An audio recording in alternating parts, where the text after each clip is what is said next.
We'll now have the national anthem led by the member for Bruce Grey, Owen Sound. Oh, Canada, our home and native land, true patriot love in all thy sons command, with glowing hearts they say, the true north star from far and wide, O Canada, we stand on guard for thee. God keep our land glorious and free. O Canada, we stand on guard for thee. O Canada, we stand on guard for thee. Woo. Nicely done.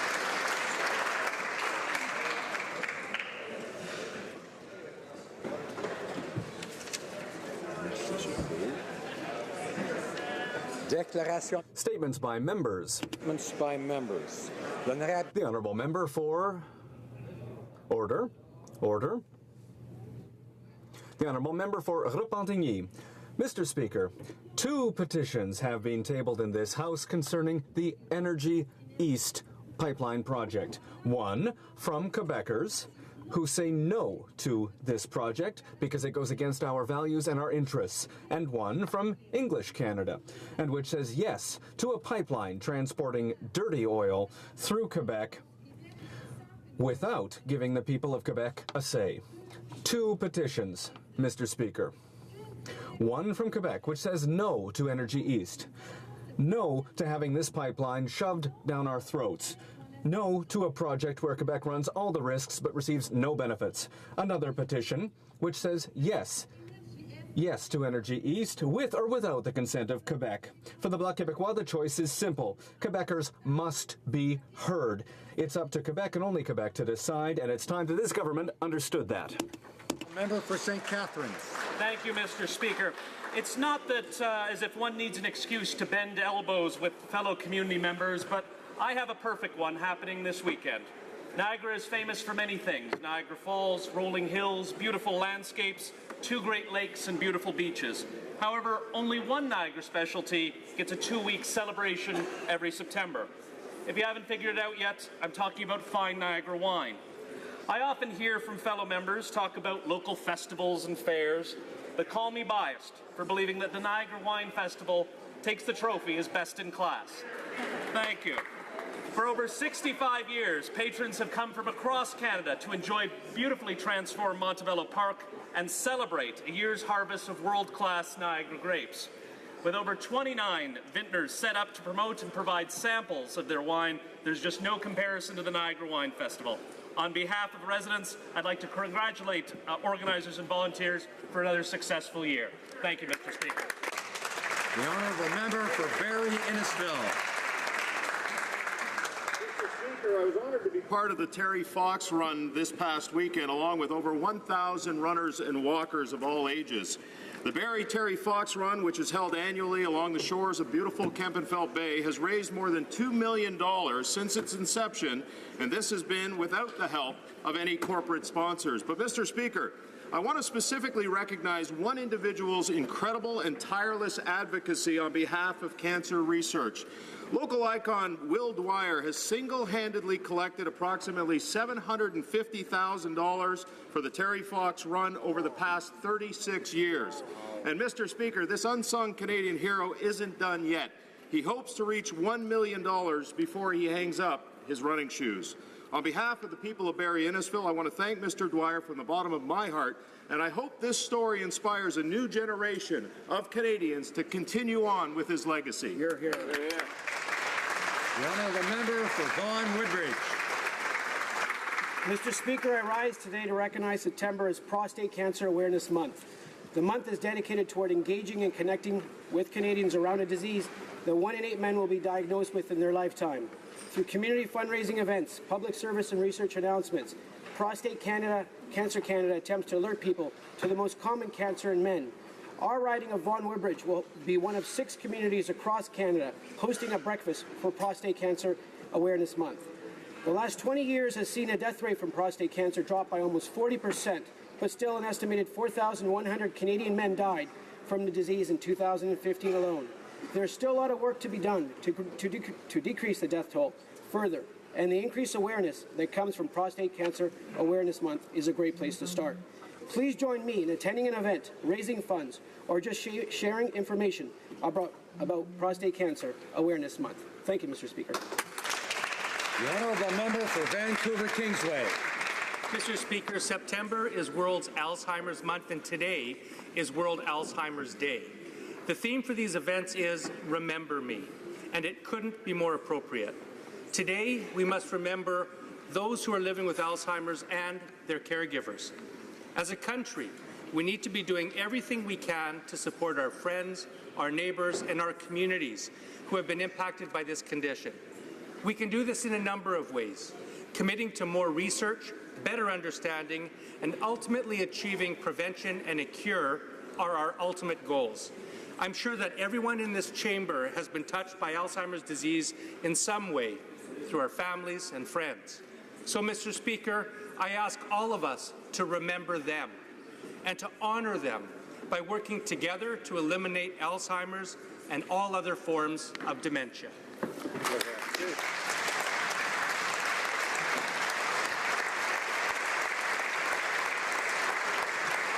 honourable member for Scarborough Agincourt. Mr. Speaker, today we join the Armenian community here in Canada, in Armenia, and around the world in celebrating the country's 25th Independence Day. As chair of the Canada-Armenia Parliamentary Friendship Group and as an MP for my riding in Scarborough Agincourt, which represents a vibrant Armenian community, I'm honored to join my colleagues here today in celebrating this significant milestone. Canada and the Republic of Armenia enjoy a dynamic and friendly relationship. As Canadians, we continue to support our Armenian friends, whether it's through our shared values of democracy, freedom, bilateral relations, or through our continued recognition of the Armenian genocide that was successfully established here in the House of Commons. Today, we reflect on the important contributions of the Armenian community here in Canada, not only towards our national fabric, but also through the demonstration of leadership by showing what it truly means to be Canadian during the Syrian refugee crisis. I invite all my colleagues in joining me to offer our best wishes to the Armenian community on this important milestone as we continue to look forward to many more celebrations to come. Thank you, Mr. Speaker.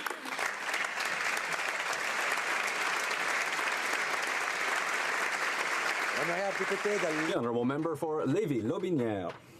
Mr. Speaker, I wish to salute the work and influence of Mr. Jean-Louis Belland, a former member of the National Assembly for my riding.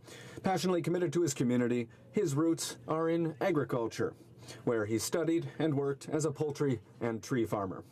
Mr. Belland has always stood up for our democracy, and because of his conviction, he remains today a well-known and well-loved figure in our region. Throughout his career, he has been, among others, MNA for the Ralliement Crétiste in Lotbinière, mayor of the municipality of Saint-Gilles, founder of the Caisse d'Établissement Belle-Rive in Saint-Romuald, president of the Office of Wood Producers of Lotbinière, vice president of the Lotbinière Mutual Insurance, and member of several boards of directors. Proud fourth-degree Knight of Columbus, for many years there can be no doubt that Mr. Belland has made a huge contribution to our community. Today in the House, I am very happy to honour this great and kind man. Thank you, Mr. Jean-Louis Belland. The honourable member for Vancouver Quadra. Mr. Speaker, I rise to remember a former colleague and dear friend whose passionate voice and courage continue to resonate within our Parliament. Through his many years of service and throughout his battle with ALS, Maurice Bélanger was, to the very end, a stellar example to all parliamentarians. Maurice is survived by his dedicated and loving wife and partner, Catherine, and we wish Catherine and their family all our love and warm wishes through this difficult time. I had the honour of working alongside Maurice for 8 years. He was a mentor to new MPs, and none of us will forget his infectious enthusiasm as he shared his latest innovative project to serve constituents. Morel was a bright light for his community, colleagues, party, and country, and this chamber will be dimmer without him. Thank you, Morel, for how generously you gave of yourself. You are very much missed.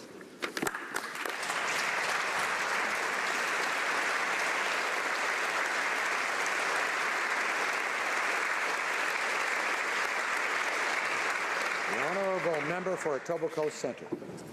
Mr. Speaker, today marks the 75th anniversary of the Babin Yar massacre. On this date in 1941 in Kiev, 34,000 Jewish men, women, children, and infants were rounded up, stripped of their possessions, shot, and dumped into the Babin Yar ravine by the Nazis. So began the Holocaust by bullets in Eastern Europe. This week, a series of memorial events are being held on this horrific anniversary. The Babin Yar Memorial Project was spearheaded by the Ukrainian Jewish Encounter, a groundbreaking group founded and funded by Ukrainian-Canadian businessman and visionary James Timurtay. Thousands of forgotten Holocaust by bullet sites are deserving of remembrance. One such site is at the ancient Jewish cemetery of Sambir, where on the first day of Passover in 1943, 2,000 Jews were massacred. After 7 years of patient and meticulous work, my friend Mark Fryman and I signed a memorandum of understanding with the mayor of Sambir, Yuri Hamar, this September 8th to memorialize this site. Mr. Speaker, may their souls be bound in the bonds of eternal life. Wonderful.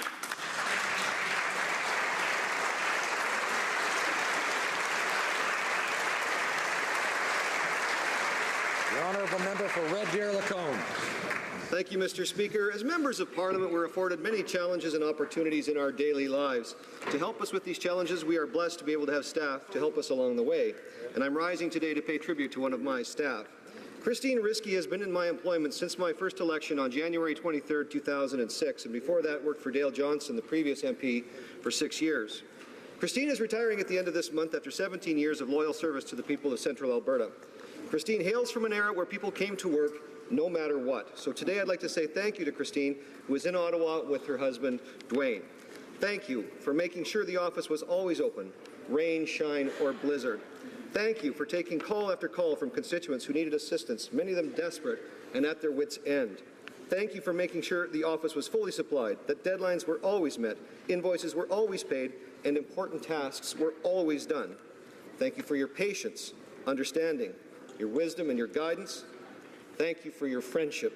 You will be missed. I wish you and Dwayne good health and a long, fun, and wonderful retirement. Hear, hear, hear.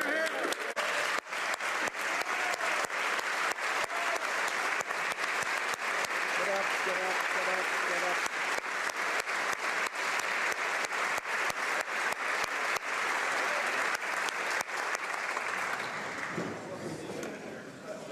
Sadly, she's too shy to get up. The honourable member for Aurora, Oak Ridges, Richmond Hill. Mr. Speaker, as chair of the Liberal Aerospace Caucus, I'd like to give a warm welcome to the Aerospace Industries Association of Canada, who are hosting Aerospace Day on the Hill today. Aerospace is one of Canada's leading innovation and export industries. We are home to over 700 businesses, which provide 180,000 high-quality jobs. Every year, the aerospace sector contributes over $29 billion to Canada's economy and GDP. The Canadian aerospace industry is a large economic driver in our country, and it includes engineering, manufacturing, in-service support for everything from planes to helicopters to satellites, spaceships, and more. The aerospace industry is not only a passion of mine, but it is an important part of the innovation agenda and an integral part of Canadian economy. So thank you, AIAC, and welcome to Parliament Hill today. The honourable member for Moncton Riverview Dieppe. I rise today to bring awareness on the impact of Alzheimer's disease and other forms of dementia that has on Canadians. I know the personal toll that it can have on a family, as my mother lives with Lewy body dementia. Today is World Alzheimer's Day. The resources of the Alzheimer's Society of New Brunswick will be put to use in a number of activities this week to raise money and to help the 17,000 family who take advantage of their services in New Brunswick, as well as the 3,000 people who will be diagnosed this year with Alzheimer's. the resources and networks that exist to help offer hope to those who deal with Alzheimer's and dementia. Effects of dementia. They struggle to get information, they struggle to get a diagnosis, and they struggle to access services. Let us all take a moment today to acknowledge their efforts, to recognize their struggles, and to remind them that they are not alone. Thank you, Mr. Speaker.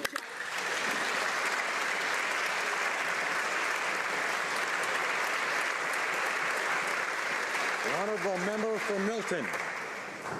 Thank you, Mr. Speaker. Alzheimer's disease is the leading form of dementia, accounting for over 2/3 of dementia cases in Canada. And many of us are justifiably afraid of this fatal disease. There's no cure for it. We don't know exactly what causes it, and we don't know why some get it and others don't.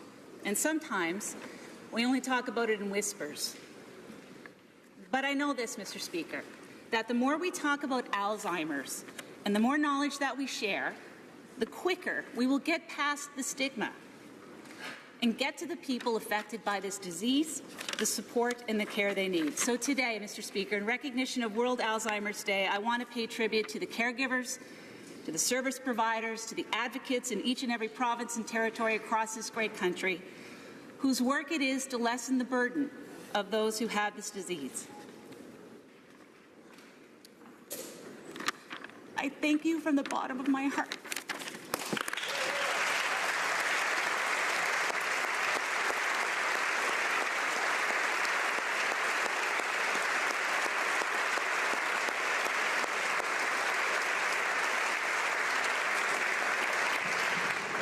The Honourable Member for Honore-Mercier. Mr. Speaker, it's a pleasure to rise today to recognize the International Day of Peace. This day, which is rich in messages and symbols, was chosen by the UN to call attention to nonviolence and the end of conflict. International Day of Peace is celebrated every September 21st. It's dedicated to peace and especially to the absence of war. And it's symbolized by ceasefires in conflict zones. And it's observed by many countries and has been observed in many conflicts since 1981. This day, which is very symbolic, sends a message to the world of hope and peace. Whatever the conflict, whether it be internal between people or between nations, the hope is the same, that we see a day where all hostilities around the world stop, where there is a permanent peace, and where that becomes the rule and not the exception. The Honourable Member for Laurier-Sainte-Marie. Mr. Speaker, today, on this International Day of Peace, we celebrate the important role played by women in peace processes around the world. When women's groups are included in peace processes and are at the table as negotiators, mediators, and witnesses to peace agreements, those agreements are far more likely to succeed over the long term. Last month, I had the pleasure of meeting with women in Colombia and Guatemala who are actively working to build peace in their communities. Their work is further proof that Canada must support the full participation of women in peace building. This year, Canada must ensure that the next National Action Plan on Women, Peace and Security includes long-term financial and diplomatic support for women peace builders, not only because it's the right thing to do, but also because it's the wise thing to do. Yeah. Honourable Member for Thornhill. Mr. Speaker, I'd like to take this opportunity to wish Armenians right across Canada and all around the world a very happy Independence Day. 25 years ago today, Armenians voted in favor of full independence from the Soviet Union after almost 7 decades under communist rule. Canada and the Republic of Armenia share an important relationship. Canada, of course, is home to a proud and hard-working Armenian community. Canada and Armenia have also signed a number of bilateral trade agreements. And furthermore, in 2006, the Government of Canada recognized the events of 1915 as genocide. Once again, Mr. Speaker, I would like to extend my best wishes to Armenians here in Canada and around the world. Happy Independence Day.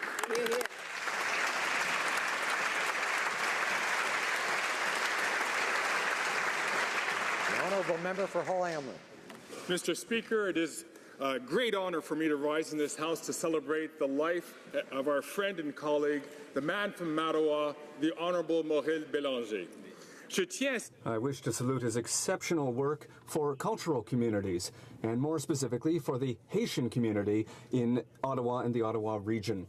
After the earthquake in 2010, Maurice Bélanger launched a program to create 2 scholarships of excellence at the University of Ottawa and the Université du Québec en Outaouais for gifted students from the Haitian community of Ottawa-Gatineau. The scholarship for the University of Ottawa was completed in 2015 and has reached the sum of $100,000. The scholarship for the UQO, which will be known as the Bourse Maurice Bélanger, is not finished yet. We still need to raise $30,000 to reach our goal of $100,000. These scholarships, like everything that Maurice Bélanger touched, will continue to make a difference in the daily lives of people here. Bravo, Maurice. Thank you, Mr. Speaker.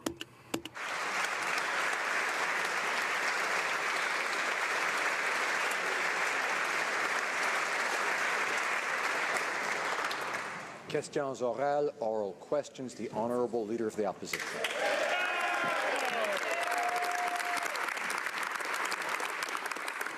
Mr. Speaker, I'd like to welcome the Prime Minister back to this place called Parliament. I know that the economy hasn't been necessarily his top priority lately, so let me just update him. While he was away, our economy has completely stalled. Unemployment has gone up. 110,000 energy workers have lost their jobs. And what's the Prime Minister's solution? Raising existing taxes and bringing in new ones, like a new carbon tax and a whopping CPP tax hike.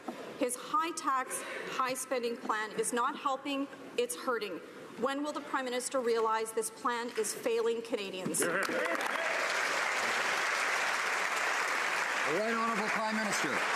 I thank the honourable member for her question. The fact is, like all parliamentarians, we were busy all summer meeting with Canadians, talking about their concerns, talking about the opportunities to grow the economy in meaningful ways. And that's why I'm so surprised to hear the honourable member criticize the fact that we raised taxes on the wealthiest 1% so we could lower them for the middle class. Not only are they so disconnected from their constituents that they didn't vote in favour of raising taxes on the wealthy so we could lower them on the middle class, but she continues to suggest maybe we shouldn't be raising taxes on the wealthiest. That didn't work for 10 years. That won't work now for them. The Honourable Leader of the Opposition. Well, Mr. Speaker, yesterday the Liberals confirmed their negotiations on an extradition treaty with China, a country whose justice system has one of the worst human rights records in the world.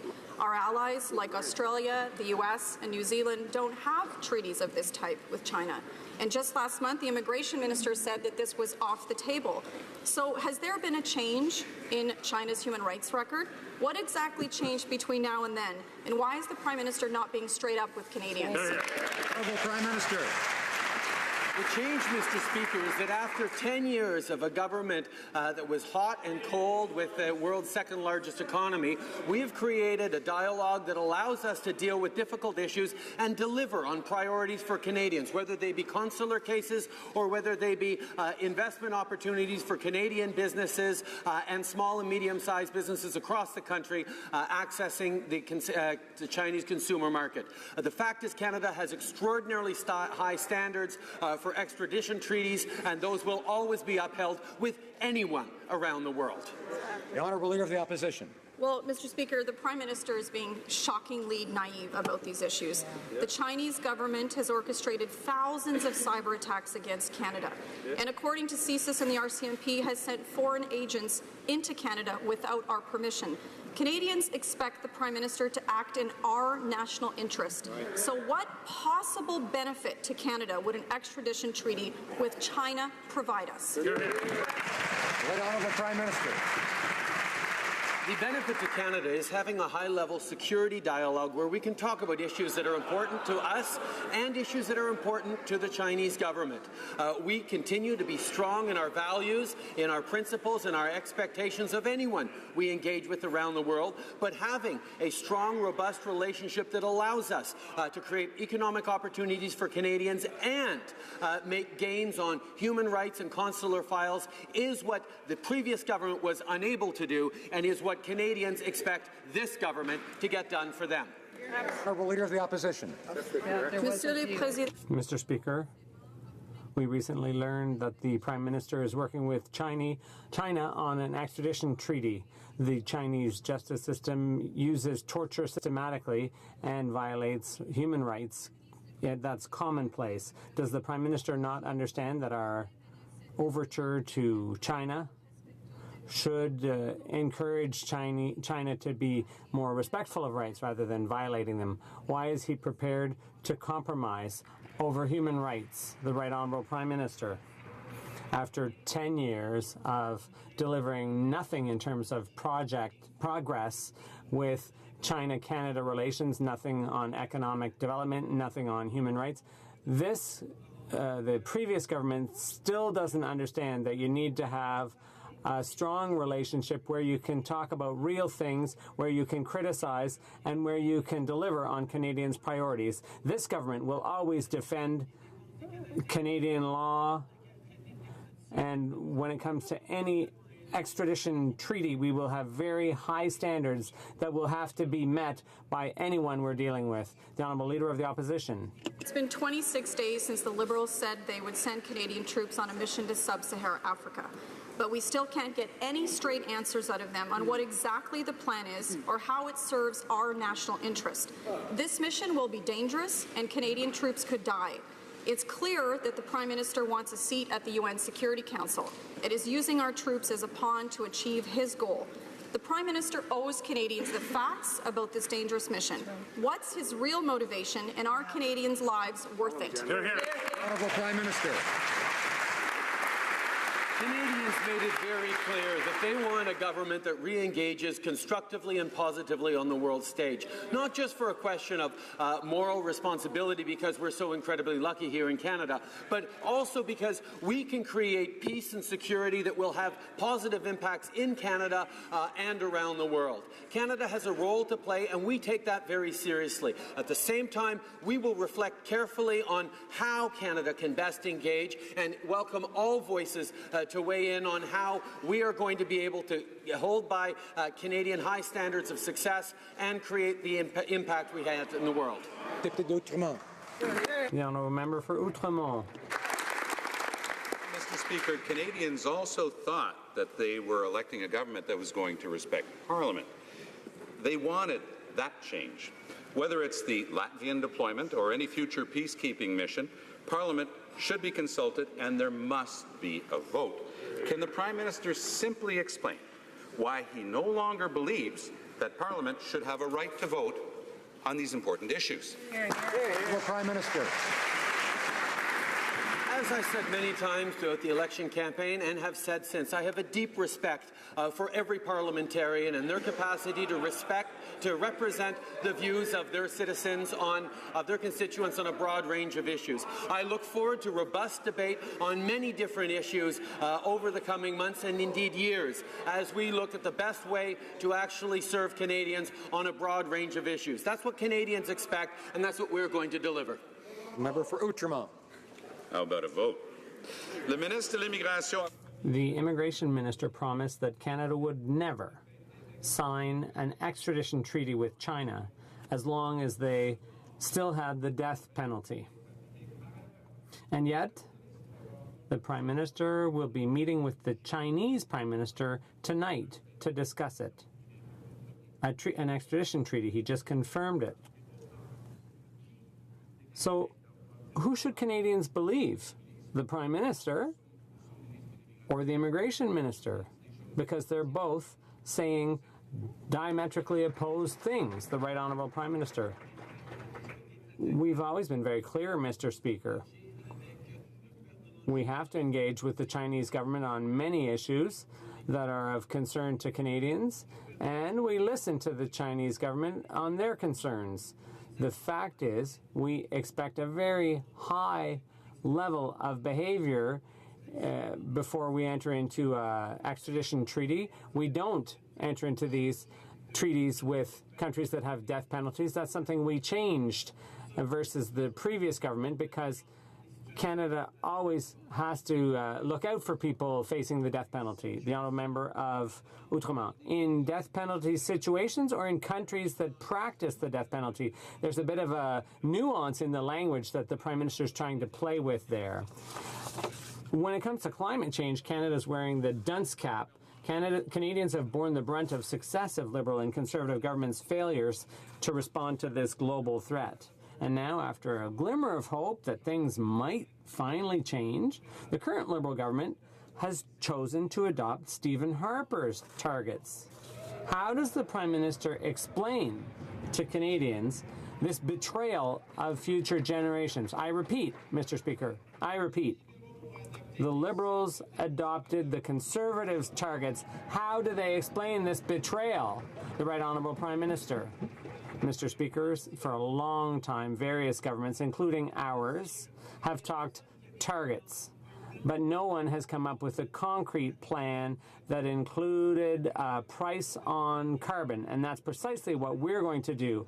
All provinces have agreed that we need to reach these targets, that we need to respect the Paris Agreement, and we've all understood that putting a price on carbon is part of the solution. It's unanimous among the provinces. We're going ahead because Canadians expect us to reduce greenhouse gases. The honourable member for Outremont. In Paris to restoring Canada's credibility on climate change. He can't download that. He can't subcontract it to the provinces. Canada signed. His platform says that Stephen Harper's targets are, quote, catastrophic. No applause. Now suddenly, Canadians are expected to look the other way while he hits copy-paste on the Conservative climate plan. Can the Prime Minister please explain whether his Environment Minister just got it wrong, or is he indeed offering no other climate change targets than those of Stephen Harper? The Prime Minister. The honourable member from Outremont, I think, makes a grave mistake when he talks about the Conservative government's plan. They had no plan on climate change. They had no plan on reducing emissions. And that's why we have put in place a concrete and realistic plan to reduce emissions. Order. I'm having trouble hearing the answer. I know members all want to hear the answer. The Right Honourable Prime Minister has the floor. Order. We are committed to working with the provinces because we know the only way to reduce emissions is to get everyone to agree. Just like the provinces agreed that we have to ratify Paris, just like the provinces agreed that we need to price carbon pollution. There is unanimity on that, and that's what we're moving forward on. Order. Alors, honorable député de Lac-Saint-Jean. The honourable member for Lac-Saint-Jean. Mr. Speaker. Monsieur le Président. Mr. Speaker, all across the country, what people are talking about is jobs and decent wages. There are people who are willing to work. In Softwood, for example, there was 100 days of consultation promised, but there's still been nothing. Will the Prime Minister undertake today to help all families that depend on this industry, that there will be a deal that will satisfy Canadians? The Honourable Parliamentary Secretary. It's ironic, Mr. Speaker, to hear the member for Lac-Saint-Jean saying that because it was his government that did nothing to start the negotiations. Our government has gotten deeply into negotiations with the Americans from the get-go. The Quebec Management Council saluted the attention that the Trade Minister, the Honourable Chrystia Freeland, has paid to this issue. The Honourable Parliamentary Secretary knows full well, I think, that he is not allowed to name people by name here in the House of Commons. He must refer to their title as a minister, for example. The Honourable Member for Lac-Saint-Jean. Mr. Speaker, the former Trade Minister. Mr. Speaker, the former Trade Minister had started discussions, but negotiations hadn't begun. But discussions had been started with our U.S. counterparts. And there was still a year left to the deal. But that time is almost up now. They can't blame the previous government. They're in office. They have to make the decisions. And they need to sign a deal in the best interests of Canadians. The Honourable Parliamentary Secretary. Mr. Speaker, the former government started nothing on this file. We took the file from the start and we consulted. There's unprecedented cooperation with producers and workers in forestry, as well as the provinces and territories. We're looking for a good deal for Canada, not any old deal at any price. Mr. Speaker, the Prime Minister personally signed off on $220,000 in moving expenses for his own political staff. Wow. The chief responsibility of the Prime Minister is to be honest and forthright with Canadians in this House. There are no ifs, ands, or buts about these expenses. They are wrong.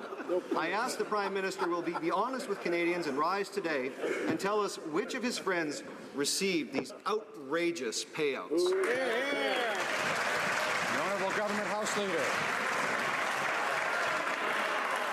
Thank you for the question, Mr. Speaker, and I am proud to stand in this House and to share with Canadians that we built a diverse team of passionate, hardworking, extremely qualified Canadians to deliver the change people voted for.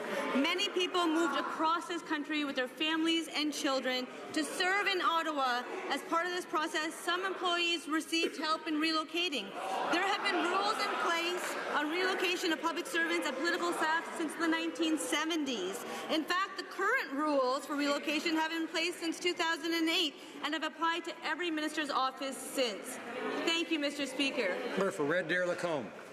Well, Mr. Speaker, the Prime Minister personally approved over $126,000 in moving expenses for one senior aide in the PMO. Now, I'm not sure what you can move for $126,000, but I imagine it's very fragile.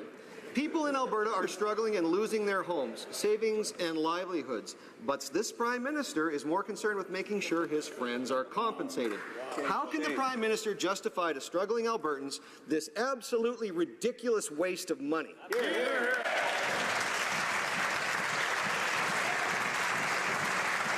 Honourable Government House Leader. Again, thank you for the question, Mr. Speaker, and providing me the opportunity to share with Canadians that the party opposite should know what the current guidelines for relocation are, given they wrote them. Tens of thousands of Canadians applied to be part of the team of the mandate that this government was going to advance. We are proud of the diverse team of passionate, hardworking, extremely qualified Canadians that we hired to deliver the change that people voted for. Canadians expect public resources to be used responsibly and economically, and we are committed to living up to these expectations. Thank you, Mr. Speaker. Order. I'm having trouble hearing the answers. Let's make sure whether we like them or not, we need to hear each side. Most members here can listen to things they don't like very quietly and sedately. The Honourable Member for Elgin, Middlesex, London. Thank you. Mr. Speaker, $1.1 million was handed to Liberal staffers moving to Ottawa for six-figure jobs. The Liberal House Leader herself provided over $70,000 to just one staffer.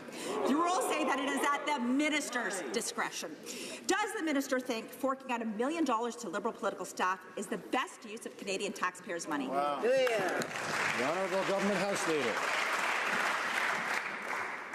Mr. Speaker, it's the party opposite that put the rules into place, and the rules were followed. So thank you, Mr. Speaker. Member for Elgin, Middlesex, London. Mr. Speaker, I keep hearing Liberals use the words open and transparent in this responses to the $1 million move. Ironic, given the lack of details provided to Canadians. If the Liberal House Leader is so transparent, can she tell us exactly who she gave this $70,000 to and what the money was supposedly for? Honourable Government House Leader. Mr. Speaker, there have been rules in place on the relocation of public servants and political staff since the 1970s.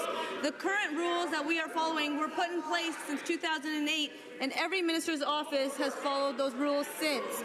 I am taking this opportunity to also share with Canadians that Canadians voted for growth of the middle class, a stronger economy, a government that works for Canadians, and that is the work that we are doing, and that is the work that we will continue to do. Thank you, Mr. Speaker. Order. Hello. Now, a member for Desnete, Mississippi, Churchill River. Speaker, this Liberal government was elected with a promise that it would respect Indigenous rights and title. They promised a new nation-to-nation relationship, including the adoption and implementation of UNDRIP.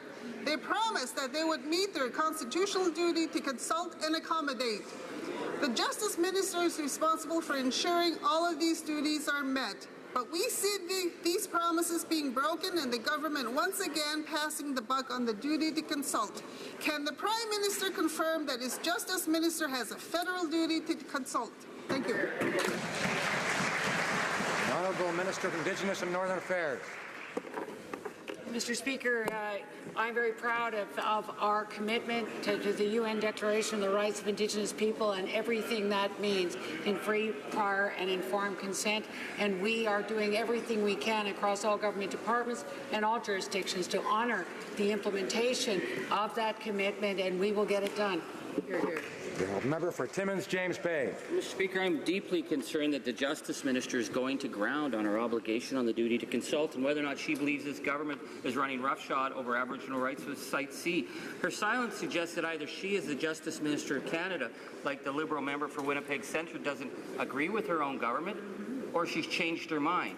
Either way, it's her duty as Justice Minister to stand in this House and tell us if she's done the due diligence to tell us whether or not that Site C dam runs roughshod over Aboriginal rights and the duty to consult. It's a simple question. Here. The Honourable Parliamentary Secretary to the Minister of Environment.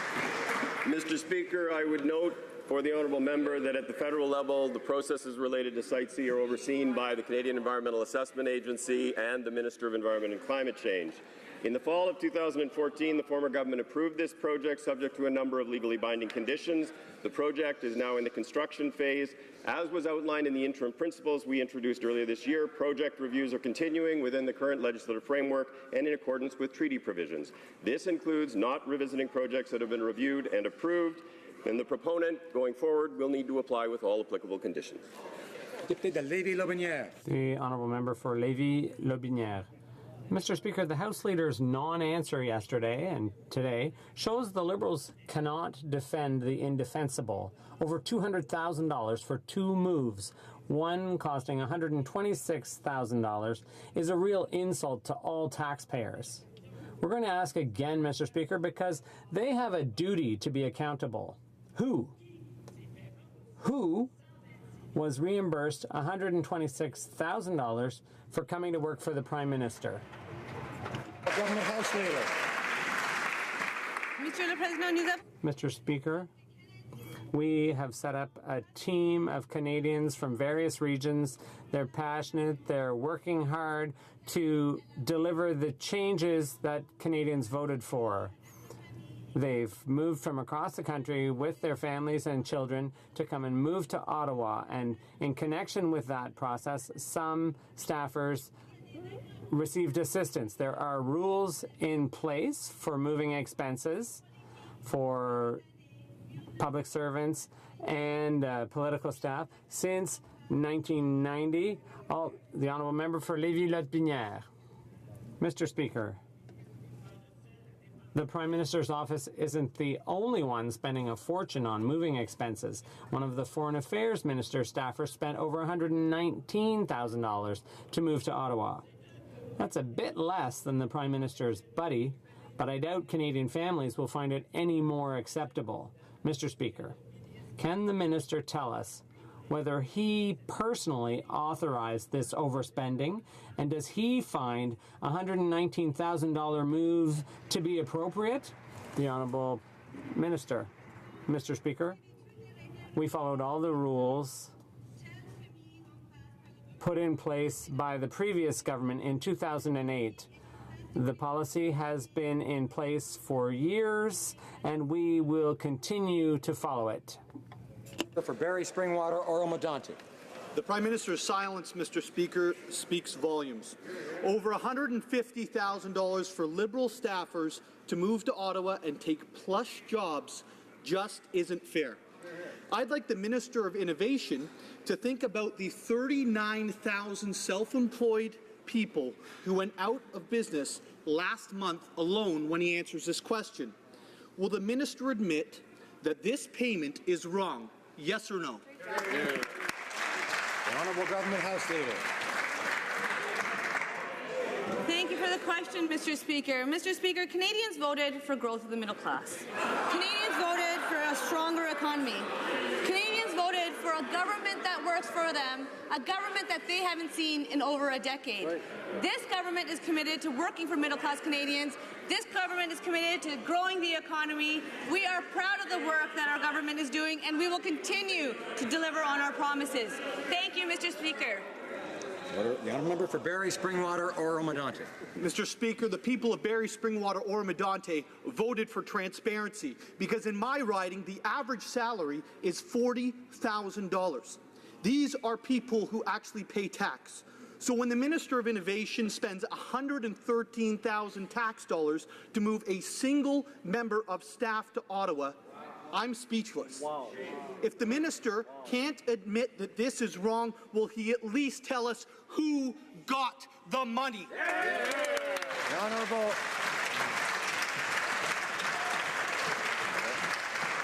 Government House Leader. Mr. Speaker, the fact is that when we came into office, we acted in accordance with the rules set up by a previous government in 2008 for relocation expenses. This has been a long-standing policy, and we will continue to follow it for now. Mr. Speaker, Canadians voted for a stronger middle class. Canadians voted for a government that works for them. Canadians voted and support the investments we have made in Budget 2016. These are investments that will create a stronger economy and support the kind of growth that his constituents need. Thank you, Mr. Speaker. The Honourable Member for Laurier-Sainte-Marie. Mr. Speaker, this is a historical moment for nuclear disarmament. The UN Secretary General and many countries want to begin negotiations to prohibit nuclear weapons. Shamefully, Canada has voted against this plan. In coming weeks, the government has the opportunity to revisit its decision, so my question is simple. Will the Prime Minister change his mind and vote in favour of nuclear disarmament? The Honourable Parliamentary Secretary. Thank you, Mr. Speaker. That is a deliberate oversimplification. This process failed to bring the states possessing nuclear weapons to the table. As such, it was ineffective. Canada is a long-standing supporter of the Comprehensive Nuclear Test Ban Treaty, and of course, we will continue to work together towards a world free of nuclear weapons in the most effective manner possible. Honourable Member for London Fanshawe. Mr. Speaker, 2 reports this week, one from the Veterans Ombudsman and the other from the Canadian Forces Ombudsman, that call on the government to make compensation fair for wounded veterans and to fix the system. Wounded veterans deserve respect. It is a travesty that this government refuses to take concrete action. Will the minister accept the recommendations in these reports, and will his government work to immediately implement them without dragging veterans into court? The Honourable Minister of Veterans Affairs. Well, I thank the Ombudsman and his staff for their dedicated service and their very good report. I always value his feedback. The report makes 3 key recommendations on items in my mandate. In Budget 2016, we acted upon recommendations from this Ombudsman to increase the disability award, expand access to the permanent impairment allowance, and increase the earnings loss benefit, all measures that the Ombudsman was very supportive of. We will continue to work through the recommendations and make things better for veterans and their families in this country. Member for Brampton South. Mr. Speaker, earlier this month, I had a chance to announce new water and wastewater funding in Brampton South through the Clean Water and Wastewater Fund. The Minister has been advocating strongly for these kinds of changes that Canadians can see making a real difference day to day for families. Families in my riding appreciate better floodwater control particularly.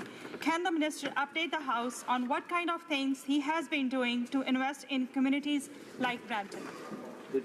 The Honourable Minister of Communities and Infrastructure. I want to thank the Honourable Member from Brampton as well as other members from that community for hosting me there last week. We announced over $5 million towards water and wastewater projects in Brampton, ensuring access to clean and safe drinking water, healthy rivers and lakes. We will also be investing in public transit in Brampton to reduce the commute time for Brampton families as well as improve air quality and strengthen our communities. Thank you, Mr. Speaker. The honourable member for Calgary-Midnapore. Mr. Speaker, tens of thousands of Canadian energy workers have lost their jobs. Our economy is losing billions of dollars in wealth because we can't get our oil to markets. And the Liberals have responded by rolling over on Keystone XL's veto, shutting down the Northern Gateway pipeline with their tanker ban, adding a politicized delay to the Trans Mountain approved pipeline, and letting Liberals like Denis Coderre attack Energy East without a response. So, Mr. Speaker, enough is enough. When will this government stand up for energy workers, for Canadian jobs, and for the Canadian economy?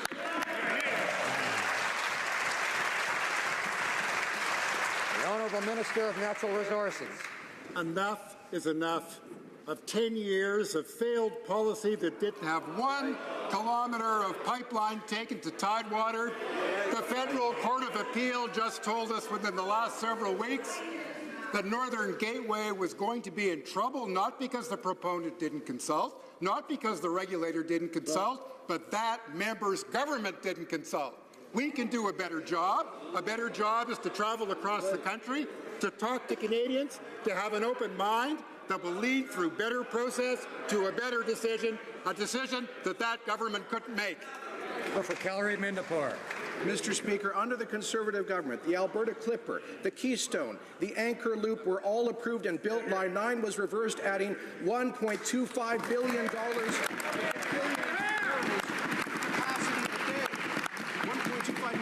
Of capacity a day. Now, Mr. Speaker, he talks about Northern Gateway. This government killed it on day one by announcing through Fiat its northern tanker traffic ban, even though hundreds of tankers come down that road from Alaska, hundreds come into our east coast from foreign countries. So how is this government going to take seriously Northern Gateway when it's already shut it down with its prejudicial tanker ban? The Honourable Minister of Natural Resources.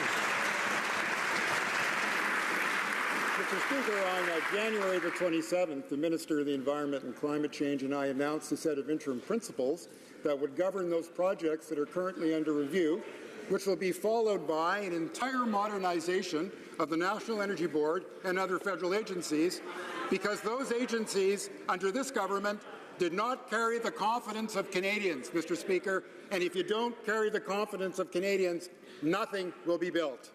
Honourable Member for Sarnia-Lambton. Mr. Speaker, late last week, CF Industries cancelled a $105 million expansion project planned for my riding. 500 construction jobs gone due to the carbon scheme the Ontario Liberals brought in. That expansion and all those well-paying jobs will be going to Donaldson, Louisiana, where they don't have job-killing carbon taxes. When will the federal Liberals stop trying to copy failed provincial energy schemes and start keeping jobs on Canadian soil?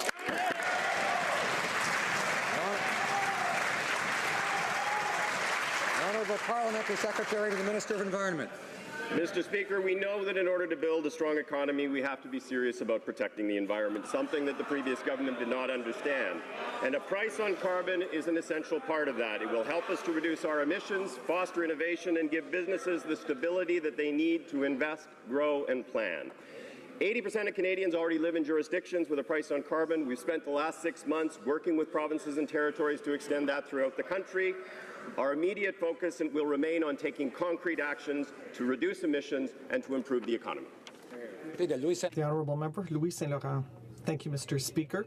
More than ever, Canadians realize that this government has completely lost control of its public spending. An astronomical deficit, a minister who rents limousines from her Liberal crony, but only stops when she gets caught red-handed. How about that employee of the Prime Minister who asked for $126,000 of reimbursement for moving expenses? Canadians can see that these people are champions for spending their hard-earned money, but it does nothing to create wealth. What is this government's plan to create jobs for all of Canada? Honourable Minister of Finance.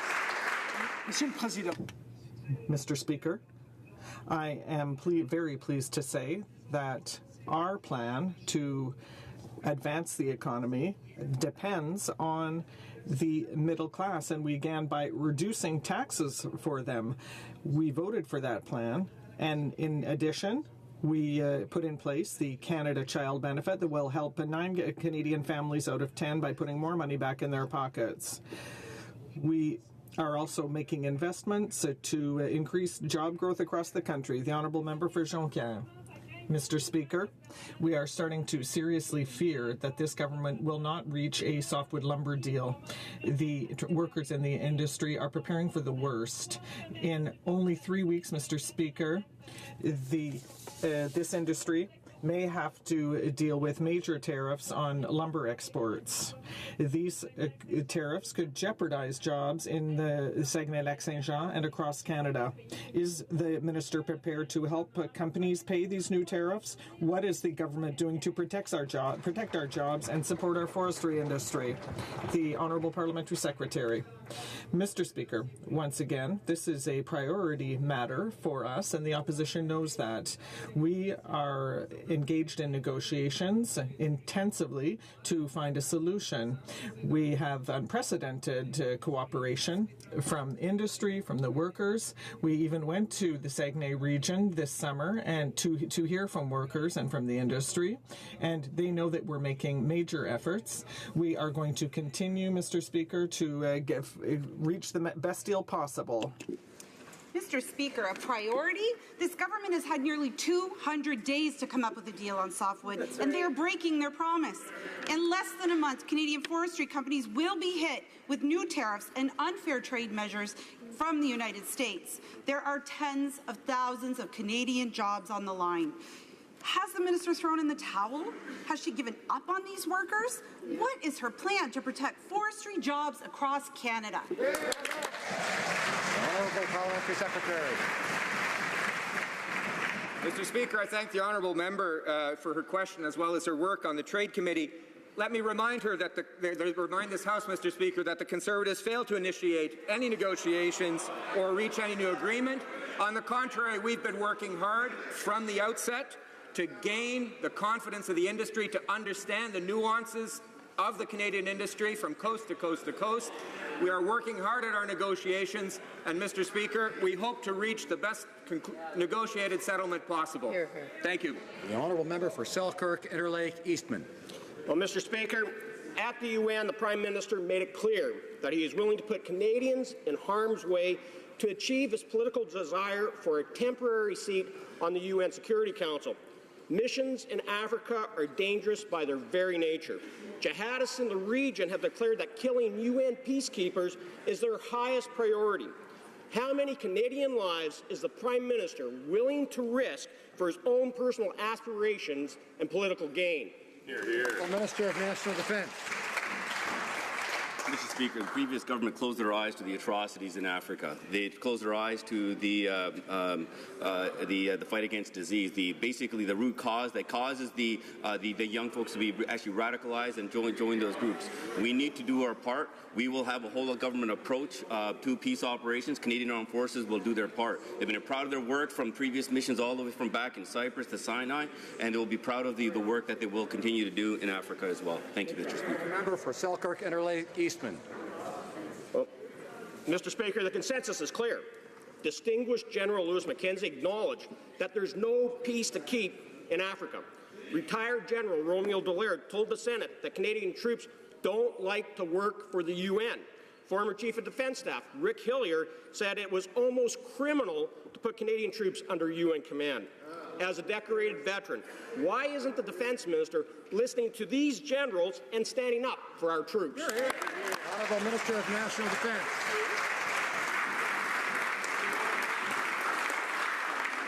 Mr. Speaker, I've actually applaud and honor the great work that the previous generals have done, but I take advice from my Chief of Defence Staff, General Jonathan Vance, and he is with exceptional operational experience, and I can assure you our troops are very proud of their work, and they will do wonderful work in Africa and make a massive contribution like they've always done in every mission that we have sent them on. Thank you, Mr. Speaker. The Honourable Member for Charlebourg-Haute-Saint-Charles.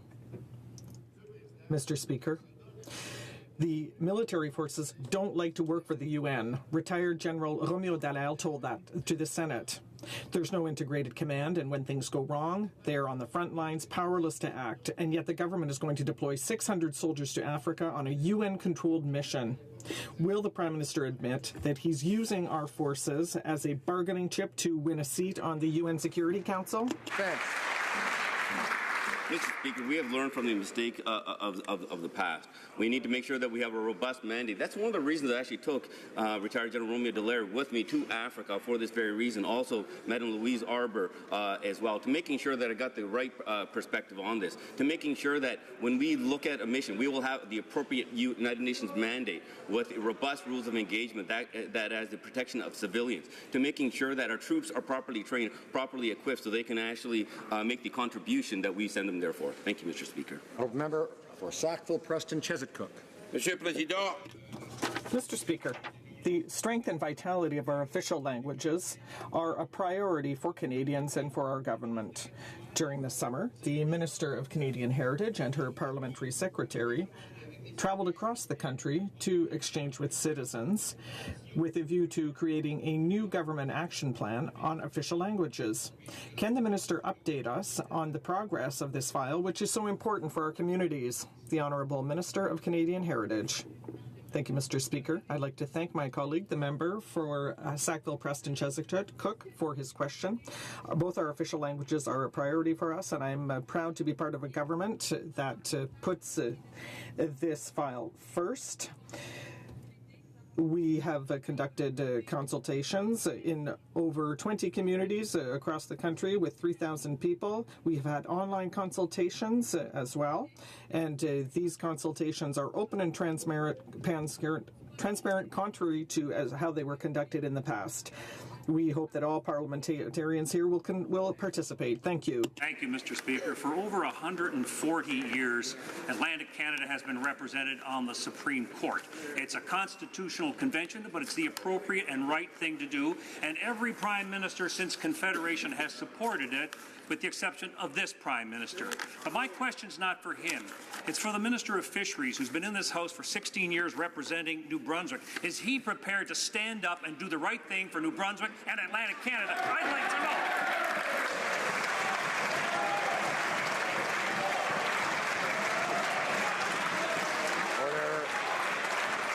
Order. The Honourable Minister of Justice. Order. My Lord. I'd like to order. For the Order. The Honourable Minister of Justice has the floor. I'd like to thank the member for the question and certainly recognize the importance that appointing the next Supreme Court Justice places upon the Prime Minister. That is why I was very proud when he introduced a new process to make it more open, more accountable, to ensure that we recognize and uphold the highest quality jurists, recognize the importance of regional representation, functional bilingualism, and look to ensure that we can do as much as we can to improve the diversity on the highest court. I look forward to working with the panel to put forward recommendations. Député de Longueuil, Saint-Hubert. Honourable Member for Longueuil, Saint-Hubert. Mr. Speaker, after close to a year in power, the independent appointment process, announced with great fanfare by the government, is stuck in a Liberal limbo of selfies and chronic consultitis. For 15 months, the position of Vice Chair Broadcasting has been vacant at the CRTC, just like a position on the CBC Board of Directors. We need someone who cares about our public broadcaster on the Board of Directors. And for these consultations, the Minister has said that everything is on the table. But what about around the table? Aren't there some important guests missing?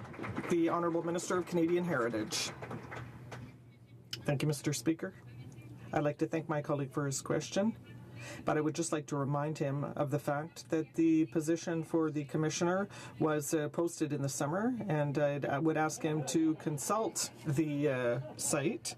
But I would also like to say that over the next weeks, we'll have the opportunity to present the new process of consultation, which will include the appointment process. It will be open and transparent. And we want to respect the independence of the Board of Directors of the corporation. Mr. Speaker, antimicrobial resistance has become one of the biggest threats to global health. All around the world, including here in Canada, many common infections are becoming resistant to the antimicrobial medicines that treat them. Global leaders are meeting today at the United Nations to discuss this threat to human health. Will the Minister of Health inform this House what our government is doing to address this very serious threat. The Minister of Health. Mr. Speaker, I thank the member for Kitchener Centre for this very important question. Antimicrobial resistance is a serious global public health threat, and Canada is taking action. We're taking a One Health approach to strengthen surveillance, to build laboratory capacity, and to support the development of new treatments, diagnostics, preventative measures, and systems. We're working closely with the provinces and territories, and we're coordinating efforts across human and animal health and agri-food sectors to prevent and control antimicrobial resistance. Thank you. The Honourable Member for Thornhill. Mr. Speaker, Canadians learned yesterday that the Liberals' ill-advised quest to normalize relations with Iran has notched up now to the ministerial level. The minister tweeted that in his first meeting with the regime's foreign minister at the UN, bilateral issues were discussed in the context of the Middle East. As an afterthought, the tweet said, consular cases were discussed. Not a word, Mr. Speaker, about Canada's concern over the illegal detention, isolation and abuse of Canadian Professor Hoodfar in Tehran's Evin prison. Why not? The Honourable Parliamentary Secretary to the Minister of Foreign Affairs. Thank you, Mr. Speaker. Canada's severing of ties with Iran had no positive consequences for anyone, not Canadians, not Iranians, and not our allies such as Israel.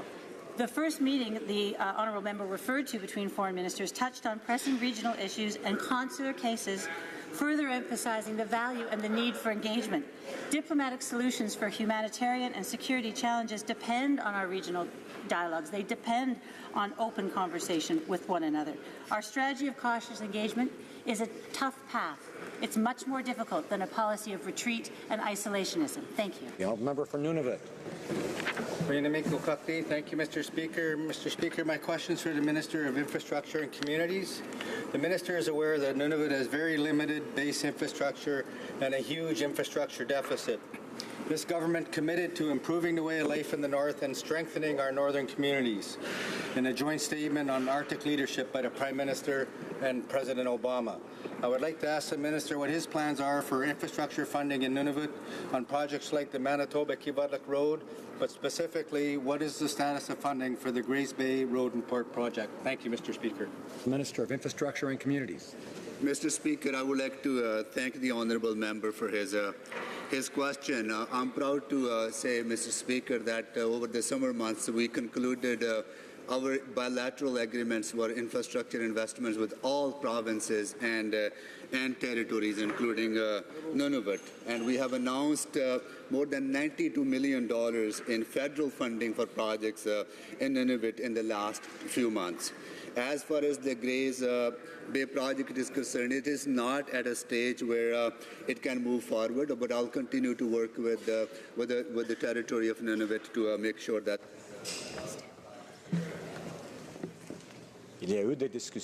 There have been discussions among representatives of the parties in the House, and I understand that we will now proceed to tributes to our late colleague, the Honourable Maurice Bélanger.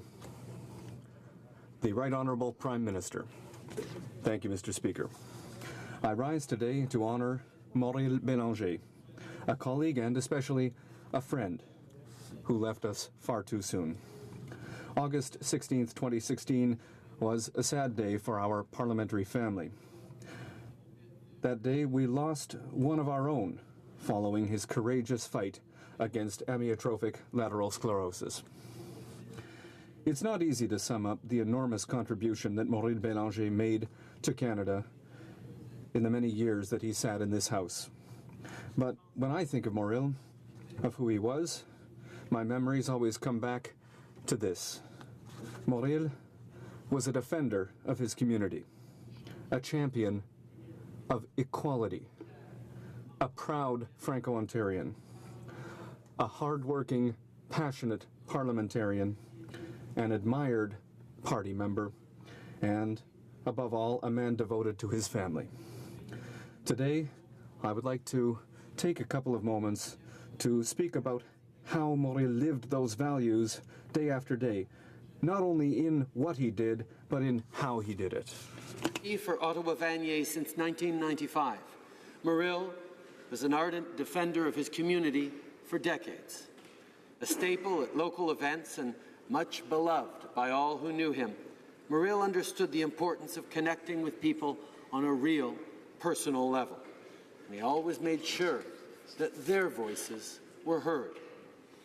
It's for these reasons that he was elected for the 7th consecutive time this past October. Over 36,000 of his neighbors cast their votes for him. And make no mistake, it's not a testament to the party he represented, it's a testament to the man himself. A pillar of the Ottawa-Vanier community, Muril was a tireless advocate for the people he represented. I know that he will be sorely missed by all of them. Mr. Speaker, no one in this House can deny that Muril was frequently the voice for the underdog. He believed in fairness and justice for all and championed inclusion and equality at every turn. Whether pushing for Francophone rights, advocating for Canada's cooperatives, or fighting time and time again for a gender-neutral national anthem, Muril Bélanger was often the first to jump in and point out that we can do better. L'été dernier, last summer, Montfort Hospital awarded Muril the Medal of March 22nd, a symbol of determination, tenacity, and pride. This medal honors the way that Muril tirelessly defended the interests of Francophones across Canada. A proud Franco-Ontarian, he never missed an opportunity to remind me that despite my pride to be from Montreal and from Quebec, I was born in Ottawa, and technically, I too am a Franco-Ontarian. The most important thing for Muril, above all else, was the duty to serve. Throughout his career, he carried that responsibility with pride and determination. Whether it be as a member of the government under the leadership of Prime Minister Paul Martin or as Deputy House Leader, Muril listened to Canadians, and he was always ready to serve. He never let his parliamentary responsibilities cloud his commitment to his constituents. He made it to the barbecues and the town halls and the community events with a tireless enthusiasm, an enthusiasm that would never fade with time. Muril was also an important fixture within the Liberal Party of Canada. He always challenged us to do better and to be better. When I was just starting out as an MP, he was a close ally, a teacher, a stern warner of things to come, and ultimately an extremely close friend. In March, Muril took the Speaker's chair for an emotional and moving round of question period. While it's easy to get caught up in the rough-and-tumble adversarial nature of politics, on that day, our parliamentary colleagues rallied together to honour a great man. The last time that Muril was here with us in the House, it was to vote at the final stage of his private member's bill to make our national anthem more inclusive. That was a bill that he had tabled and retabled many times throughout his career. I think that for him, that was the best way to end his parliamentary career, fighting for his convictions, showing courage and strength from the beginning to the end. To his beloved wife, Catherine, to his entire family, we are with you during this particularly difficult time, and we hope that you will find comfort in the undying legacy that Muril leaves behind in this House. To our dear Muril, your humor, your courage, and your compassion, well, I miss them already more than I can say. I will never forget our friendship and the moments that we shared together. Rest in peace, my friend. Thank you, Mr. Speaker.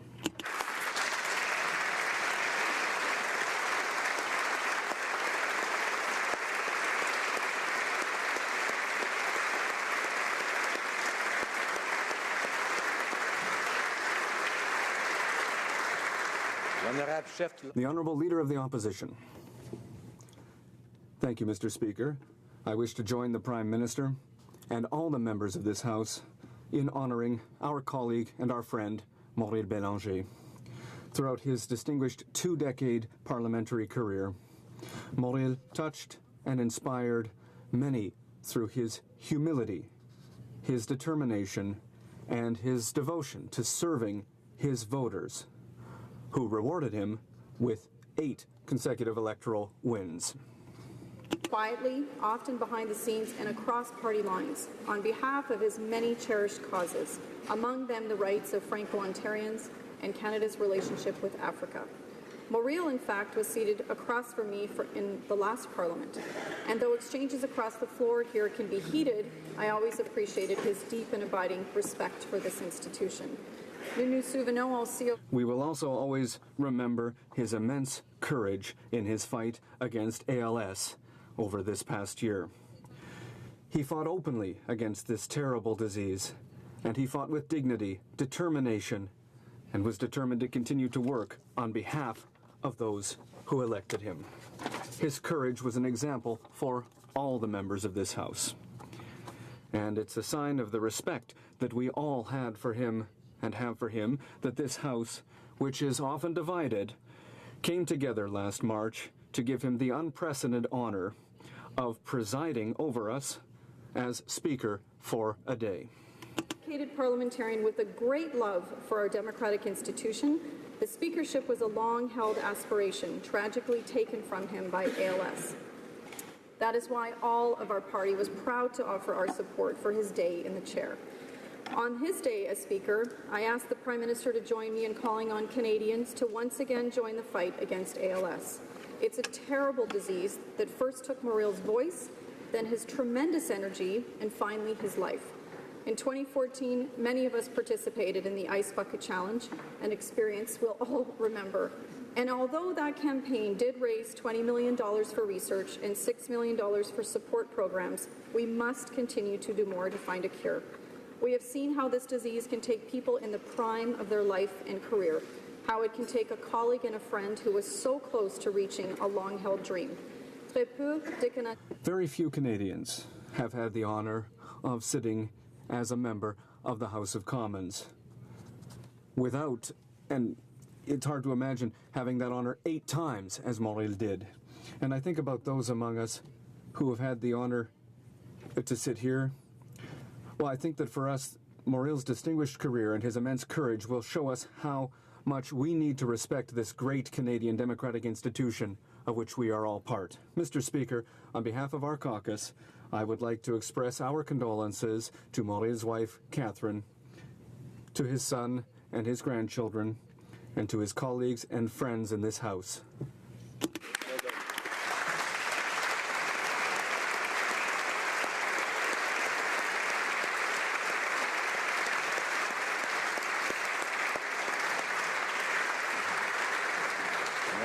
The Honourable Member for Outremont. Merci, Monsieur le Président. Thank you, Mr. Speaker. It's an honor for me to rise today to honor a great parliamentarian on behalf of all the members of the New Democratic Party. First of all, I would like to express our most sincere condolences to his wife, Catherine, and to all the members of their family. Everyone here knows the sacrifices that must be made to be part of this political life, and it's always important to thank our family members and his family members who were there for him. It's been said many times, but everyone recognizes that Mauriel was a great champion of the rights of Franco-Ontarians. And even if it was a collective and community effort, we can say that Mauriel Bélanger saved the Montfort Hospital. And that's entirely to his honor. It was the only Francophone hospital in Eastern Ontario. But he was also a strong defender of cooperatives. And he received a number of awards for them from around the world. And you see in those 2 examples, saving a hospital for the Franco-Ontarian community and working for cooperatives, you see the essence of this man who loved helping people above all else. And one of my colleagues, who was in the 2011 election cohort, explained that it was Mauriel who was in charge of preparing for the arrival of this great number of new MPs. And he said, look, you'll never see the bottom of your desk. Don't even try. And first and foremost, you have to take care of your health. And he knew of what he spoke. He was also very visible on the international scene. He was one of the co-founders of the Parliamentary Association for Canada-Africa, where he created solid ties with various countries, and where he fought strongly for the rule of law and for rights. He believed in equality and in inclusion. Our national anthem in English is an example of that.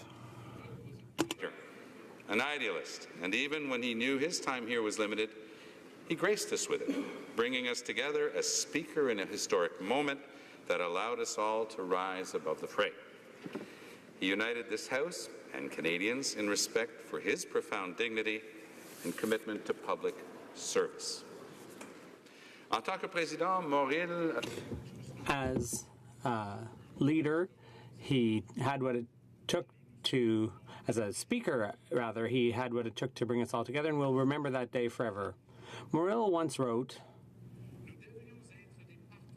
"We should be partners, not enemies,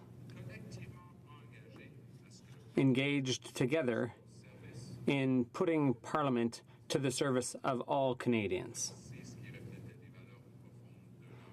Those were the deep values of a person of great integrity. Canadian, he's a loving husband, father, and grandfather, and he was a great friend to many of us in this House. And while it's small consolation in the face of such a tragedy, his legacy will live on as an example to us all. O Canada, our home and native land, true patriot love in all of us command. Repose en paix, Mauriel. Rest in peace, Morrill. We miss you a lot. Thank you, Mr. Speaker.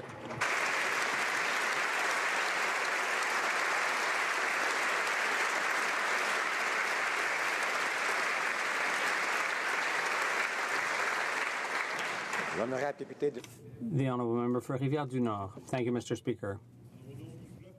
On behalf of the Bloc Québécois and my colleagues here in our caucus, I'd like to express my sincere condolences to the friends and family of our colleague Mauriel Bélanger.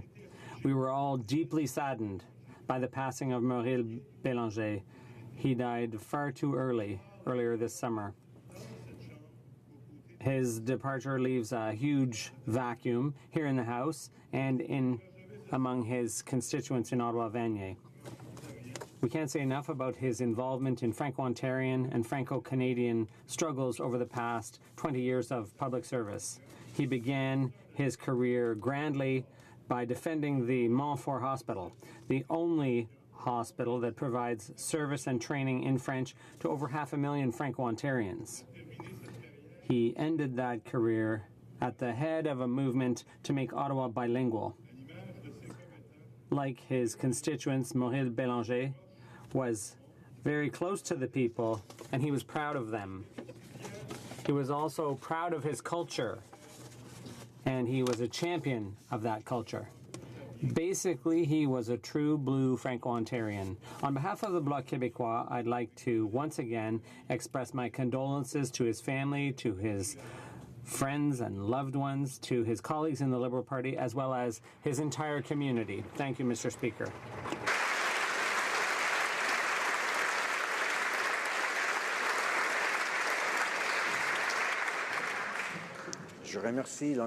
I'd like to thank the Right Honourable Prime Minister, the Leader of the Opposition, the Honourable Member for Outremont, and the Honourable Member for Rivière-du-Nord for expressing feelings that we all share. I invite all Honourable Members to stand to observe a moment of silence in honour of our dear colleague, the Honourable Mauriel Bélanger.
Merci beaucoup.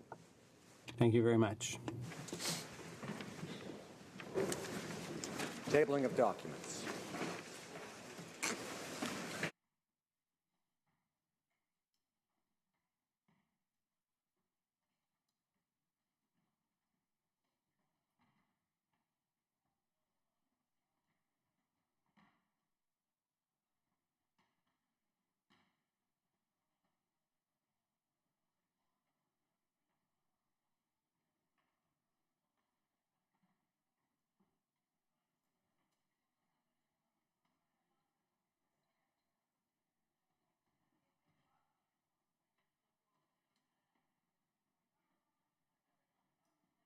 Sources. Conformément à l'article Pursuant to Standing Order 32.2, I have the honor to table in both official languages the 2016 edition of the annual report, The State of Canada's Forests. I just want to remind members that the House is continuing, so please take your conversations outside. Statements by ministers. Déclaration de ministre. Reports from interparliamentary delegations. Rapport de délégation interparlementaire. Presenting reports from committees. Présentation de rapport de comité. The honourable member for Etobicoke Lakeshore. Mr. Speaker, I have the honour to present both official languages the second report of the Standing Committee on Natural Resources entitled The Future of Canada's Oil and Gas Sector, Innovation, Sustainable Solutions and Economic Opportunities.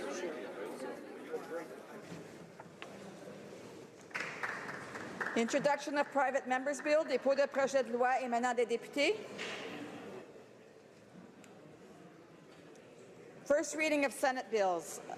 Of Senate public bills, première lecture de projet de loi d'intérêt public émanant du Sénat. Motions. Motion. Oh.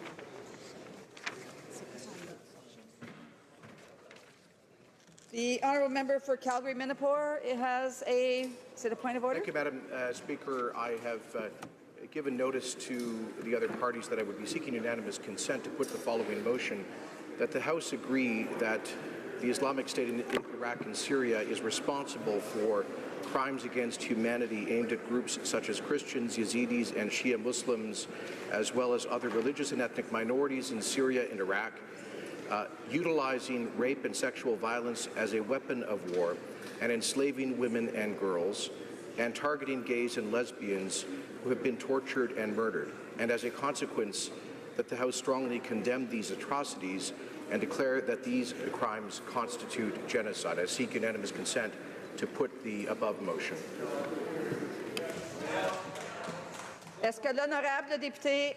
Does the honourable member have the unanimous consent of the House to move this motion? There's no consent.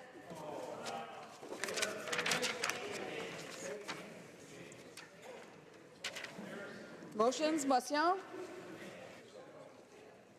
Presenting petitions, présentation de pétitions.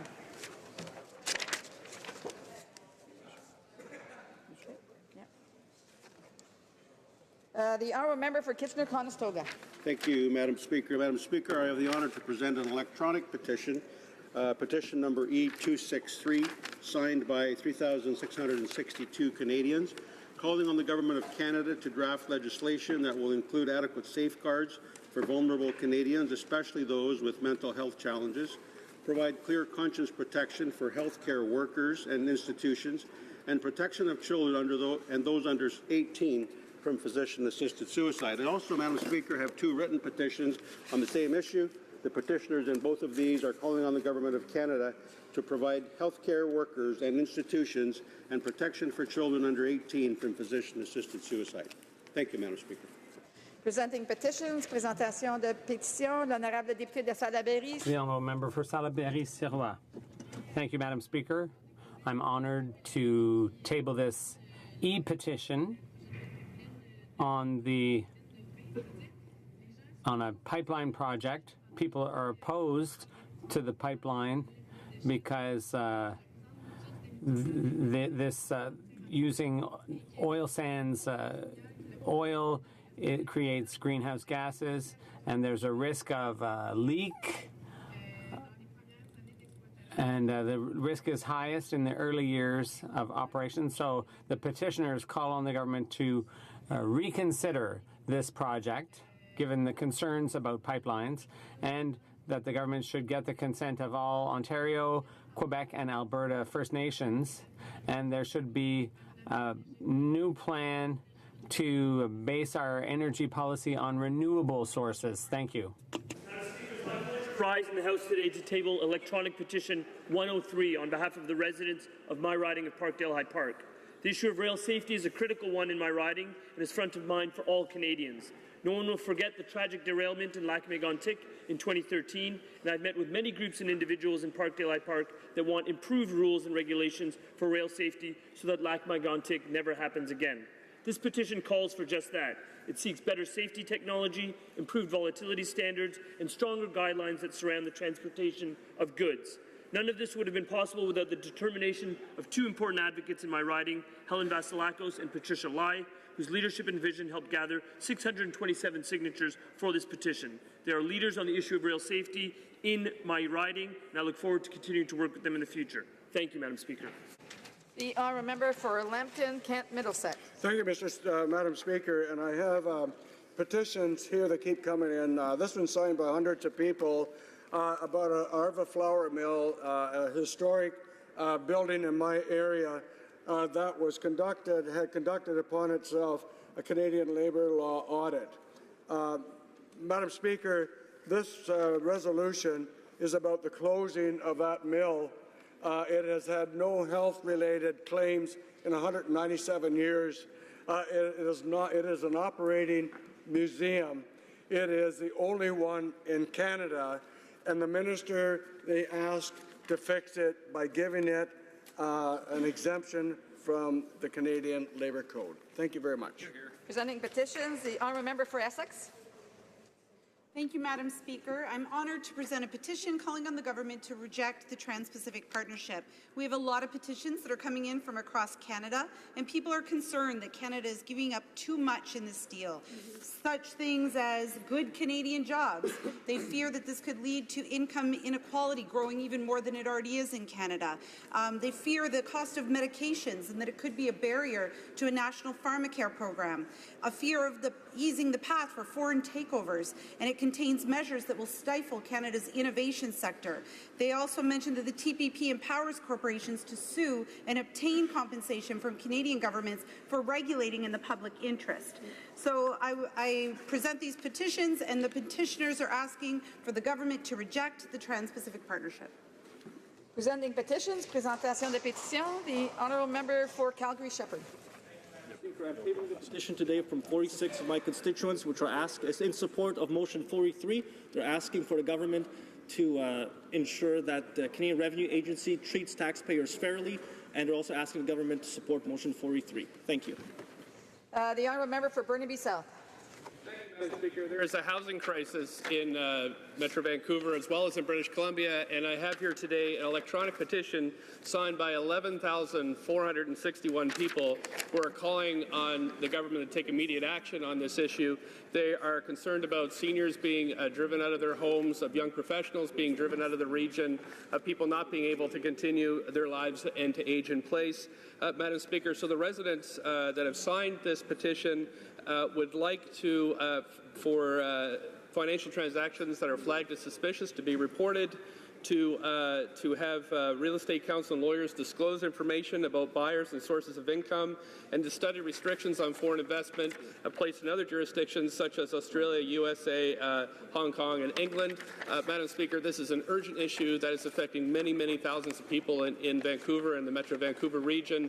So I urge the government to take immediate action to address this petition. Thank you. The honourable member for Langley-Aldergrove. Thank you, Madam Speaker. I'm honoured to present a petition that represents thousands of signatures from the riding of Langley-Aldergrove in the Fraser Valley.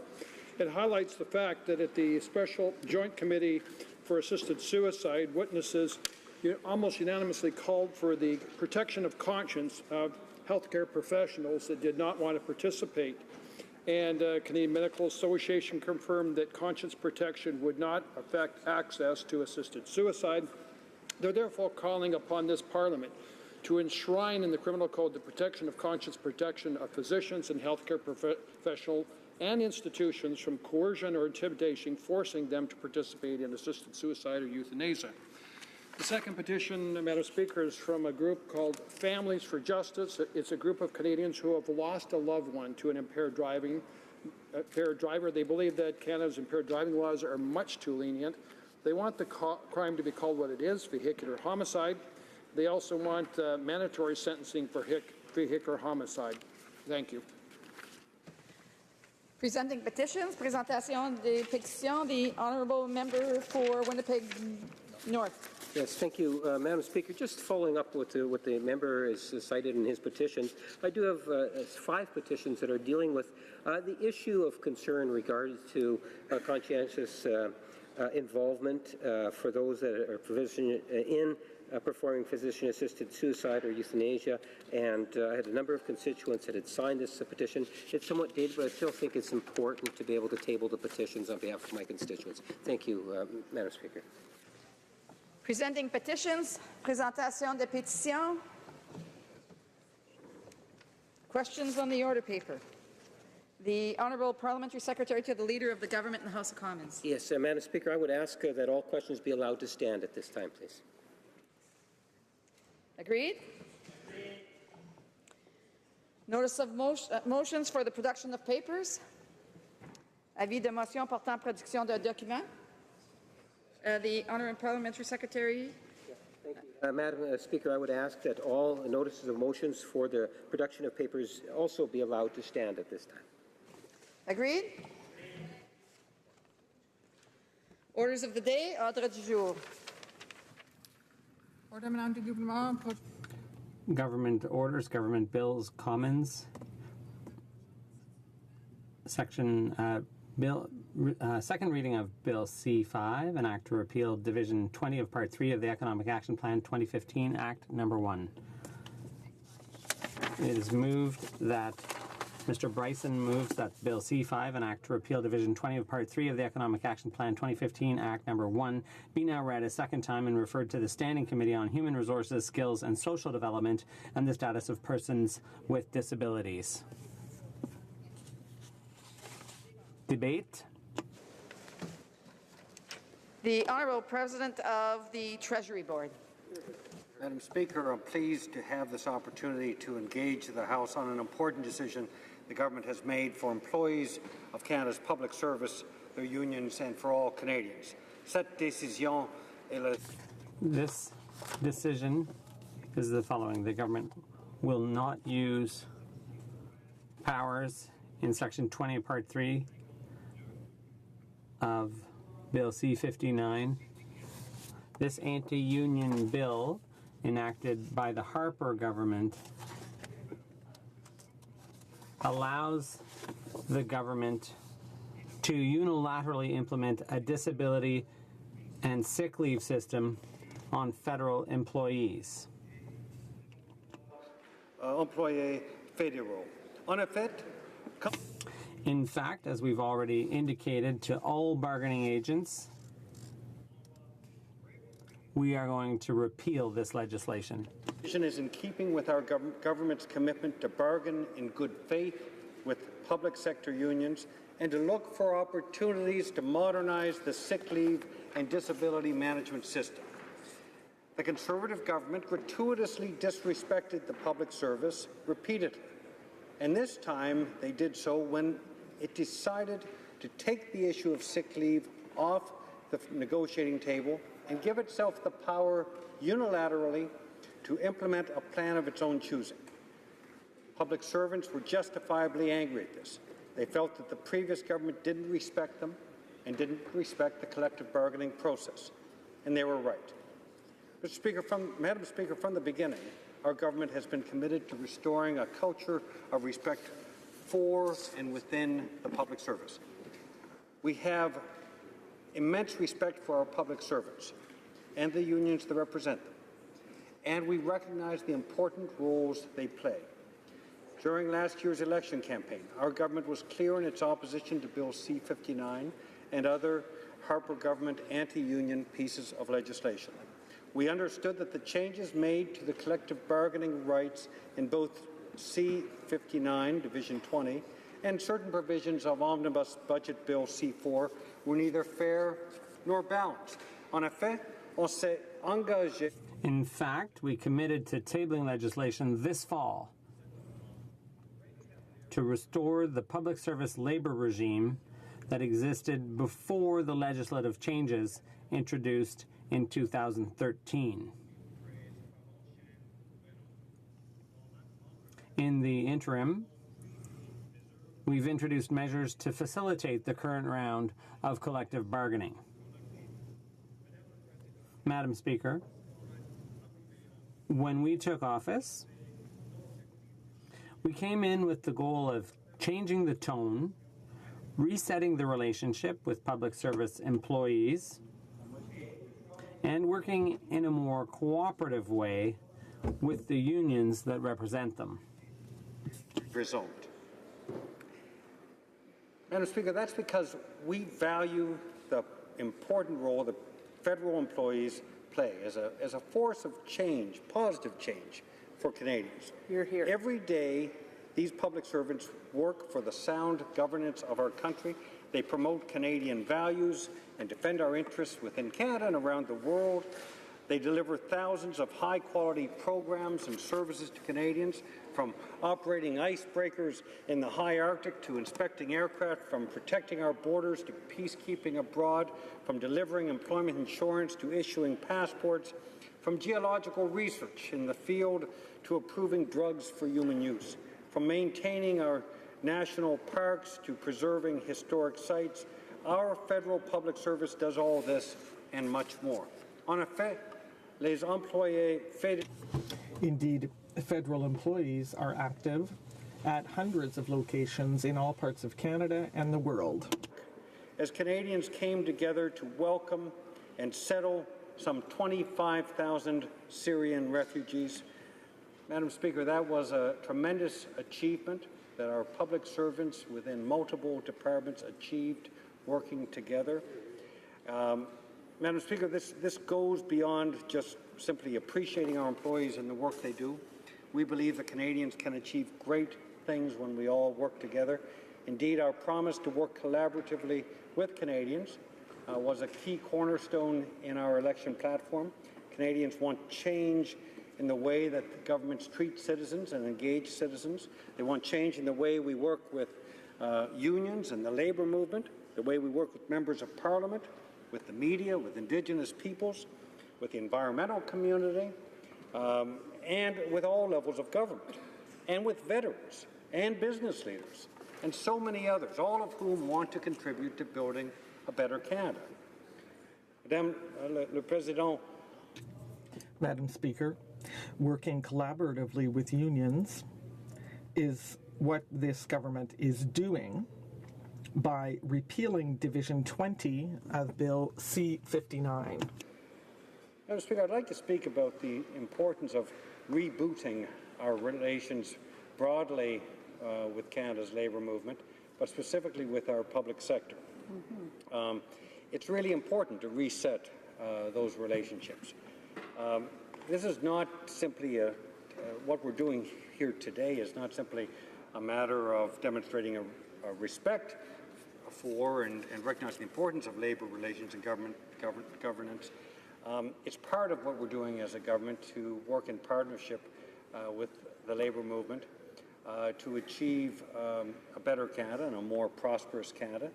One of the first things that I did after being named President of the Treasury Board was to reach out to Robin Benson, President of the Public Service Alliance of Canada, and Debbie Davio, President of the Professional Institute of the Public Service of Canada, Ron Cochrane, co-chair of the National Joint Council, and other public sector leaders. I told them I want to restore a culture of respect for the public service and respect and civility in labour relations. And the National Joint Council was among the first organizations I met with upon taking my responsibilities. Je voulais transmettre le...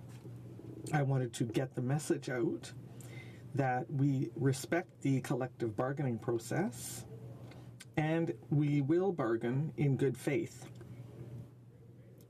And we are committed to reaching agreements, including the modernization of sick leave through the collective bargaining process.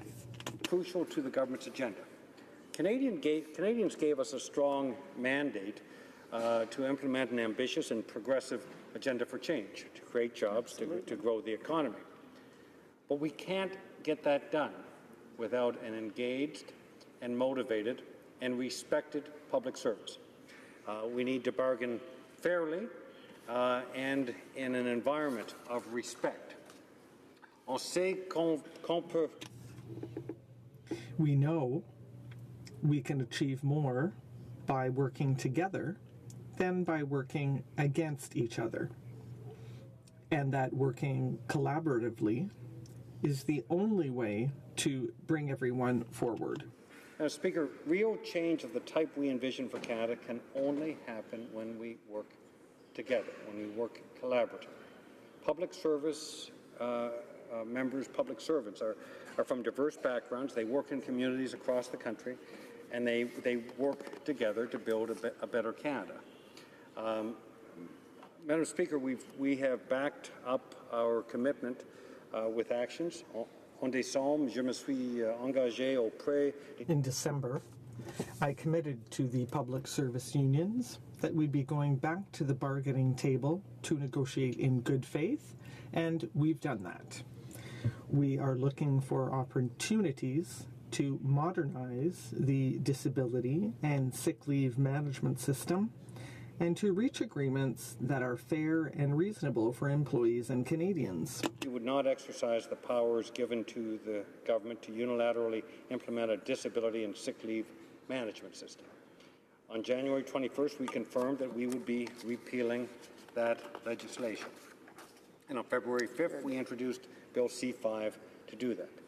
With the threat of C-59 removed, we can have a genuine conversation with unions representing the public service on how to modernize the sick leave system in the public service.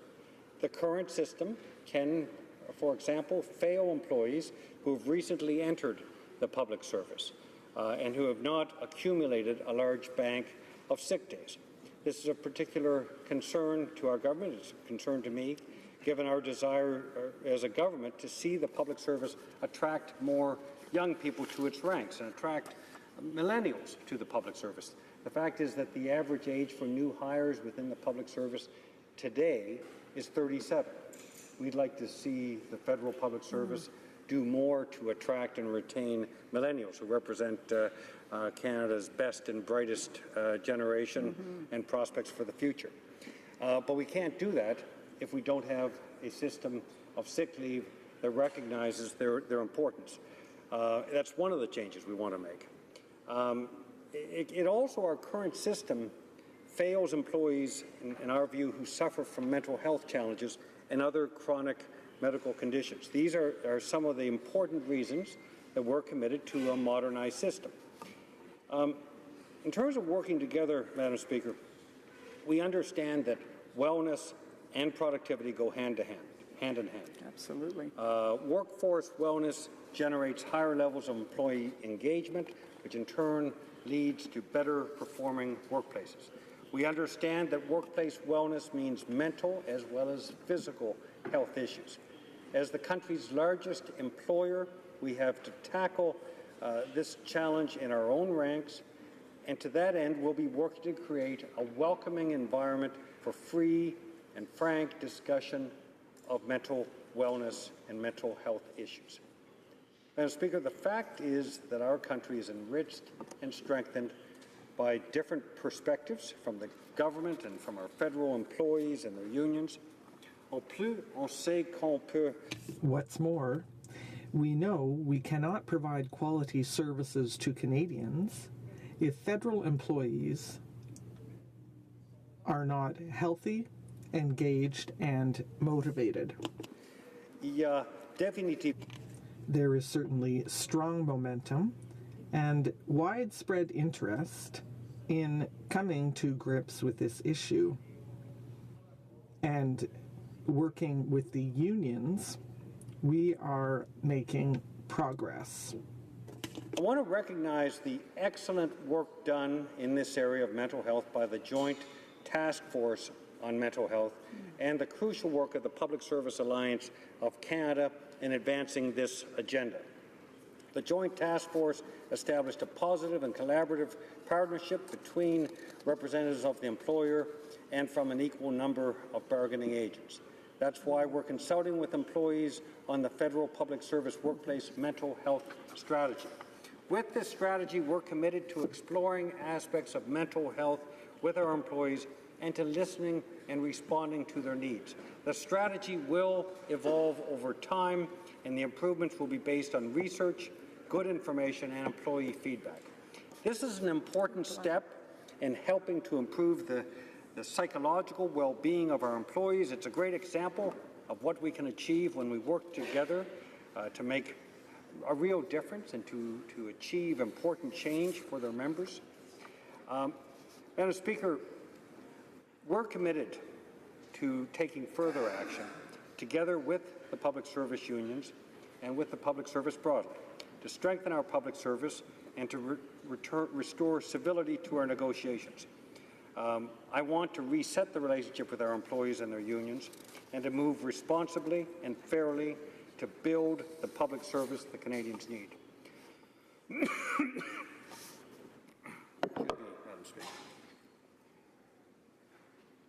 If we're going to meet the real challenges we face as a country, from improving economic opportunity and security for Canadians to settling thousands of refugees, we need to maintain a motivated and engaged public service.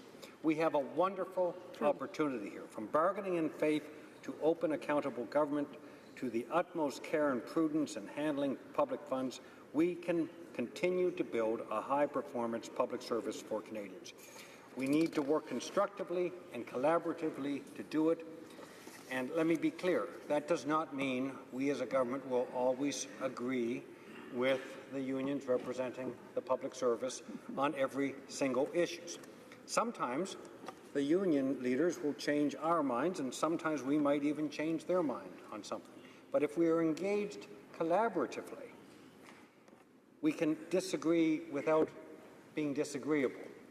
And we can work together to come together to build a stronger public service and better government for Canadians.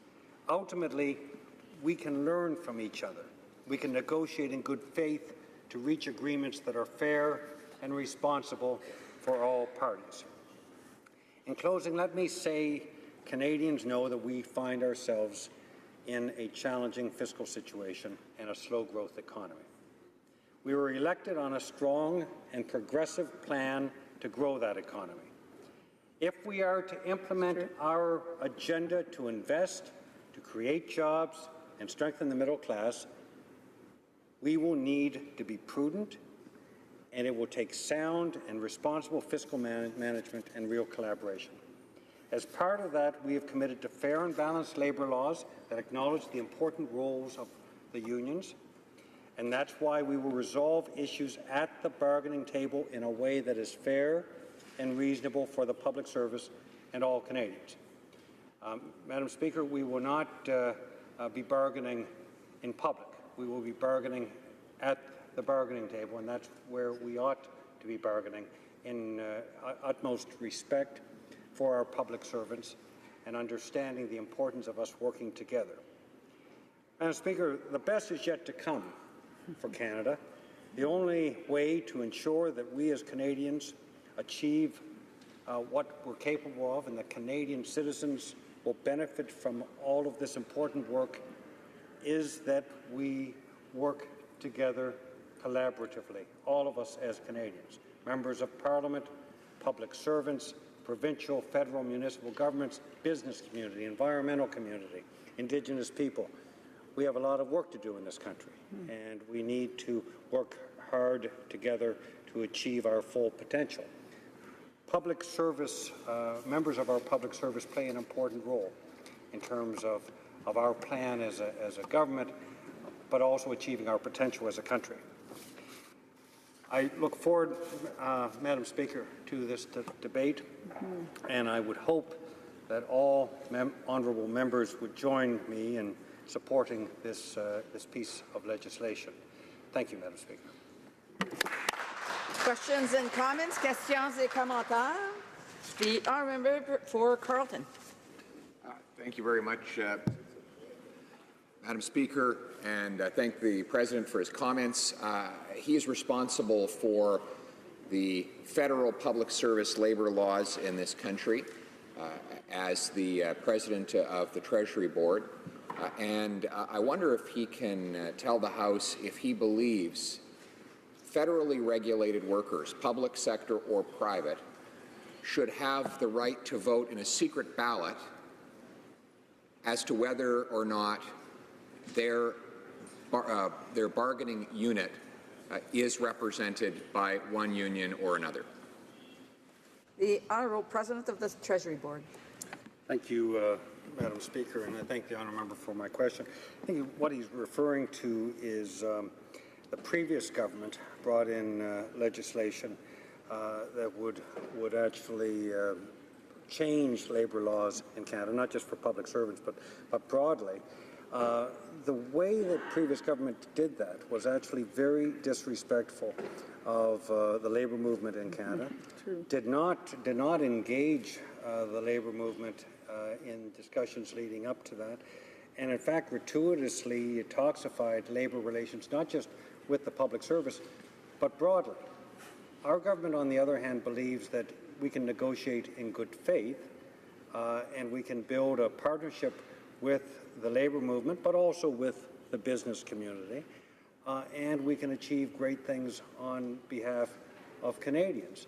But it was very clear that the legislation brought forward by the previous government was unbalanced and was very much an anti-union approach that the union movement across Canada uniformly condemned.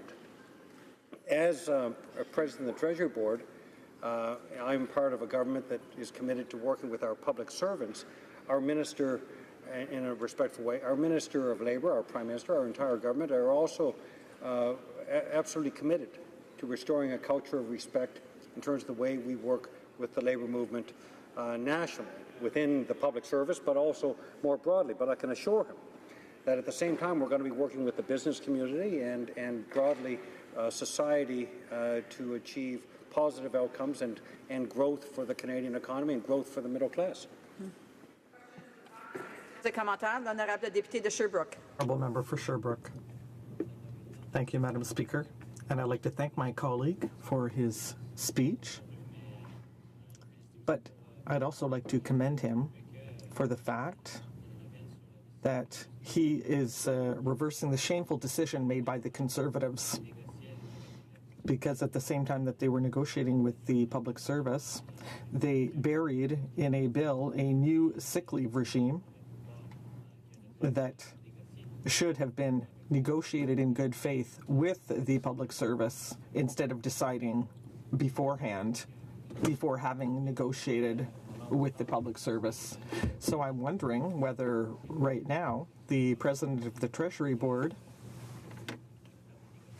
is at the bargaining table and is currently proposing a new sick leave regime, because the unions are wondering whether their current sick leave system is on the table and whether the government has already made up its mind. And so is this going to be a real negotiation, or is it just going to be a decision that is made ahead of time by this new government? The Honourable President of the Treasury Board. Madame President, j'apprécie beaucoup. Madam Speaker, I appreciate that question very much. And first, and once again, it's a priority for us to reestablish a culture of respect for the public service. And we will continue to bargain and negotiate issues such as the sick leave regime. We will continue to have those discussions.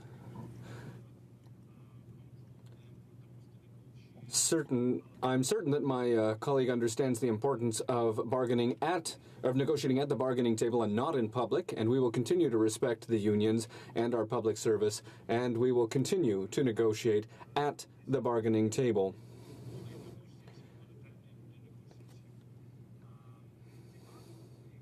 It's not appropriate for a government, and I remember it was not appropriate. I remember when we were here in this House when the previous government attacked the public service in this House, and when they attempted to negotiate in public. We are going to avoid that practice, and we will continue to negotiate at the bargaining table. That's the right thing to do, and we will continue to do that. Questions and comments, questions et commentaires. The Honourable Parliamentary Secretary to the Leader of the Government in the House of Commons. Yes, thank you. Madam Speaker, one of the things that I've always appreciated is just the fine work that our public service does as a whole. In fact, I believe that if you were to canvass other civil services, you will find that there's an immense amount of respect for the way and the manner in which our civil service carries itself in such a professional manner and the things that they're able to accomplish. I know the member, as I have had the opportunity to travel abroad, and you often will find a great deal of interest in terms of how Canada's civil service operates, and a great deal of admiration. So I guess my question to the President of the Treasury Board is, can you just share his insights and his thoughts in regards to just how Canada's civil service and the fine work that they do is actually not only acknowledged from within Canada, but also from abroad? The Honourable President of the Treasury Board.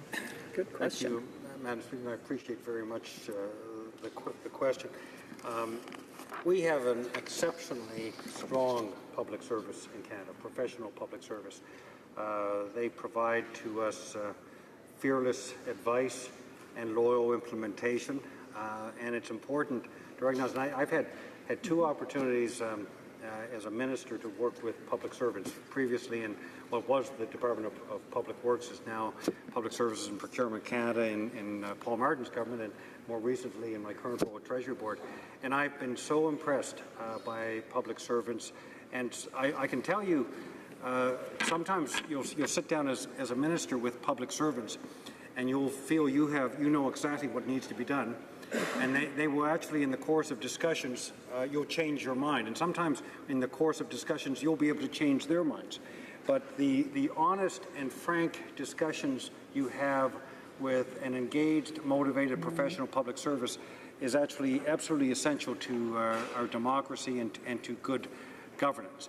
I could never understand, Madam Speaker, in terms of, and sometimes the previous government would in this House gratuitously pick fights and attack the public service. And I understand there may have been some politics to that in terms of playing to a base, but you can't move forward your agenda without the partnership of a motivated public service. And you can't crap on people in public and expect them to work with you in private. It's just basic common sense that you've got to work with people. And I know that all members of Parliament in this House of Commons, Conservatives, NDP, we know on a day-to-day basis how important our public service is. We know that in this House of Commons how we're served by exceptional people committed to helping us do our jobs and to govern the country better.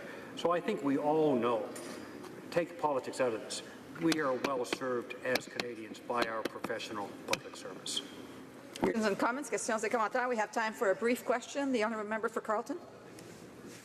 Madam Chair, the President failed to answer my earlier question. My question was whether or not he believes in the right of an employee to vote in a secret ballot on whether his or her bargaining unit is represented by a union. A brief answer from the President of the Treasury Board. Speaker, the previous government brought in legislation that was created an unbalanced and anti-union position that damaged labor relations. We've already had it. Bad generals fight yesterday's battles, and that's what the honourable member is doing. We have reversed some of those regressive changes. We've restored and continue to restore a culture of respect for not just the public sector unions, but broadly the labour movement in Canada, and we will continue to do so in partnership with labour, in partnership with business, in partnership with Canadians. Resuming debate, reprise de débat, the honourable member for Carleton. Thank you very much, Madam Speaker. The President of the Treasury Board has just accused me of being a general waging an old battle. Well, I rise today to say that the right of working people to chart their own destiny through the use of a secret ballot, though an ancient right, will never get old. That is a basic fundamental freedom upon which this august chamber is based, and by which every real democratic decision is ultimately and finally made. The right of the deciders, that is the people, to go into a secret place and mark their preference free from intimidation or scrutiny by those who have authority over them. And that the honourable member might consider to be regressive, a word that he chose himself, but it is the methodology that allowed him to be here in the first place. So I don't know if he's going to rise in the question and comment period to proclaim that he should not have been elected by those means, but that instead he should have been able to go around his community and ask people to elect him through a petition system whereby they, standing right in front of him, would be asked to put their name beside his name or the name of his opponent. Imagine if Parliament were chosen in such a truly regressive way. Unfortunately, prior to the later days of the previous government, that is how many federally regulated workers in the private and public sector had the decision of unionization imposed upon them. Furthermore, this is not yesterday's battle. Currently, the government has legislation before Parliament that would strip away the recently won gain that workers enjoy to vote secretly on whether or not to unionize their bargaining unit. That legislation is before the Senate, and it is not simply one bill. There are two bills related to that right. One broadly speaks to the right of workers in the federal sphere, and the other speaks specifically to the right of RCMP members who, due to a Supreme Court ruling, will be soon be granted the right to organize and collectively bargain in their workplace. We know from the unfolding controversies related to the union drive of multiple organizations seeking to represent the Mounties as the bargaining agent, that RCMP personnel would benefit from the right to decide in a secret ballot rather than under the watchful eye of either the employer or a prospective bargaining agent. The reason that a secret ballot is so primordial is not just to protect the worker against intimidation by a prospective bargaining agent or union, but also to protect the employee from intimidation by an employer. And on this point, I would like to spend some time. When I asked the President of the Treasury Board, he said he wanted to develop a balanced legislative framework between business and unions. He totally forgot the primary stakeholder. Primary stakeholder in labor laws is not business or unions, it's the worker. It's the worker. And it is upon the worker that all of our laws and all of our rules should be designed to serve. And so, Madam Chair, this is not a battle for yesteryear. It is a debate that is live and well today. And I would suggest that he, as the President of the Treasury Board, has an opportunity to rethink his position and that of his government and come around to the position that workers should have the right to vote, which is, by the way, the policy in 5 of 10 Canadian provinces. Jurisdictions governed by various different political parties give this right to provincially regulated workers in their jurisdiction. This is not an extreme or exotic concept. It is broadly practiced in jurisdictions not only in Canada but around the world. We merely suggest that in the federally regulated sector that right should continue to exist. I represent the riding of Carleton, which neighbours on the community in Barrhaven, which was formerly part of my riding. There you will find the headquarters of the RCMP, an organization that will face union drives as the Supreme Court's ruling permitting that its personnel to unionize comes into effect.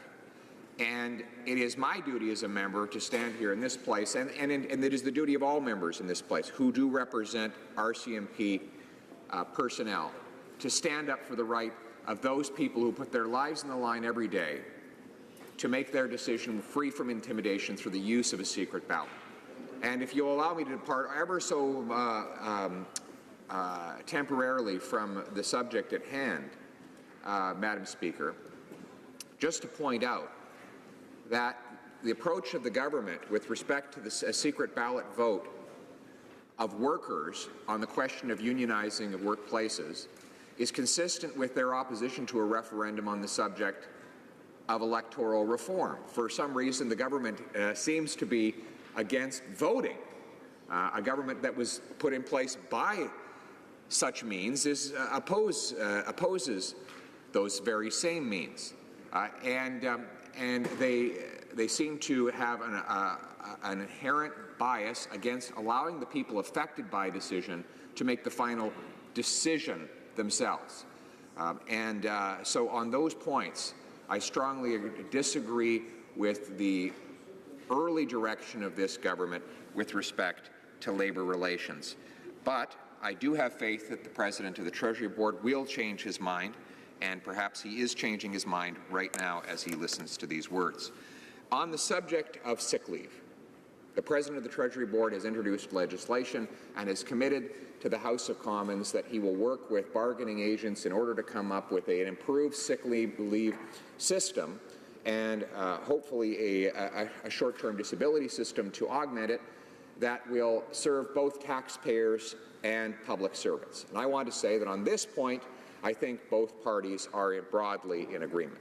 It seems to me that the President of the Treasury Board and the government of the day is trying to work with the bargaining agent to find a solution to the ongoing problem that exists in a whole host of workplaces, which is to single out the best way to deal with sickness and injury for employees.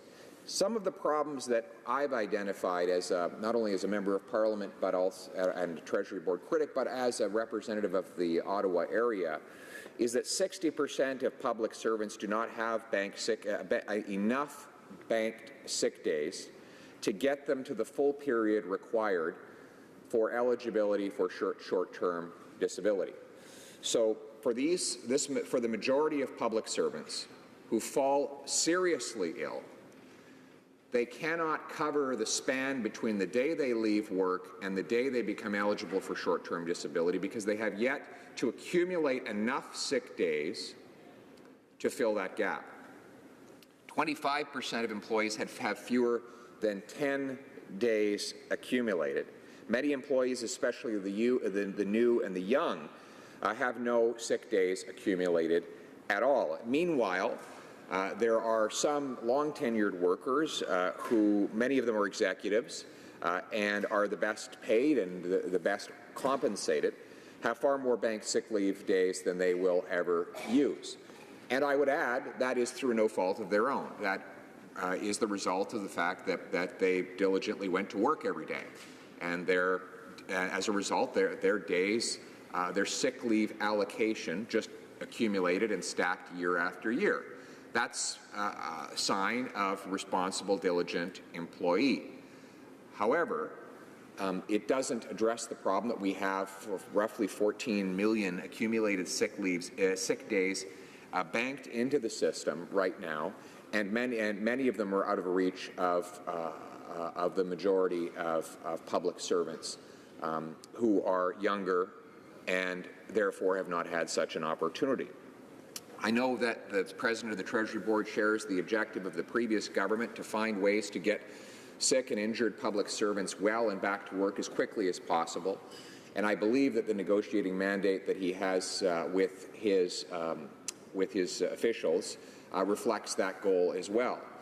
So I would encourage him to continue to work towards the mutually supportive goals of A, protecting taxpayers, and B, ensuring that public servants have a sick leave and short-term disability system that protects them when they need it and helps them get back to an active, productive life as quickly as possible.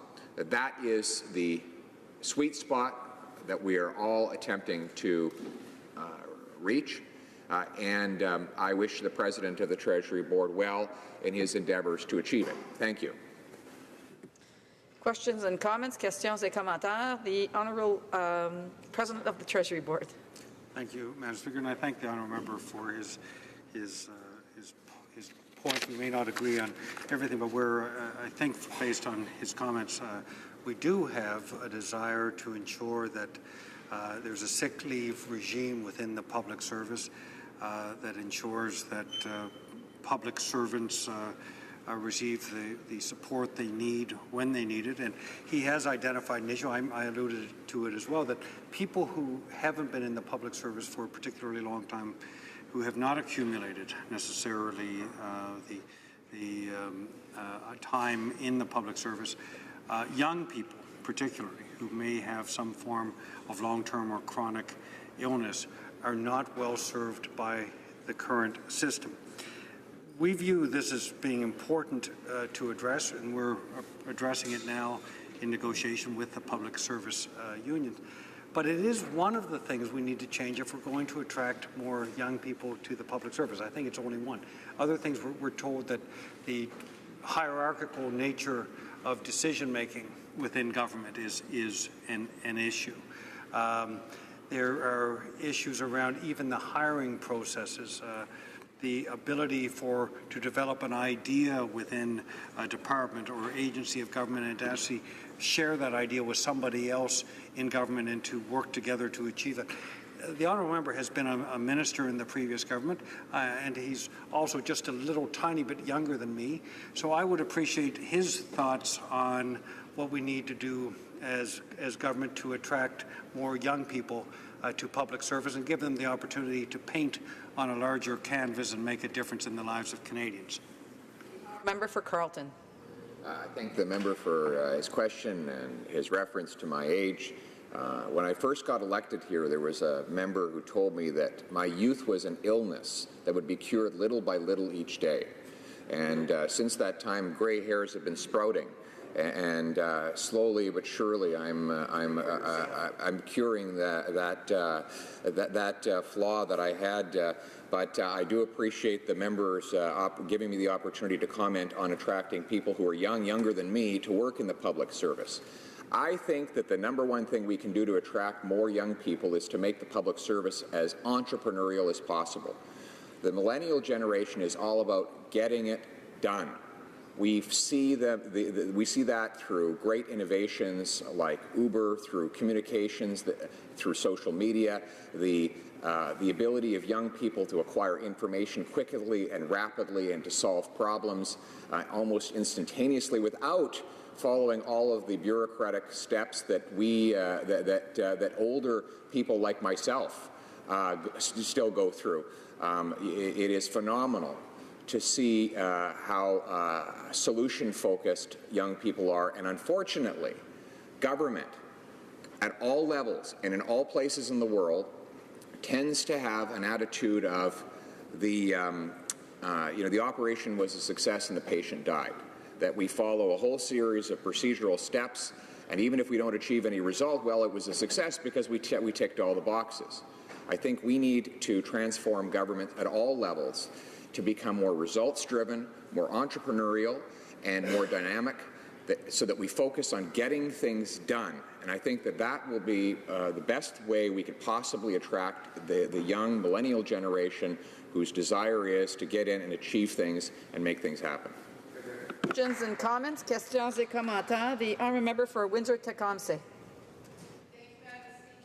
I'd like to ask the honourable member, since I heard such intriguing discussion from himself with regards to his vision of fundamental rights for public service workers to be free of intimidation, that does this mean that this member would think that we should be moving quickly in other areas to restore the fundamental right of a public service worker to refuse unsafe work conditions?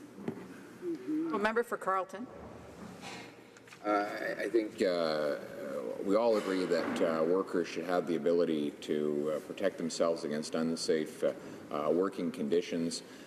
There's very extensive regulations that protect employees, both private and public sector, federally and provincially regulated, and I think that we all want to see those rules employed and respected. Now, my point was regarding an equally important right, which is to the right of the collective self-determination of employees in a given bargaining unit. Their right to choose through a secret ballot whether or not to be represented by a union. That is a right that exists for provincially regulated employees in 5 different provincial jurisdictions, and one that continues to exist in Canada at a national level because of a bill passed in the previous Parliament. Unfortunately, that right is currently under jeopardy because of legislation the government has introduced, this government has introduced, that would effectively abolish the secret ballot for union certifications. And I'm asking them to reconsider that approach. I think that it is a very reasonable, moderate, sensible approach to expect that workers would be able to choose their own their own destiny without intimidation, either from the proposed bargaining agent or the employer. Questions and comments? Questions et commentaires. The honourable member for Richmond Centre. Thank you, Mr. Speaker. I applaud my colleagues' attempt to really let us know what the true picture is in our public service. I've been consulting a lot of private sectors lately about, the need for productivity, the need to create more jobs, and also to make sure that the government spends the money wisely. Now, many of my small business and medium-sized business people said that they wanted to make sure that there's productivity in their workplace. And while they are, if you compare, look at all the benefits our public servants are getting, and banking on those sick days, if you look at the record, 14.7 million sick leave days, and then, those are paid, will be paid, and have been paid by private sector taxpayers. So my question to my honourable colleague is that how do you really justify, if we can, really having only the public sector benefiting, reaping all the good benefits, while the private sector is sacrificing? Just to remind to the member that she's to address the questions to the chair. I apologize. So the honourable member for Carleton. Thank you very much, and I thank the member and the former minister for her question. This, I think, is the balance that we in the previous government and the current government are trying to strike, which is between respect for taxpayers, that is the private sector, as the member refers to it, and public servants. to deliver a sick leave and short-term disability program that is there for public servants when they need it and is affordable to the taxpayers who are paying all of the bills. I'm hopeful that the President of the Treasury Board continues with a mandate for his officials to achieve that balance because there are better ways, and you know, we have right now a system where younger public servants who are or those new to the federal public service don't even have enough sick leave days to get through to a short-term disability plan if, God forbid, they fall terribly ill. And our previous government had attempted to rectify that problem with by extending short-term disability through a fair, balanced, and affordable regime. And I think that the current government has picked up that approach and hopefully is making progress with their partners in the bargaining agent to achieve something that will work for both taxpayers and employees. À l'ordre, conformément à... Order. It's my duty, pursuant to Standing Order 38, to inform the House that the questions to be raised tonight at the time of adjournment are as follows. The Honourable Member for Drummond, official languages. Indigenous Affairs. Resuming debate, reprise de débat, the Honourable Member for Saskatoon West. Thank you, Madam Speaker. And it's a pleasure to address today and talk about this important issue. Bill C-5 is one step on a long road to recovery for Canadian public service workers and more generally the rights of all Canadian workers. The previous government's concerted assault on the rights of Canada's public service workers, on the value of the important services they provided, and by extension on the rights of every hardworking Canadian has really negatively impacted our ability to attract new talent to the public sector and has seriously deteriorated the services the Canadian government is able to deliver to all Canadians. And the result is costly. It's costly to the economy, to the Canadian way of life, and to the well-being of public servants. Plus, it creates gaping holes in our social fabric, which sadly means particular segments of the Canadian population are left behind or are underserved. Madam Speaker, the previous government's Bill C-4 shows little regard for basic business principles, willful ignorance of the common and elementary knowledge around sickness in workplaces, and zero concern for the well-being of other people. In this day and age, there's no good reason to demand a person to go to work sick. The previous government's trampling of workers' rights was short-sighted, unwarranted, and has left a negative impact on the public sector and the Canadian way of life. Repealing this bill is very obviously the right thing to do. But we can do better. My NDP colleagues and I ask the current government to continue to stand up for workers' rights and immediately repeal the previous government's Bill C-4, which interferes with free collective bargaining, infringes on workers' rights to a safe work environment, and restricts the right to strike. The government should move immediately to repeal each section of this bill that undermines the constitutional rights of public service employees. Madam Speaker, under the previous government, we witnessed a major dismantling of important public sector departments. This made many Canadians uncomfortable, very uncomfortable, in fact, that some even wrote songs about it, which is partly why we have a new party in power today. Madam Speaker, many of these public sector departments provide the information, research and analysis necessary for a government to make informed decisions. Being informed when making any decision is a key factor in making good decision, whether that decision conforms to a preconceived ideas or not. Dr. Peter Wells, a former public servant and environmental scientist, said in an interview with the National Observer that the previous government was quite, and I quote, simply anti-science, anti-evidence, and anti-informed policy and decision-making. More than 2,000 positions and people were lost, many in my field, resulting in a loss of generation of skills, knowledge, and capacity that were there to serve the public, end quote. They were there to serve the public is the important part here, to serve the public good, not the good of a single political party or the agenda of a small group of ideologues. Madam Speaker, the public service is essential to a functioning democracy. They ensure we live under the best conditions with the best resources and the best information available anywhere in the world. The health of our public sector plays a crucial role in whether we lead the world or fall behind. The public sector is essential to every Canadian's well-being and safety. In short, the public sector deserves respect, and public sector employees should be treated with respect. Canadians want a Canada that trusts its public servants because, frankly, our public service workers are not the enemy. And Canadians trust their public servants to show up to work every day and diligently serve Canadians in what are often highly challenging and demanding situations.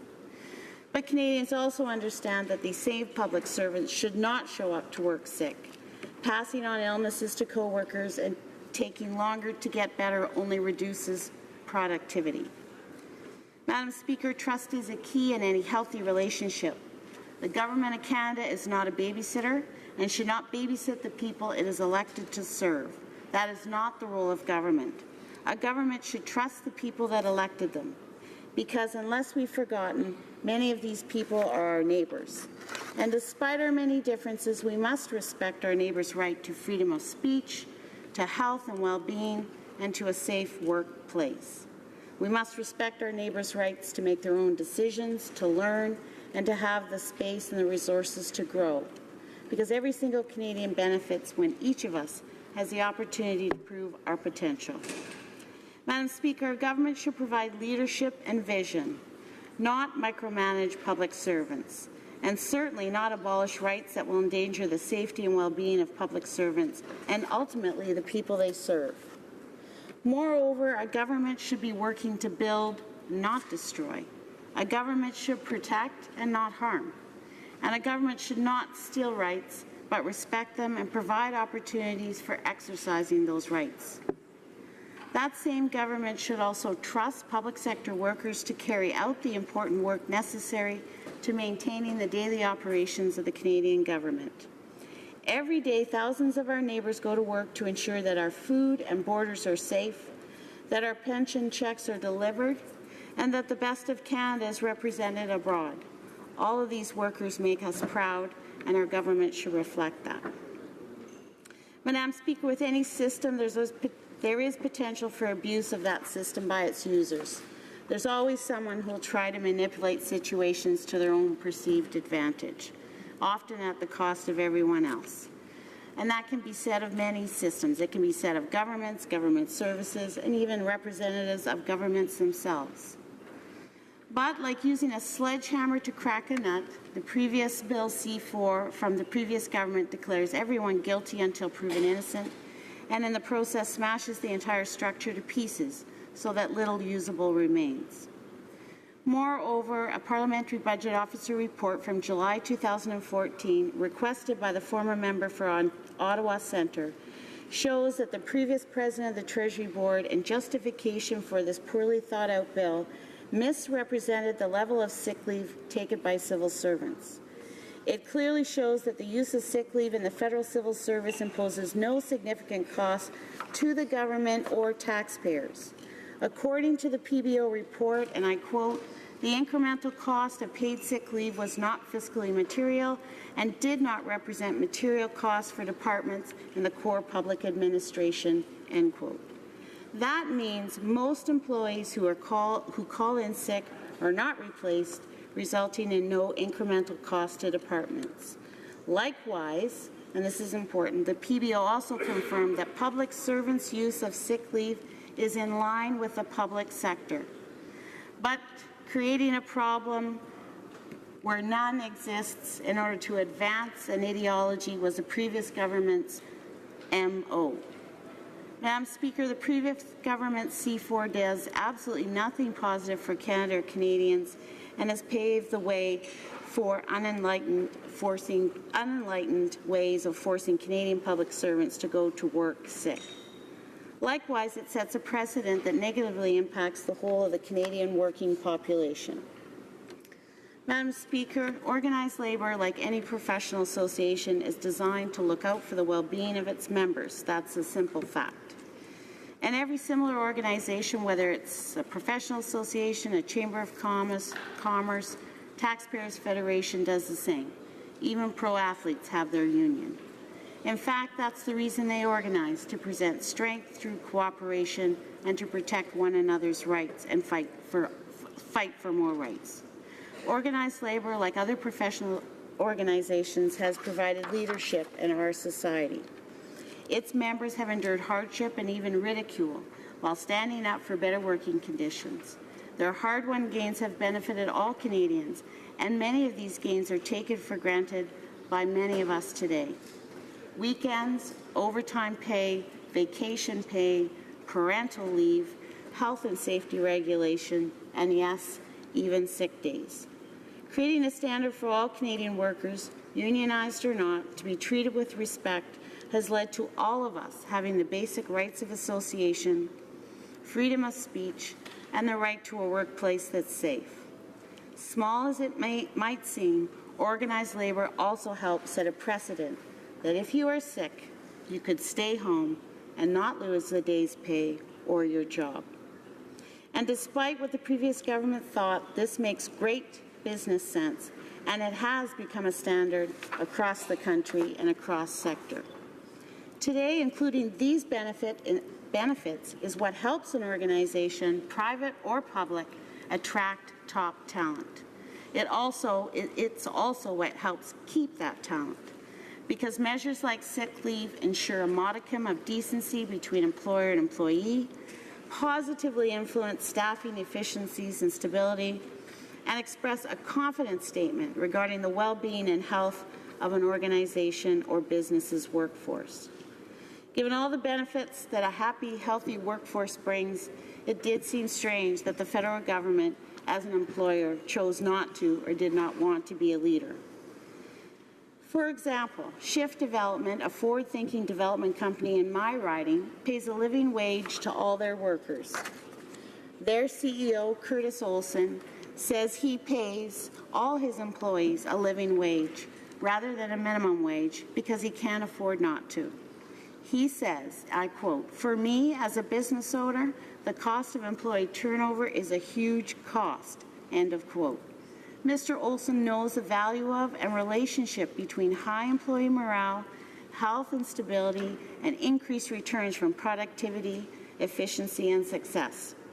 He says, "If I take care of my employees and help meet their financial and lifestyle needs, they'll take care of the company and the growth of the company."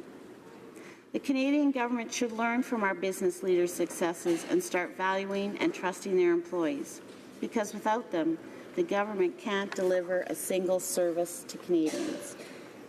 Madam Speaker, the previous government's bill contained in Bill C-4 was unenlightened and primitive. It pushed labour relations and standards back decades and set precedents that were regressive and reached far beyond the confines of the public service sector. It's incomprehensible to many Canadians why the previous government would want to erase rights that took decades and in some cases many generations to earn. Rights the Conservatives wiped out in massive, undemocratic, omnibus swaths in sweeping ideological mugging of Canadian rights and freedoms. And these transgressions were made without consideration for the consequences for the Canadian working person, the economy, or the future Canadian workforce, our children. Today, we are debating a return of only one of those rights. In the coming days, months, and years, no doubt, a great deal of time and energy will be lost to rebuilding what was destroyed by the previous government. Thanks to them, we must move backwards in order to move forwards, it seems. Instead of debating a national living wage, which would increase the health and well-being of our local communities and economies, the previous government has left us in the sorry state of debating the reinstatement of sick leave to public servants. And if news reports about the current negotiations are accurate, the Liberal government has not lived up to all of its election promises about respecting the public service. It's all very good to promise to negotiate fairly and to bring a renewed respect to its dealings with public service workers. But sometimes if you're serving up some of the same offer as the previous government, it really isn't real change. I urge the government to keep their promises and not break faith with the public service, and it is my hope that the new boss is not the same as the old boss. Let's work to fix what's broken, including a pay system that has left thousands of workers unpaid or underpaid, the full effects of which are not yet to be seen. Let's get this bill passed now and move on to creating and implementing things like a national housing strategy, which would save Canadians billions in healthcare and correctional services costs. Let's work on pressing issues like quality, affordable childcare, improving access to healthcare, and tackling climate change. Let's focus on improving the lives of families and seniors and creating brighter futures for our young people. I know for a fact my riding would benefit from discussion on all of these issues, and I'm sure my riding is not the only one in the country. As such, while I support Bill C-5, more needs to be done to restore the numerous and hard-earned rights of Canadian workers, and especially those in the public sector. So I urge the government to commit to repealing all the regressive changes made to labour law in the former government's Bill C-4. Bill C-4 of the previous government undermined the constitutional rights of federal public service employees to collective bargaining, including the right to strike. It also offers government negotiators an unfair advantage at the bargaining table. Unions, of course, fought against the changes throughout those legislative processes. Happily, with collective bargaining about to resume and in process for several tables of large unions, the government has the opportunity to make a gesture of good faith by committing to repeal provisions of the previous government's Bill C-4 affecting collective bargaining. That would be a start, because there are some seriously questionable aspects of that bill. In fact, the Public Service Alliance of Canada asked the court to immediately declare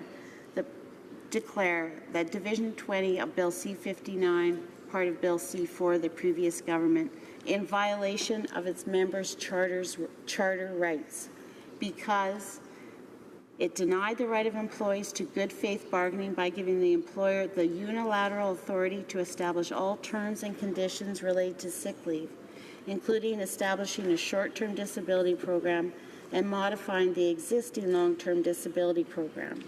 It allowed the Treasury Board to unilaterally nullify the terms and conditions in existing collective agreements, and it gave the employer the authority to override many of the provisions of the Public Service Labour Relations Act. In short, the previous government's Bill C-4 gave the government unbridled authority to designate essential positions. It eliminated the public sector compensation analysis and research functions, which had previously allowed the parties at the bargaining table to base wage offers and demands on sound evidence and facts. The previous Bill C-4 also changed the economic factors that could be considered by Public Interest Commission or arbitrary board, which placed the employer's interests ahead of its employees and tipped the scales shamelessly in the employer's favor. The NDP has stood with public service workers and the public sector unions every step of the way, while right after right was stolen from them by the previous government. During and after the last campaign, the NDP proposed a comprehensive suite of reforms that would help ensure that the relationship between public service employees and government is responsible, reliable, and respectful now and into the future. These measures included protecting whistleblowers, empowering the Integrity Commissioner, introducing a code of conduct for ministerial staff, and reining in the growing use of temporary work agencies at the expense of permanent jobs. We remain committed to taking these important steps forward. But beyond changing specific policies, what is really needed is a change of attitude. Our public service workers have been neglected, undermined, and abused by brutal cuts and restrictive legislation under both Liberal and Conservative governments and administrations. It's time we revisit our thinking. What do any of us know about what is possible until we change the way we've been thinking and try a new road? A road that respects the independence of public servants, that respects the important work they do, and shows that respect by honestly and fairly coming to the bargaining table. The current government must commit to restoring capacity in the public service so that essential services for Canadians can be delivered. This Liberal government has said it is a friend of Labour, both during the election and in government, but sometimes their words and actions don't line up. Their exclusion of such important issues as staffing deployment, harassment and discipline from the collective bargaining process for the RCMP staff is one such disappointment. Another is Bill C-10, which made layoffs of 2,600 Air Canada and Avios workers permanent by allowing Air Canada to ship aircraft maintenance jobs out of the country. The Air Canada Public Participation Act required Air Carrier to keep heavy maintenance jobs in Montreal, Mississauga, and Winnipeg, and a unanimous ruling in the Quebec Court of Appeal recognized these obligations. But instead of respecting the court's ruling, this government decided to side with Air Canada at the expense of workers. I hope the government will stop saying one thing and doing another. I do believe it's time we made good on many election promises. Madam Speaker, I urge the government to make a commitment to repeal the previous government's Bill C. Thank you. Questions and comments? Questions et commentaires. The Honourable Parliamentary Secretary to the President of the Treasury Board. Thank you, Madam Speaker, and I want to thank the member for Saskatoon West for her remarks and her support for the bill, Bill C-5, that we are discussing today, and to assure the member that we, as the Liberal government, are committed to restoring a fair and balanced approach to labour relations and ultimately build a strong, robust economy, because it's important to have a positive relationship with labour and civil servants, both for moral reasons, equity reasons, and also to accomplish the objectives of the government, which is to build our economy and improve the lot of the middle class. So C-5 is a step in this. It doesn't end there. I want to assure her that this government is committed to repealing other hurtful legislation and doing so this fall.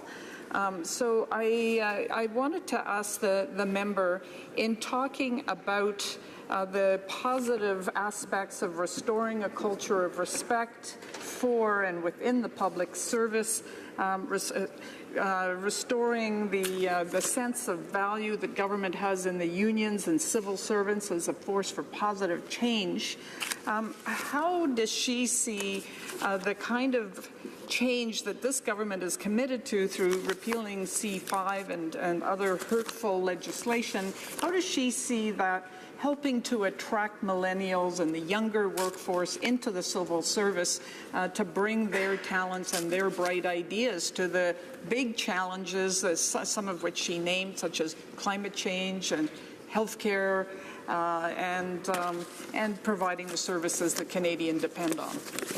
The Honourable Member for Saskatoon West.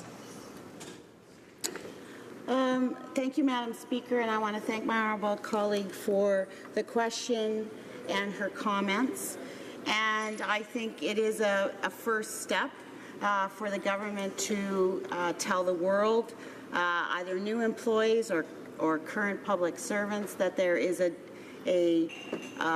different feeling in the workplace. We are looking to, as a government, respect workers and their skills and treat them fairly and humanely as a very important first step in order to attract other people, younger people, to public service.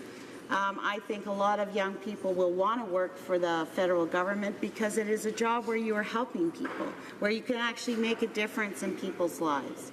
I think the one point in my speech that perhaps maybe shared or sort of sounded like I was sharing some disappointment is I do think in order to attract younger workers that the government missed, well, you haven't missed the opportunity, you could still do it, have an opportunity to really boldly look at the legislation that the previous government brought in and get rid of all of that anti-union, anti-worker legislation that I spoke of as a way to say, because that type of legislation was sort of saying to people, there's a problem here where there wasn't one. Too many people are taking sick days, it's costing us a lot of money, all of which was not true. We need to sort of have a different message out there in the public to young people to say there is a new boss in town and we do respect you and want to be partners with you and want to provide. And so I guess I'm asking the government to take a very bold step forward and repeal that legislation that I spoke of in my comments. Questions and comments, questions et commentaires. The honourable member for Essex. Thank you, Madam Speaker. And I'd like to thank my honourable colleague, our Labour critic in the NDP, for her fantastic speech and I believe a critique of where the government could potentially be going for working people in Canada. As a union member myself for 20 years, there's nothing more fundamentally important than the right to collectively bargain and the right to strike. And yet, unfortunately, we don't see this being addressed in C5. When we look at the former C4, it's a direct threat to collective bargaining rights and the right to strike. Unions like PSAC, PIPC, CAPE recognize this importance, and it really stabilizes and is the foundation of their ability to protect their rights in their workplace. And we need to move to collective bargaining back to where it was before the Conservative Harper government created C4 and essentially took that right away. So my question to my honourable colleague is I wonder if she can give us her thoughts on why the government isn't recognizing this and moving immediately to restore free and fair collective bargaining for public service workers in this country. The honourable member for Saskatoon West. Thank you, Madam Speaker, and I want to thank my honourable colleague for her comments and her passion and for sharing what's important to her and those within the union movement, our brothers and sisters, and those that work in our neighbourhoods. I think, you know, what's important to me to continue to believe in this government moving forward and being more supportive and protecting the rights of working men and women is I do feel that sooner rather than later, this government needs to do more walking than talking when it comes to the anti-worker, anti-union, health and safety issues that rights that were moved from public sector workers from the previous government. I need to see this government talk about those issues and move forward quickly. It wouldn't take, if we're going to go through all the things that the previous government did to remove rights from working people and unions, we'll be here until the cows come home as we continually sort of try to look at one thing at a time. And I guess I would ask that the government look at it holistically, provide that leadership as a new positive force in labour relations in the government and move quickly to repeal those that are still on the books. Thank you. Questions and comments, questions et commentaires. The honourable member for Kitchener-Conestoga. Thank you, Madam Speaker. I want to thank my colleague for her comments, and I think all of us in this room today agree that we value the work of our public service workers. But my question, Madam Speaker, is I'd like my colleague who just spoke to answer, can she name one business in her riding, one company, small, medium, or large company, that could continue to operate with the kind of sick leave benefit system that we have today that was implemented 70 years ago? Does she not agree that there needs to be positive change to make it more fair for workers in all sectors across Canada? The honourable member for Saskatoon West. Thank you, Madam Speaker, and I want to thank my colleague for his question. I think what I have found is that a lot of times people are sort of creating problems where they don't exist. In my remarks, I commented on the Parliamentary Budget Officer's reports around sick leave and the cost to taxpayers that were not, as the government suggested, out of control and costing us millions and billions. That just isn't the case. I brought to your attention in my remarks a small, medium-sized business in my community that is attracting young, talented people by offering people good benefits and a living wage. And I really think that sometimes we sort of assume, because we're trying to create a problem, sometimes in order to make decisions that I wouldn't always agree with, cut budgets and whatnot, we create a problem that really isn't there. I think we need to have a public sector that is supported, that is valued, that is given the skills and the resources to do a good job, and that includes good benefits. If we really want to see our government and our democracy and our country grow in order to attract people to those jobs and actually, I think, make the public sector a job that people would strive for and want to make a career in. Thank you. Comments, questions et commentaires. We have time for a brief question. The Honourable Parliamentary Secretary to the Leader of the House of Commons. Yes, thank you, Madam Speaker. With all due respect, I do disagree with the member's assessment. I believe that this government has established a new attitude in terms of its approach with unions, one of mutual respect.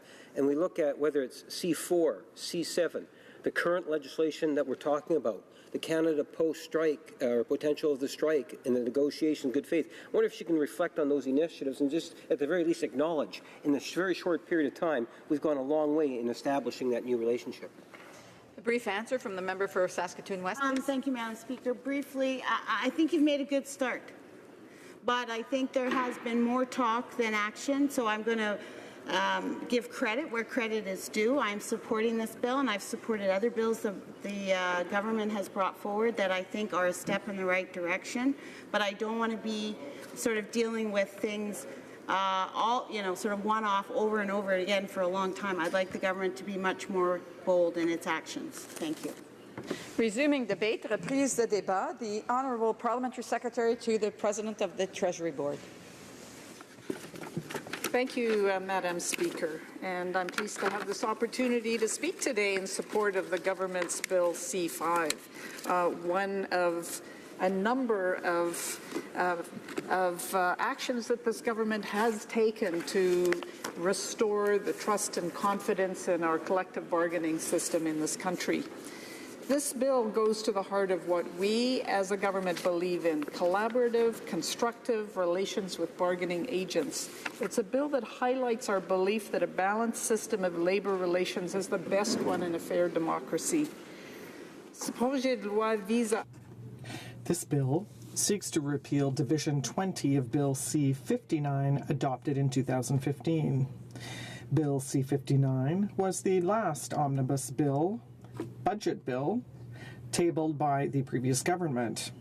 It gave the government the power to circumvent the collective bargaining process and to unilaterally impose a new sick leave system on federal public servants. It gave the Treasury Board the legal authority to do the following in the core public administration: establish and modify the terms and conditions of employment related to the sick leave of employees despite the content of the Public Service Labor Relations Act that was negotiated in good faith with bargaining agreements. Secondly, establish a short-term disability plan, and thirdly, modify the long-term disability programs.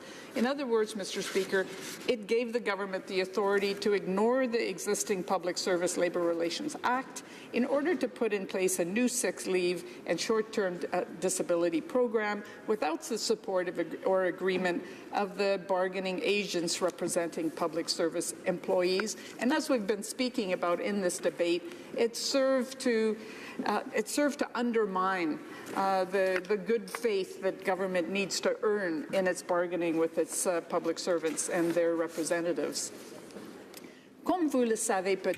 As you may know, the Public Service Labor Relations Act was initially adopted in 1967 to grant public servants the right to unionize and to negotiate collective agreements. It is essential to have collaboration between parties and to increase the public service's ability to serve and protect the public interest. That is clear. Bill C-59 sought to give the government the power to unilaterally impose a short-term disability program if no agreement was reached. Unilateral measures are not measures that are adopted collaboratively. They spark neither goodwill nor respect. Measures when they were introduced, and that is why we are here today repealing the legislation tabled by the previous government. Federal employees are Canadians like you and me, who each and every time they come to work do so in service to Canada and Canadians with the goal of improving or protecting the lives of their fellow citizens. They are the people who protect the integrity of our ecosystems by collecting the data and science that's needed to make good decisions. The people who issue our passports when we travel, who inspect high-risk foreign vehicles to make sure our ports stay safe and our waters clean, who work in the local post office, who ensure the safety of our food and the security of our borders. Cependant, au cours de la dernière... However, over the last 10 years, many of the fundamental rights, the fundamental labor rights of workers and unions, rights that were hard-won, were taken away or regressed. It suffices to look at Bills C-377 and C-525, which made it more complicated to accredit unions, and which made it easier to remove unions, and which forced unions to meet very costly requirements in terms of financial reports. These bills were adopted without the usual consultation process between the employer, the union, and the government, which is usually used when reforming labor relations laws. Of the measures that members opposite have been speaking about that we are committed to repealing. The previous government did not follow the negotiation process and made it much more difficult for unions and the employer to bargain collectively in good faith and work collaboratively in the interest of Canadians. So in contrast, we believe in negotiations to achieve settlements that are both fair for public servants and for taxpayers. Threatening bargaining agents through a bill is not a basis for constructive negotiations. So what have we done?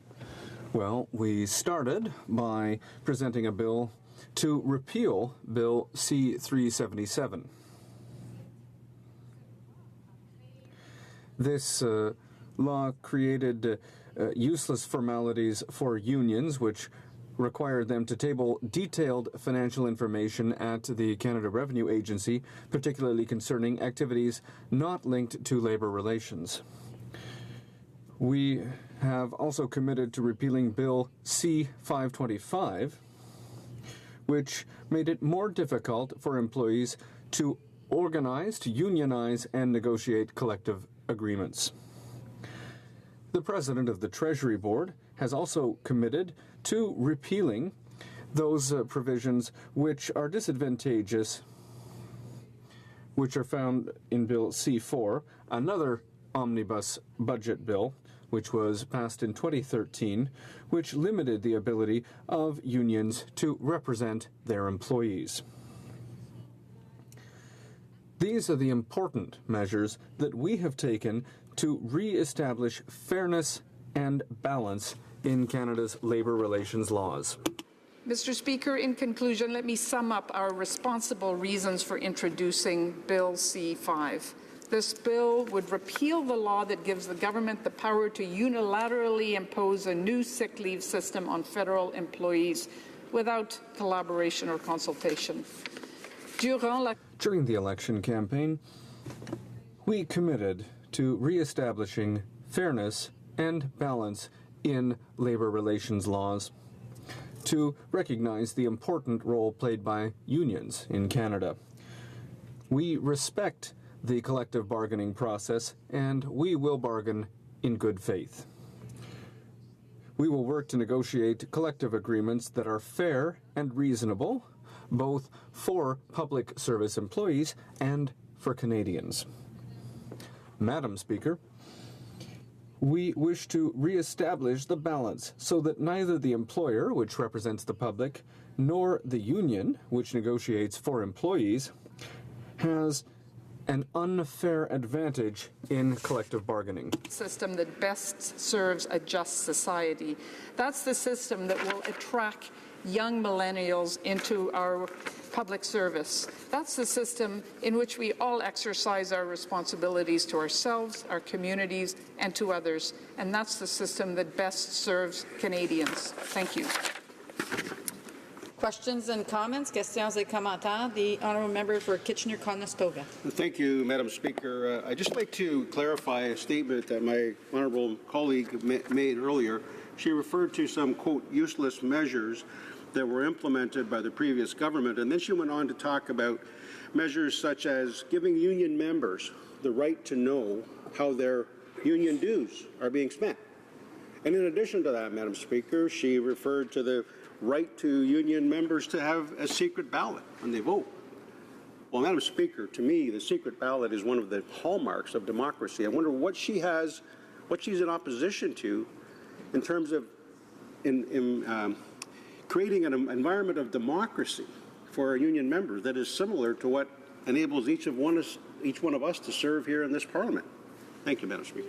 Honourable Parliamentary Secretary to the President of the Treasury Board. Well, thank you, Madam Speaker, and I appreciate the question of the member opposite, who is part of a government that didn't see the value that workers bring to the table and the importance of unions to look after and champion workers across the country.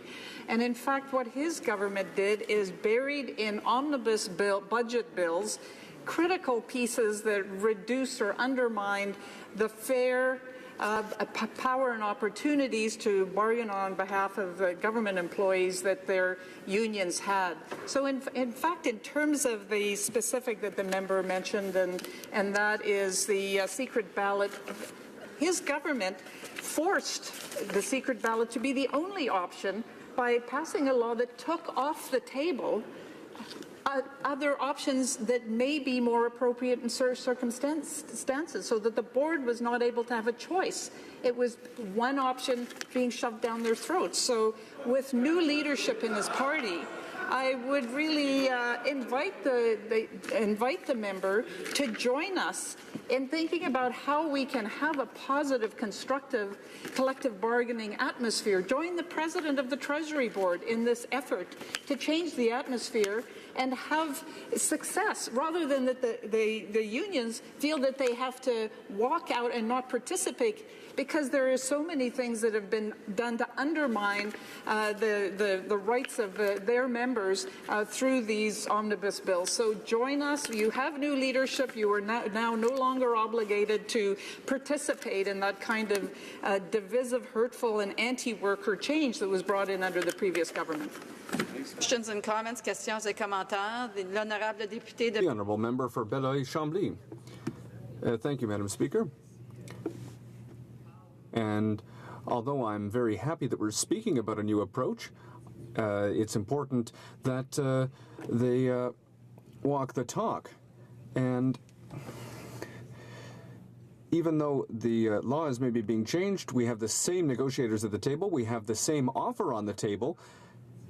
Can the government really guarantee that we're going to see an offer that will reflect this new respect that they say that they have for workers? Because, well, it's one thing to pay lip service and say that they respect workers, but if the offer to the public service workers from the government doesn't reflect that, well, I'm wondering, can the parliamentary secretary guarantee that the offer that will be presented, that it will respect this new desire to show goodwill to our workers? The Honourable Parliamentary Secretary.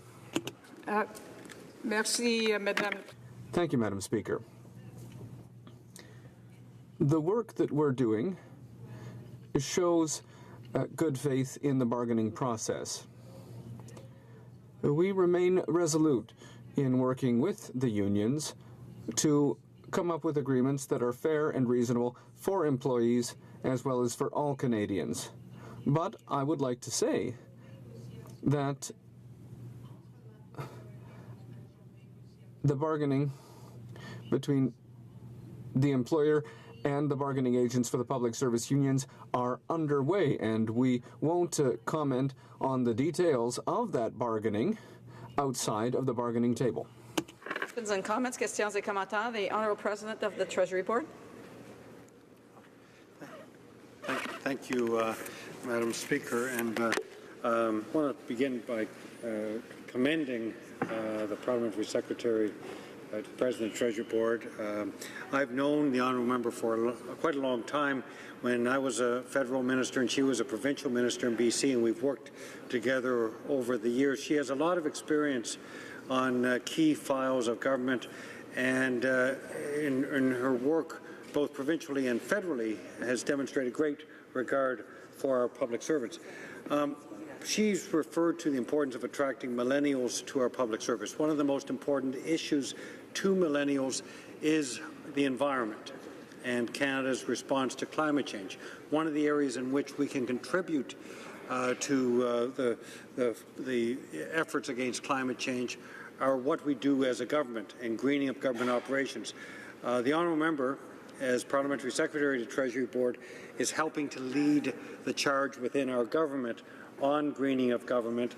I would like her to reflect on some of her ideas and some of what we are looking forward to doing as a government in order to lead as a national government in the fight against climate change within our country and globally. The Honourable Parliamentary Secretary to the President of the Treasury Board.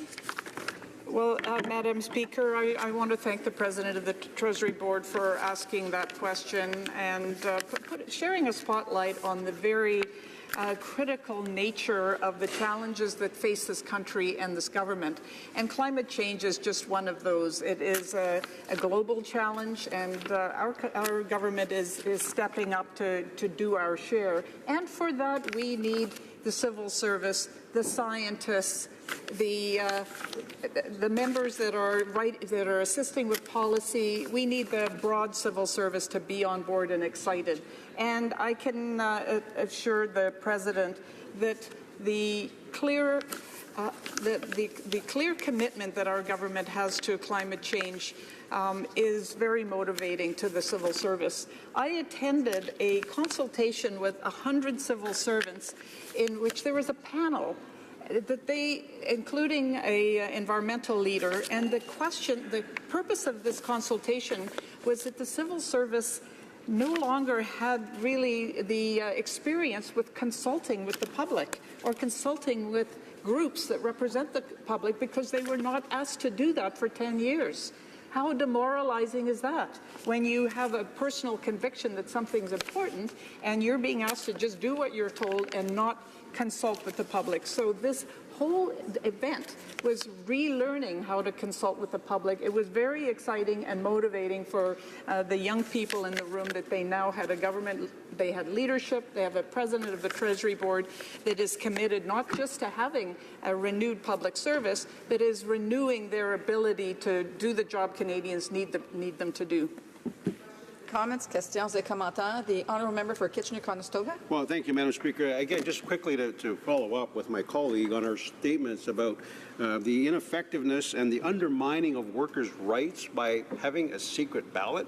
And then she went on to refer to some possibly more appropriate methods than the secret ballot. I wonder if she could outline what some more appropriate methods of electing their membership, their leaders, could be than a secret ballot.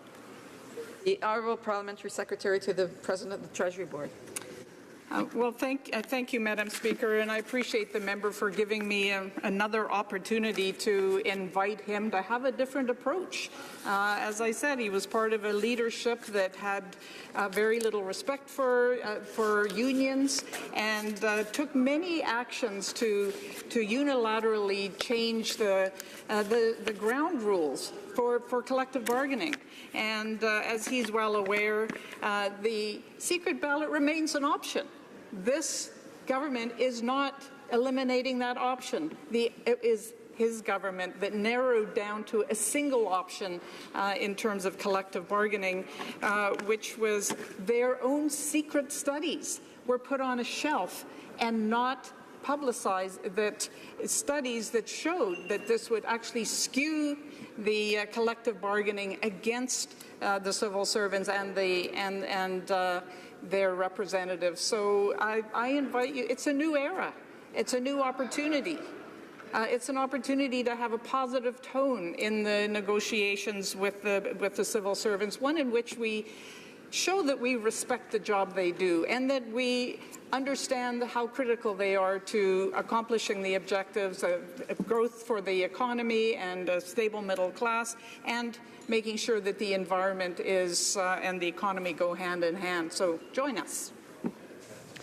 Resuming debate, reprise de débat, the Honourable Parliamentary Secretary to the Leader of the Government in the House of Commons. Yes, thank you, Madam Speaker. It's actually with pleasure that I rise today to talk on this particular bill because, you know, labor legislation is not new to me in the sense that when I was first elected as a parliamentarian back in 1988, some of the most controversial pieces of legislation, in fact, one would argue, with the exception possibly of the Meech Lake constitutional reform package that we debated back then, it was labor legislation, known as the final offer selection. So I have a little bit of experience that I'd like to be able to share with the House and maybe give a different perspective with respect to that.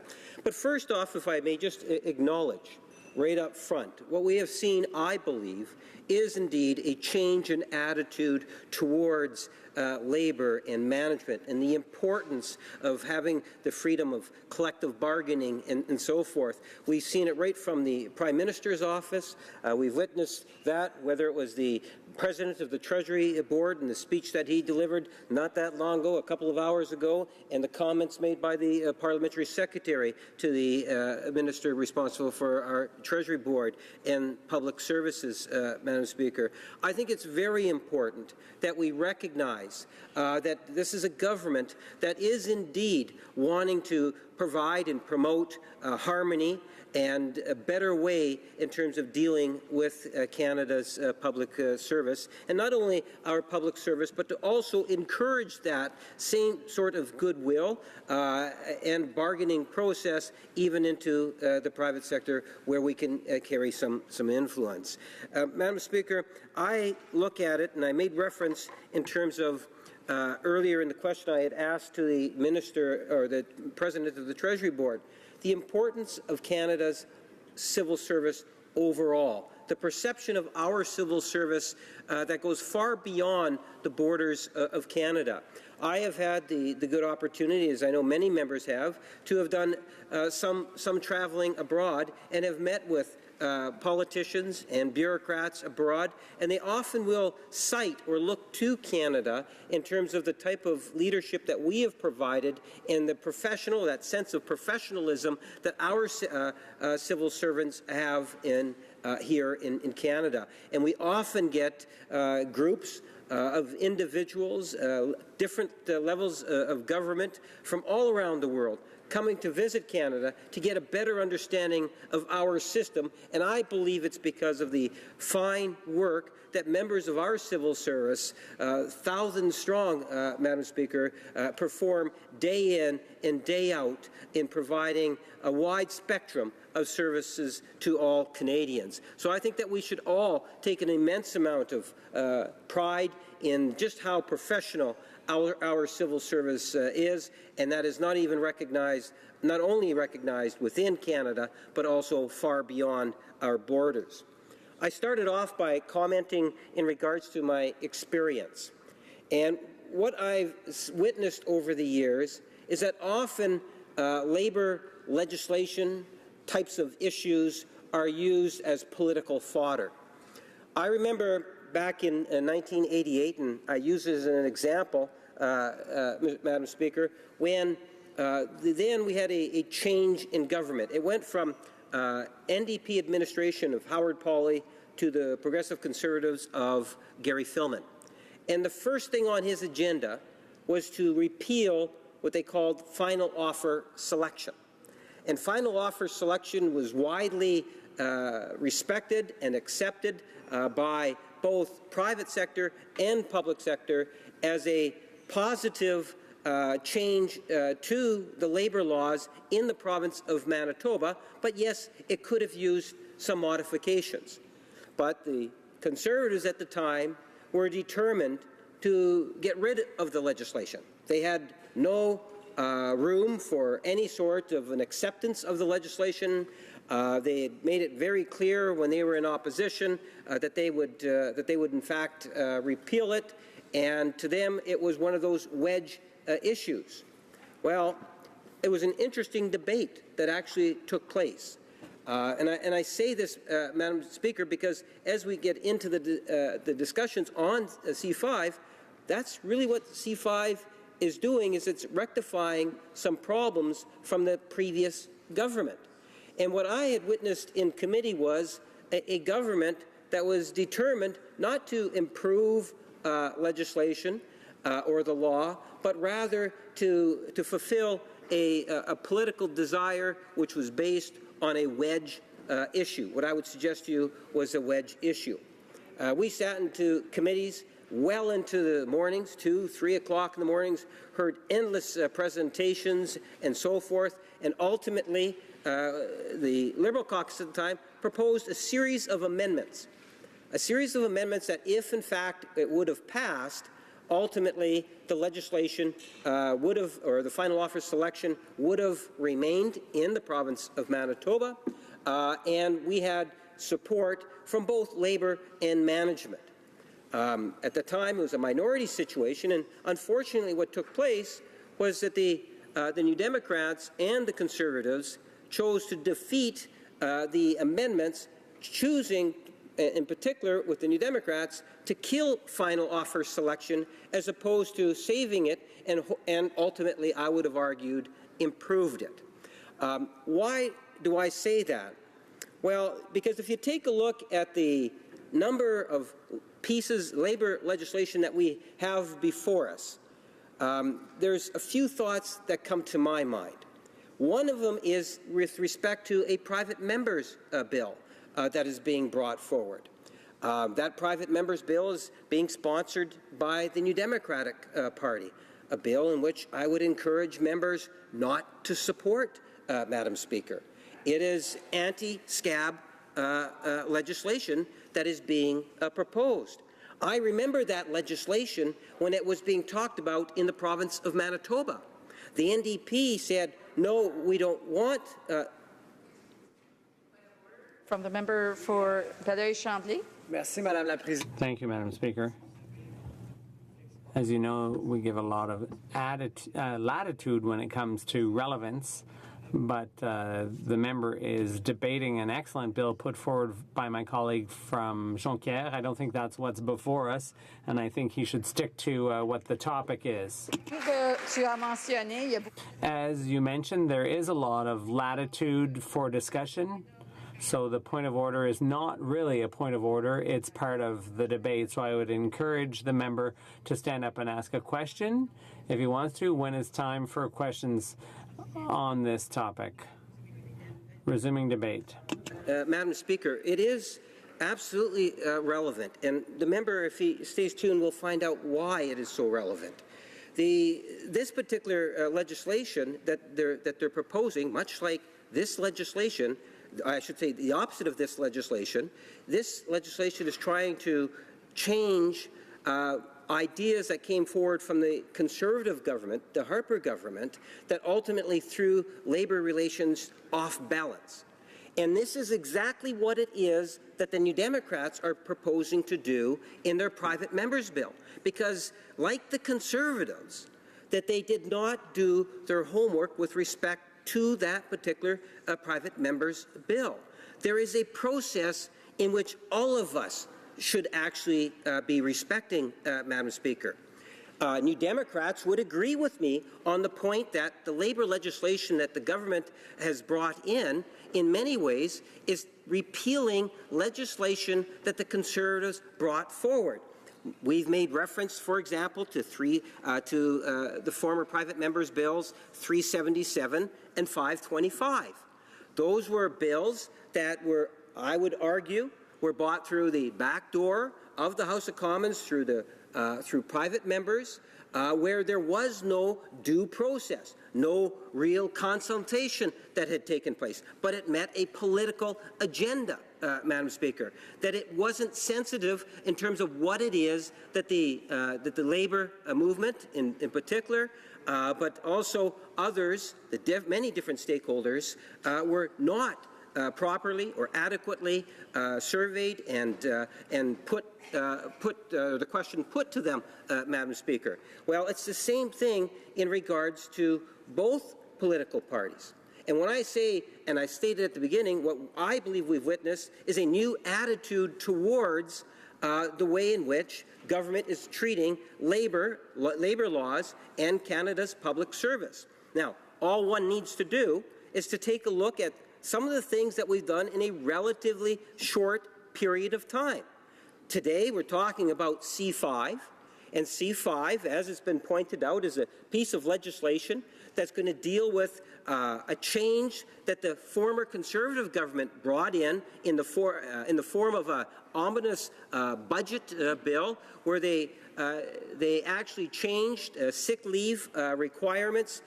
There was no consultations done whatsoever. It was their attitude or their position, and they were interfering. It upset a great number of people. When we were in opposition, we cited the reasons why it is that we had a difficult time, let alone it was being packaged in a budget bill, that particular change, Madam Speaker. But we believed at the time that it needed to be changed, and voila, today we have Bill C5. And it is rectifying a mistake in which the Conservatives have done. I've made reference to the two private members' bills, which dealt with issues such as the certification. It dealt with other issues related to public disclosure. And again, we witnessed no consultation that actually had taken place. So we had bills C4 and C7 that were brought in by this government in order to try to balance the scale, Madam Speaker. I believe that this government has, in fact, been successfully able to portray that this is not only a government that wants to see a different attitude, but has been very effective at implementing it. You know, we saw recently, and we hope that things continue to go well with what's taken place in regards to Canada Post. I remember talking to postal carriers in particular with respect to the former government and just the attitude of no trust and not having trust in the government of the day in terms of having that arm's length, that in fact that they were prepared to take certain actions, Madam Speaker, even if it meant going against the Canada Post workers. And I believe that in good part what we have seen is by bringing forward legislation like C4, like C7, dealing with the issues of like our RCMP and allowing for collective bargaining and the association or allowing the RCMP to become unionized. These are all very strong, positive measures that have been taken in a relatively short period of time.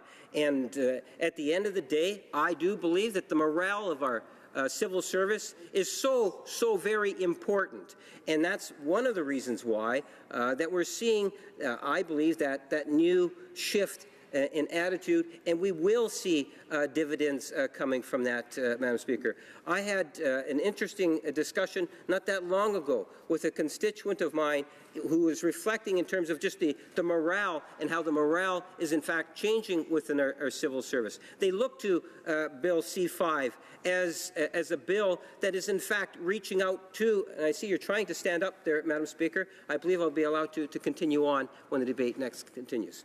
Yes, the member will have 6.5 minutes remaining in his speech, and as well as 10 minutes of questions and comments thereafter. It being 5:30 p.m., pursuant to order made on Friday, June 17, 2016, the House will now proceed to the taking of the deferred recorded division on motion M43 under private members' business in the name of Mr. Kelly. Call in the members.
The question is as follows.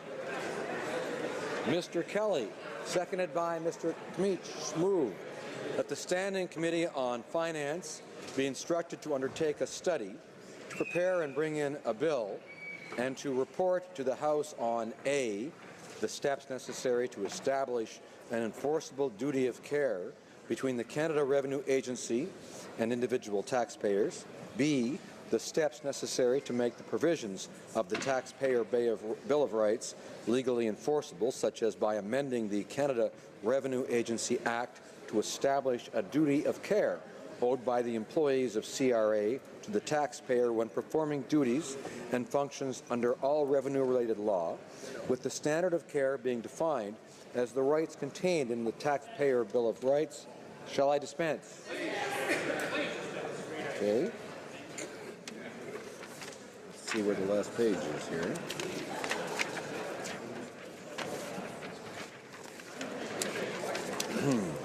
All those at my left in favor of the motion will please rise. Back row. Mr. Kelly. Mr. Macaulay, Edmonton West. Mr. Macaulay, Edmonton West. Mr. Nader. Mr. Nader. Mr. Nuttall. Mr. Nuttall. Mr. Soroya. Mr. Soroya. Mr. Schmale. Mr. Schmale. Mrs. Stubbs. Mrs. Stubbs. Mrs. Wagentall. Mrs. Wagentall. Mr. Waugh. Mr. Waugh. Mr. Weber. Mr. Weber. Mr. Chong. Mr. Chong. Mr. Clement. Mr. Clement. Mr. O'Brien. Mr. O'Brien. Mr. Scheer. Mr. Scheer. Mr. Trost. Mr. Trost.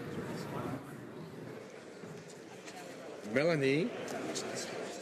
Oh, second row on my left. Mr. Stanton. Fourth row on my left. Excuse me. Fourth row. Mr. Stanton. Mr. Albus. Mr. Albus. Mr. Zimmer. Mr. Zimmer. Mr. Falk. Mr. Falk. Mr. Barlow. Mr. Barlow. Mr. Arnold. Mr. Arnold. Mr. Abultayev. Mr. Abultayev. Monsieur Berthold. Monsieur Berthold. Mr. Cooper. Mr. Cooper. Mr. Broussard. Mr. Broussard. Mr. Diot. Mr. Diot. Mr. Janis. Mr. Janis. Mr. Genereux. Mr. Genereux. Ms. Harder. Ms. Harder. Mr. Godin. Monsieur Godin. Mr. Kitchen. Mr. Kitchen. Mr. Kimmich. Mr. Kimmich. Mr. Leipert. Mr. Leipert. Third row on my left. Monsieur Lauzon, Stormont Dundas, South Glengarry. Monsieur Lauzon, Stormont Dundas, South Glengarry. Mr. Lukiski. Mr. Lukiski. Mr. Albrecht. Mr. Albrecht. Mr. Calkins. Mr. Calkins. Mr. Shipley. Mr. Shipley. Mr. Van Kesteren. Mr. Van Kesteren. Mr. Miller, Bruce Gray, Owen Sound. Mr. Miller, Bruce Gray, Owen Sound. Mr. McColeman. Mr. McColeman. Mr. McKenzie. Mr. McKenzie. Mr. Sweet. Mr. Sweet. Madame Boucher. Madame Boucher. Mr. Lobb. Mr. Lobb. Monsieur Généreux. Monsieur Généreux. Monsieur Gould. Monsieur Gould. Mr. Richards. Mr. Richards. Mr. Hobach. Mr. Hobach. Mr. Sopak. Mr. Sopak. Second row on my left. Hilson. Mr. Mr. Tilson. Mrs. Gallant. Mrs. Gallant. Mr. Warwa. Mr. Warwa. Mr. Doherty. Mr. Doherty. Mr. Clark. Monsieur Clark. Mr. Allison. Mr. Allison. Mr. Carey. Mr. Carey. Mrs. McLeod, Kamloops, Thompson, Caribou. Mrs. McLeod, Kamloops, Thompson, Caribou. Mr. Workington. Mr. Workington. Mr. Brown. Mr. Brown. Mrs. Vecchio. Mrs. Vecchio. Mr. Kent. Mr. Kent. Mrs. Wong. Mrs. Wong. Mrs. Gladu. Ms. Gladu.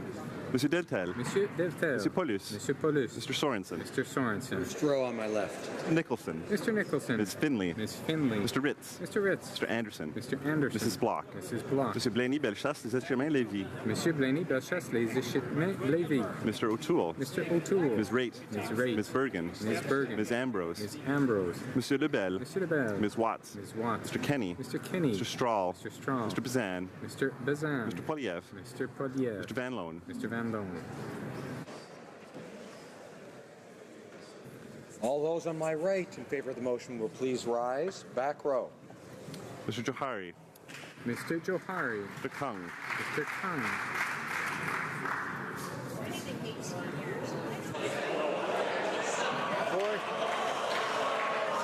Fourth row on my right. Third row on my right. Second row on my right. First row on my right.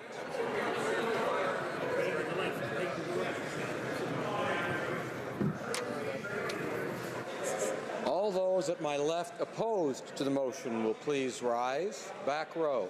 Tan. Mr. Tan. Ms. Tassi. Ms. Tassi. Mr. Vandal. Mr. Vandal. Mr. Whalen. Mr. Whalen. Mrs. Zaid. Mrs. Zaid. Mr. Tutu. Mr. Tutu. Monsieur Plamondon. Monsieur Plamondon. Monsieur Marcil. Monsieur Marcel. Madame Posé. Madame Posé. Monsieur Fortin. Monsieur Fortin. Monsieur Thériault. Monsieur Thériault. Monsieur Beaulieu. Monsieur Beaulieu. Monsieur Barcelou Duval. Monsieur Barcelot Duval. Madame Gill. Madame Gill. Monsieur Boudria. Monsieur Boudria. Quatrième banc. Fourth row. Mr. Sorbera. Mr. Sorbera. Mr. Tabera. Mr. Tabera. Mr. Blakey. Mr. Blakey. Mr. Weir. Mr. Weir. Ms. Benson. Ms. Benson. Mr. Cannings. Mr. Cannings. Mr. Johns. Mr. Johns. Ms. Malcolmson. Ms. Malcolmson. Mr. McGregor. Mr. McGregor. Ms. Hardcastle. Ms. Hardcastle. Ms. Ramsey. Ms. Ramsey. Ms. Jolibois. Ms. Jolibois. Ms. Blaney, North Island, Powell River. Ms. Blaney, North Island, Powell River. Madame Hughes. Madame Hughes. Troisième rangée. Third row on my left. Sweet Fraser Canyon. Mr. Sidhu Mission Mesquite Fraser Canyon. Ms. Sidhu Brampton South. Ms. Sidhu Brampton South. Mr. Secan. Mr. Secan. Mr. Stewart. Mr. Stewart. Mr. Duval. Mr. Duval. Monsieur Aubin. Monsieur Monsieur Aubin. Nantel. Monsieur Nantel. Monsieur Caron. Monsieur Caron. Madame Quash. Madame Quash. Monsieur Dussault. Monsieur Dussault. Madame Sans Souci. Madame Sans Souci. Monsieur Choquette. Monsieur Choquette. Madame Trudel. Madame Trudel. Second row. Serré. Monsieur Serré. Madame Shanahan. Madame Shanahan. Mr. Sheehan. Mr. Sheehan. Mr. Garrison. Mr. Garrison. Madame Boutin-Sweet. Madame Boutin-Sweet. Ms. Matheson. Ms. Matheson. Monsieur Dubé. Monsieur Dubé. Madame Laverdière. Madame Laverdière. Madame Brosseau. Madame Brosseau. Ms. Kwan. Ms. Kwan. Mr. Rankin. Mr. Rankin. Madame Moore. Madame Moore. Première rangée. First row on my left. Ms. Ashton. Ms. Ashton. Mr. Mulcair. Monsieur Mulcair. Mr. Julian. Mr. Julian. Ms. Duncan Edmonton Strathcona. Ms. Duncan Edmonton Strathcona. Mr. Christopherson. Mr. Christopherson. Mr. Angus. Mr. Angus. Mr. Davies. Mr. Davies. Mr. Donnelly. Mr. Donnelly. Mr. Massey Windsor West. Mr. Massey Windsor West. All those at my right opposed to the motion will please rise. Fifth row. Ms. Khalid. Ms. Kelly. Madame Lapointe. Back to Mr. Johari. Back to Mr. Johari. Mr. Kung. Mr. Kung. Ms. Khalid then. Ms. Kelly. Madame Lapointe. Madame Lapointe. Monsieur Lefebvre. Monsieur Lefebvre. Monsieur Lemieux. Monsieur Lemieux. Mr. Levitt. Mr. Levitt. Monsieur Lightbound. Mrs. Lockhart. Mr. Lightbound. Mrs. Lockhart. Mr. Long. Mr. Long. Mr. Longfield. Mr. Longfield. Ms. Ludwig. Ms. Ludwig. Mr. McKinnon Gatineau. Monsieur McKinnon Gatineau. Mr. Maloney. Mr. Maloney. Monsieur Massé Avignon, La Métis, Matane, Matapédia. Monsieur Massé Avignon, La Métis, Matane, Metapédia. Mr. May Cambridge. Mr. May Cambridge. Mr. McDonald. Mr. McDonald. Mr. McKinnon Coquitlam, Port Coquitlam. Mr. McKinnon Coquitlam, Port Coquitlam. Mr. Mendocino. Mr. Menachino. Mr. Miller, Ville-Marie, Le Sud-Ouest et les Sœurs. Mr. Miller, Ville-Marie, Le Sud-Ouest, Île des Sœurs. Mr. Morrissey. Mr. Morrissey. Madame Nassif. Madame Nassif. Ms. O'Connell. Ms. O'Connell. Mr. Oliver. Mr. Oliver. Mr. O'Regan. Mr. O'Regan. Mr. Ouellet. Mr. Ouellet. Mr. Peterson. Mr. Peterson. Mr. Rioux. Monsieur Rio. Mr. Robillard. Monsieur Robillard. Mr. Rumi. Mr. Rumi. Mr. Rusnak. Mr. Rusnak. Mr. Saini. Mr. Singh. Mr. Sanson. Monsieur Sanson. Mr. Sanga. Mr. Sanga. Mr. Sarai. Mr. Sarai. Quatrième rangée. Fourth row on my right. Mr. Area. Mr. Ayoub. Monsieur Ayoub. Mr. Badaway. Mr. Badaway. Mr. Bayless. Mr. Bayless. Mr. Biddle. Mr. Biddle. Mr. Bettina. Mr. Bettina. Mr. Breton. Monsieur Breton. Mr. Chen. Mr. Chen. Mr. Bruson. Mr. Bruson. Mr. Moff. Mr. Moff. Mr. Diorio. Monsieur Diorio. Mr. Drouin. Monsieur Drouin. Ms. Zerowitz. Ms. Zerowitz. Mr. Assassi. Mr. Elsassi. Ms. Pettipas-Taylor. Ms. Pettipas-Taylor. Mr. El Khoury. Mr. El Khoury. Mr. Ellis. Mr. Ellis. Mr. Erskine Smith. Mr. Erskine Smith. Mr. Ailson. Mr. Ailson. Mr. Finnegan. Mr. Finnegan. Mr. Fisher. Mr. Fisher. Mr. Fonseca. Mr. Fonseca. Mr. Fragiscados. Mr. Fragiscato. Mr. Fraser West Nova. Mr. Fraser West Nova. Mr. Fraser Central Nova. Mr. Fraser Central Nova. Mr. Fuhr. Mr. Fuhr. Mr. Gerritsen. Mr. Gerritsen. Mr. Graham. Mr. Graham. Mr. Gurwal. Mr. Greywall. Mr. Hardy. Mr. Hardy. Mr. Harvey. Mr. Harvey. Mr. Housefather. Mr. Housefather. Mr. Hussein. Mr. Hussein. Mr. Yacono. Monsieur Yacano. Mrs. Jordan. Mrs. Jordan. Rangée à ma droite. Third row.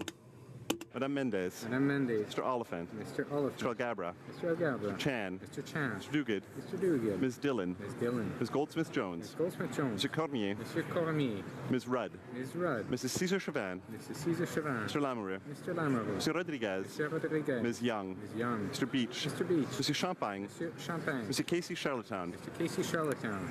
Ms. Gould. Ms. Gould. Ms. Alislav. Ms. Alislav. Mr. Holland. Mr. Holland. Monsieur Schiffke. Monsieur Schiffke. Mr. Vaughn. Mr. Vaughn. Ms. Hutchins. Ms. Hutchins. Mr. Eiking. Mr. Eichen. Mr. Jasnevsky. Mr. Jasnevsky. Monsieur Arsenault. Monsieur Arsenault. Deuxième rangée à ma droite. Second row. Cumberland Colchester. Mr. Casey Cumberland Colchester. Mr. McGinty. Mr. McGinty. Mrs. McCrimmon. Mrs. McCrimmon. Monsieur Lausanne, Enchanté, La Petite Nation. Monsieur Lozon Argenté, La Petite Nation. Mr. McKay. Mr. McKay. Ms. Cara. Ms. Cara. Monsieur Picard. Monsieur Picard. Mr. Boissonneau. Mr. Boissonneau. Mr. Cusner. Mr. Cusner. Ms. Haidu. Ms. Haidu. Mr. Carr. Mr. Carr. Ms. Monsef. Ms. Monsef. Mr. Leslie. Mr. Leslie. Mr. Sohi. Mr. Sohi. Monsieur Duclos. Monsieur Duclos. Ms. Fry. Ms. Fry. Monsieur Dubourg. Monsieur Dubourg. Ms. Murray. Ms. Murray. Mr. Varani. Mr. Varane. Mr. Wilkinson. Mr. Wilkinson. Monsieur Fergus. Monsieur Fergus. Monsieur Lametti. Monsieur Lametti. Ms. Jones. Ms. Jones. Mr. Blair. Mr. Blair. Mr. Sims. Mr. Sims. Mr. Dollywall. Mr. Dollywall. Ms. Vandenbeld. Ms. Vandenbeld. Mr. Spengeman. Mr. Première rangée. First row on my right. Mr. Hare. Ms. Qualtrough. Ms. Qualtrough. Mr. Sajan. Mr. Sargent. Mrs. Philpott. Mrs. Philpott. Mr. Goodale. Mr. Goodale. Madame Jolie. Madame Jolie. Ms. Mahaichuk. Mrs. Mahaï. Monsieur Leblanc. Monsieur Leblanc. Ms. Chager. Ms. Jager. Ms. Foote. Ms. Foote. Mr. Morneau. Mr. Morneau. Mr. Bryson. Mr. Bryson. Ms. Wilson-Raybould. Ms. Wilson-Raybould. Mr. Macaulay Cardigan. Mr. Macaulay Cardigan. Madame Le Boutillier. Madame Le Boutier. Mr. McCallum. Mr. McCallum. Mr. Baines. Mr. Baines. Ms. Bennett. Ms. Bennett. Monsieur Poisson. Monsieur Poisson. Monsieur Paradis. Monsieur Paradis. Mr. Easter. Mr. Easter. Mr. Nault. Mr. Nault. Mr. Bagnall. Mr. Bagnall. Eric.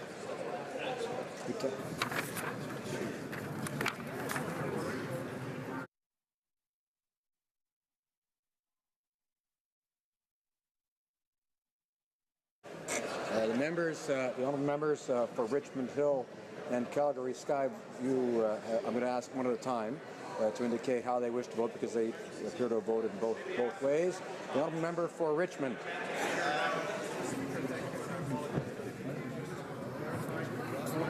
For M43 is nay. I asked the member to wait a moment and start again because the microphone wasn't on. So, there's a member for Richmond Hill. Thank you, Mr. Speaker. I apologize for the confusion. I'd like to clarify that my vote for M43 is nay. Thank you. The honourable member for Calgary Skyview. Thank you, Mr. Speaker. I also apologize, and I want to clarify that my vote was nay for motion M43. Sorry about that.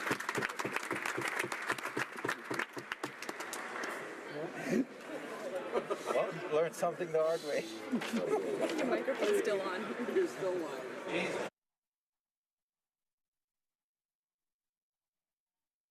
La motion rejetée. I declare the motion defeated.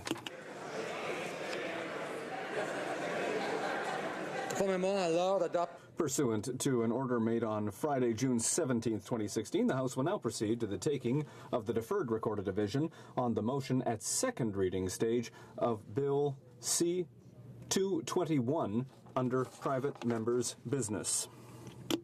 La question est The question is the following one. Mr. Massey, Windsor West, seconded by Ms. Hardcastle, moved that Bill C-221, an act to amend the criminal code, sports betting, be now read a second time and referred to the Standing Committee on Justice and Human Rights. All those at my left in favor of the motion will please rise. Massey, Windsor West. Mr. Massey, Windsor West. At my left. Ms. Tassie.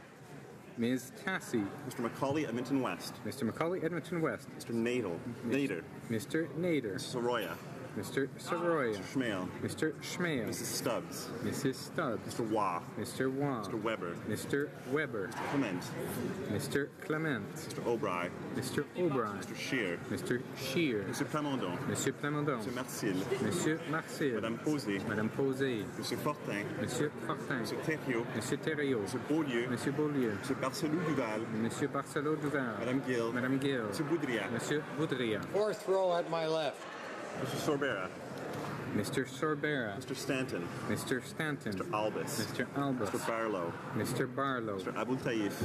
Mr. Abou Taïf. Mr. Berthold. Mr. Berthold. Mr. Cooper. Mr. Cooper. Mr. Broussard. Mr. Brassard. Mr. Diot. Mr. Diot. Mr. Genereux. Mr. Genereux. Mr. Godin. Monsieur Godin. Mr. Kelly. Mr. Kelly. Mr. Kitchen. Mr. Kitchen. Mr. Kimmich. Mr. Kimmich. Mr. Leipert. Mr. Leipert. Mr. Blakey. Mr. Blakey. Mr. Weir. Mr. Weir. Ms. Benson. Ms. Benson. Mr. Canning. Mr. Canning. Mr. Johns. Mr. Johns. Ms. Malcolmson. Ms. Malcolmson. Mr. McGregor. Mr. McGregor. Ms. Hardcastle. Ms. Hardcastle. Ms. Ramsey. Ms. Ramsey. Ms. Jolibois. Ms. Jolibois. Ms. Blaney, North Island, Paul River. Ms. Blaney, North Island, Paul River. Madame Hughes. Madame Hughes. Third row at my left. Mr. Seacat. Mr. Seacam. Mr. Lakiski. Mr. Lakiski. Mr. McColeman. Mr. McColeman. Mr. McKenzie. Mr. McKenzie. Mr. Sweet. Mr. Sweet. Madame Boucher. Madame Boucher. Mr. Lobb. Mr. Lobb. Monsieur Généreux. Monsieur Généreux. Mr. Gourde. Monsieur Gould. Mr. Richards. Mr. Richards. Mr. Holbach. Mr. Holbach. Mr. Sopak. Mr. Sopa. Mr. Stewart. Mr. Stewart. Duval. Mr. Duval. Monsieur Aubin. Monsieur Aubin. Monsieur Nantel. Monsieur Nantel. Monsieur Caron. Monsieur Caron. Madame Quash. Madame Quash. Monsieur Dussault. Monsieur Dussault. Madame Sans Souci. Madame Sans Souci. Monsieur Choquette. Monsieur Choquette. Madame Trudel. Madame Trudel. Second row at my left. Mr. Sheehan. Mr. Sheehan. No, not Mr. Sheehan. Sorry, correction. Mr. Clark. Mr. Clark. Mr. Allison. Mr. Allison. Mr. Carey. Mr. Carey. Mrs. McLeod, Kamloops, Thompson, Caribou. Mrs. McLeod, Kamloops, Thompson, Caribou. Mr. Brown. Mr. Brown. Mrs. Vecchio. Mrs. Vecchio. Mr. Kent. Mr. Kent. Mrs. Gladue. Mrs. Gladue. Monsieur Deltel. Monsieur Deltel. Mr. Paulus. Monsieur Paulus. Mr. Garrison. Mr. Garrison. Madame Boutin-Sweet. Madame Boutin-Sweet. Ms. Matheson. Ms. Matheson. Monsieur Dubé. Monsieur Dubé.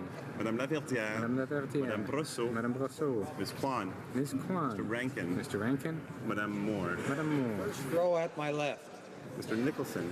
Mr. Nicholson. Ms. Finley. Ms. Finley. Mr. Ritz. Mr. Ritz. Mr. Blaney, Bellechasse, Saint-Germain-Lévis. Monsieur Blaney, Bellechasse, Lévis. Mr. O'Toole. Mr. O'Toole. Ms. Raitt. Ms. Raitt. Ms. Bergen. Ms. Bergen. Monsieur Lebel. Monsieur Lebel. Ms. Watts. Ms. Watts. Mr. Kenny. Mr. Kenny. Mr. Bazan. Mr. Bazan. Mr. Poliev. Mr. Poliev. Ms. Ashton. Ms. Ashton. Mr. Mulcair. Mr. Mulcair. Mr. Julian. Mr. Julian.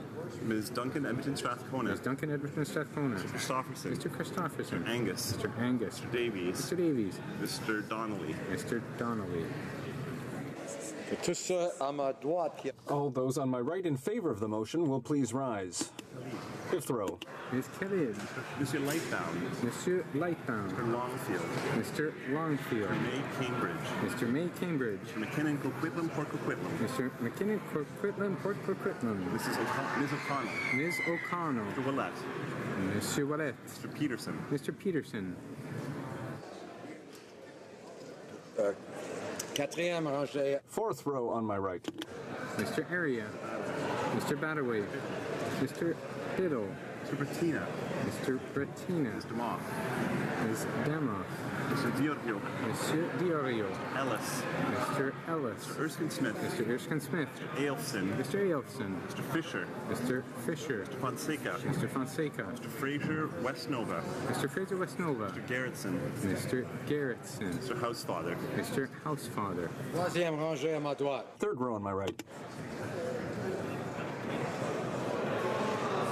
Deuxième. Second row on my right. Mr. Fergus.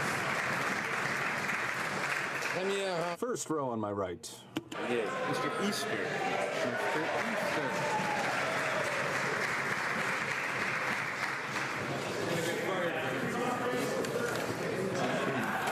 All those at my left opposed to the motion will please rise. Back row. Mr. Tan. Mr. Tan. Mr. Vandal. Mr. Vandal. Mr. Whalen. Mr. Whalen. Mrs. Zaid. Mrs. Zaid. Mr. Tutu. Mr. Tutu. Mr. Nuttall. Mr. Nuttall. Mrs. Wagenthal. Mrs. Wagenthal. Mr. Chong. Mr. Chong. Mr. Trost. Mr. Trost. Quatrième rangée. Fourth row on my left. Mr. Tabera. Mr. Zimmer. Mr. Zimmer. Mr. Falk. Mr. Falk. Mr. Arnold. Mr. Arnold. Mr. Jennis. Mr. Jennis. Ms. Harder. Ms. Harder. Troisième rangée. Third row on my left. Mr. Sidhu, Mission Matsqui Fraser Canyon. Mr. Sidhu, Mission Matsqui Fraser Canyon. Ms. Sidhu Brampton South. Ms. Sidhu Brampton South. Mr. Lausanne, Stormont Dundas, South Glengarry. Mr. Lausanne, Stormont Dundas, South Glengarry. Albrecht. Mr. Albrecht. Mr. Calkins. Mr. Calkins. Mr. Shipley. Mr. Shipley. Mr. Van Kesteren. Mr. Van Kesteren. Mr. Miller, Bruce Gray Owen Sound. Mr. Miller, Bruce Gray Owen Sound. Deuxième rangée. Second row. Mr. Serre. Monsieur Serre. Madame Shanahan. Madame Shanahan. Mr. Sheehan. Mr. Sheehan. Mr. Tilson. Mr. Tilson. Mrs. Gallant. Mrs. Gallant. Mr. Warwa. Mr. Warwa. Mr. Doherty. Mr. Doherty. Mr. Workington. Mr. Workington. Mrs. Wong. Mrs. Wong. Mr. Sorensen. Mr. Sorensen. Première rangée. First row on my left. Mr. Anderson. Mr. Anderson. Mrs. Block. Mrs. Block. Ms. Ambrose. Ms. Ambrose. Mr. Strahl. Mr. Strahl. Mr. Van Loan. Mr. Van Loan. All those at my right opposed to the motion will please rise. Fifth row. Mr. Johari. Mr. Kong. Madame Lapointe. Monsieur Lefebvre. Mr. Levitt. Mrs. Lockhart. Mrs. Lockhart. Mr. Long. Mr. Long. Ms. Ludwig.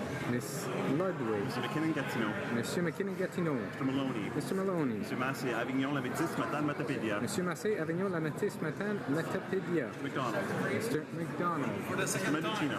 Mr. Mendocino. Mr. Miller, Ville-Marie, Le Sud-Ouest et Dessart. Mr. Miller, Ville-Marie, Le Sud-Ouest et des Sœurs. Mr. Morrissey. Mr. Morrissey. Madame Nassif. Madame Nassif. Mr. Oliver. Mr. Oliver. Mr. O'Regan. Mr. O'Regan. Mr. Rioux. Monsieur Rio. Mr. Robillard. Monsieur Robillard. Mr. Rumi. Mr. Rumi. Mr. Rusnak. Mr. Rosnak. Mr. Saini. Mr. Singh. Sanson. Monsieur Sanson. Mr. Sanga. Mr. Sanga. Mr. Sarai. Mr. Sarai. Fourth row at my right. Mr. Ayoub. Monsieur Ayoub. Mr. Bayless. Mr. Bayless. Mr. Breton. Monsieur Breton. Mr. Chen. Mr. Chen. Brusen. De Brusen. Mr. Drouin. Monsieur Drouin. Zerowitz. Ms. Zerowitz. Mr. Sassi. Mr. Ms. Alsassi. Petitpot Taylor. Ms. Petitpot-Taylor. Mr. El Khoury. Monsieur El Khoury. Mr. Finnegan. Mr. Finnegan. Mr. Fragascados. Mr. Fragascados. Mr. Fraser Westnova. Mr. Fraser Westnova. Mr. Fuhr. Mr. Fuhr. Mr. Gran. Mr. Gran. Graham. Mr. Gurwal. Mr. Greywall.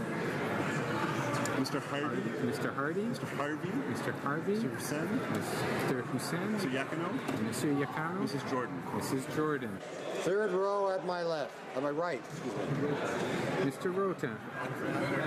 Mr. Oliphant. Mr. Algabra. Mr. Algabra. Mr. Chan. Duguid. Mr. Duguid. Dillon. Ms. Dillon. Ms. Goldsmith-Jones. Ms. Goldsmith-Jones. Mr. Cormier. Monsieur Cormier. Ms. Rudd. Ms. Rudd. Mrs. Cesar Chauvin. Mrs. Cesar Chauvin. Mr. Lamoureux. Mr. Lamoureux. Mr. Rodriguez. Mr. Rodriguez. Ms. Young. Ms. Young. Mr. Champagne. Mr. Champagne. Ms. Gould. Ms. Gould. Ms. Alislav. Ms. Alislav. Mr. Holland. Mr. Holland. Mr. Schiffke. Mr. Schiffke. Mr. Vaughn. Mr. Vaughn. Ms. Hutchings. Ms. Hutchings. Mr. Eiking. Mr. Eichen. Mr. Jesnevsky. Mr. Jesnevsky. Mr. Arsenault. Mr. Arsenault. Second row at my right. Mr. Casey Cumberland Colchester. Mr. McGinty. Mrs. McCrimmon. Monsieur Lauzon, Argentin, La Petite Nation. Ms. Kara. Mr. Picard. Monsieur Picard. Boissonneau. Mr. Boissonneau. Cousineau. Mr. Cousineau. Ms. Haidu. Ms. Haidu. Mr. Carr. Mr. Carr. Ms. Monsef. Ms. Monsef. Leslie. Mr. Leslie. Mr. Sohi. Mr. Sohi. Mr. Duclos. Monsieur Duclos. Ms. Fry. Ms. Fry. Mr. Dubourg. Mr. Dubourg. Ms. Murray. Ms. Murray. Mr. Branney. Mr. Branney. Mr. Wilkinson. Mr. Wilkinson. Mr. Lametti. Mr. Lametti. Ms. Jones. Ms. Jones. Mr. Blair. Mr. Blair. Mr. Sims. Mr. Sims. Mr. Dollywall. Mr. Dollywall. Ms. Vandenbeld. Ms. Vandenbeld. Mr. Spengeman. Mr. Spengeman. First row at my right. Mr. Hare. Qualtrough. Ms. Qualtrough. Sargent. Mr. Sargent. Mrs. Philpott. Mrs. Philpott. Goodale. Mr. Goodale. Madame Joly. Madame Joly. Ms. Mahaichuk. Ms. Mahaichuk. Monsieur Leblanc. Monsieur Leblanc. Ms. Shager. Ms. Shager. Ms. Foote. Ms. Foote. Mr. Morneau. Mr. Morneau. Mr. Bryson. Mr. Bryson. Ms. Wilson Raybould. Ms. Wilson Raybould. Mr. Macaulay Cardigan. Mr. Macaulay Cardigan. Madame Leboutillier. Madame Leboutillier. Mr. McCallum. Mr. McCallum. Mr. Baines. Mr. Baines. Ms. Bennett. Ms. Bennett. Monsieur Paradis. Monsieur Poisson. Monsieur Poisson. Monsieur Paradis. Monsieur Paradis. Nault. Mr. Nault. Mr. Bagnall. Mr. Bagnall.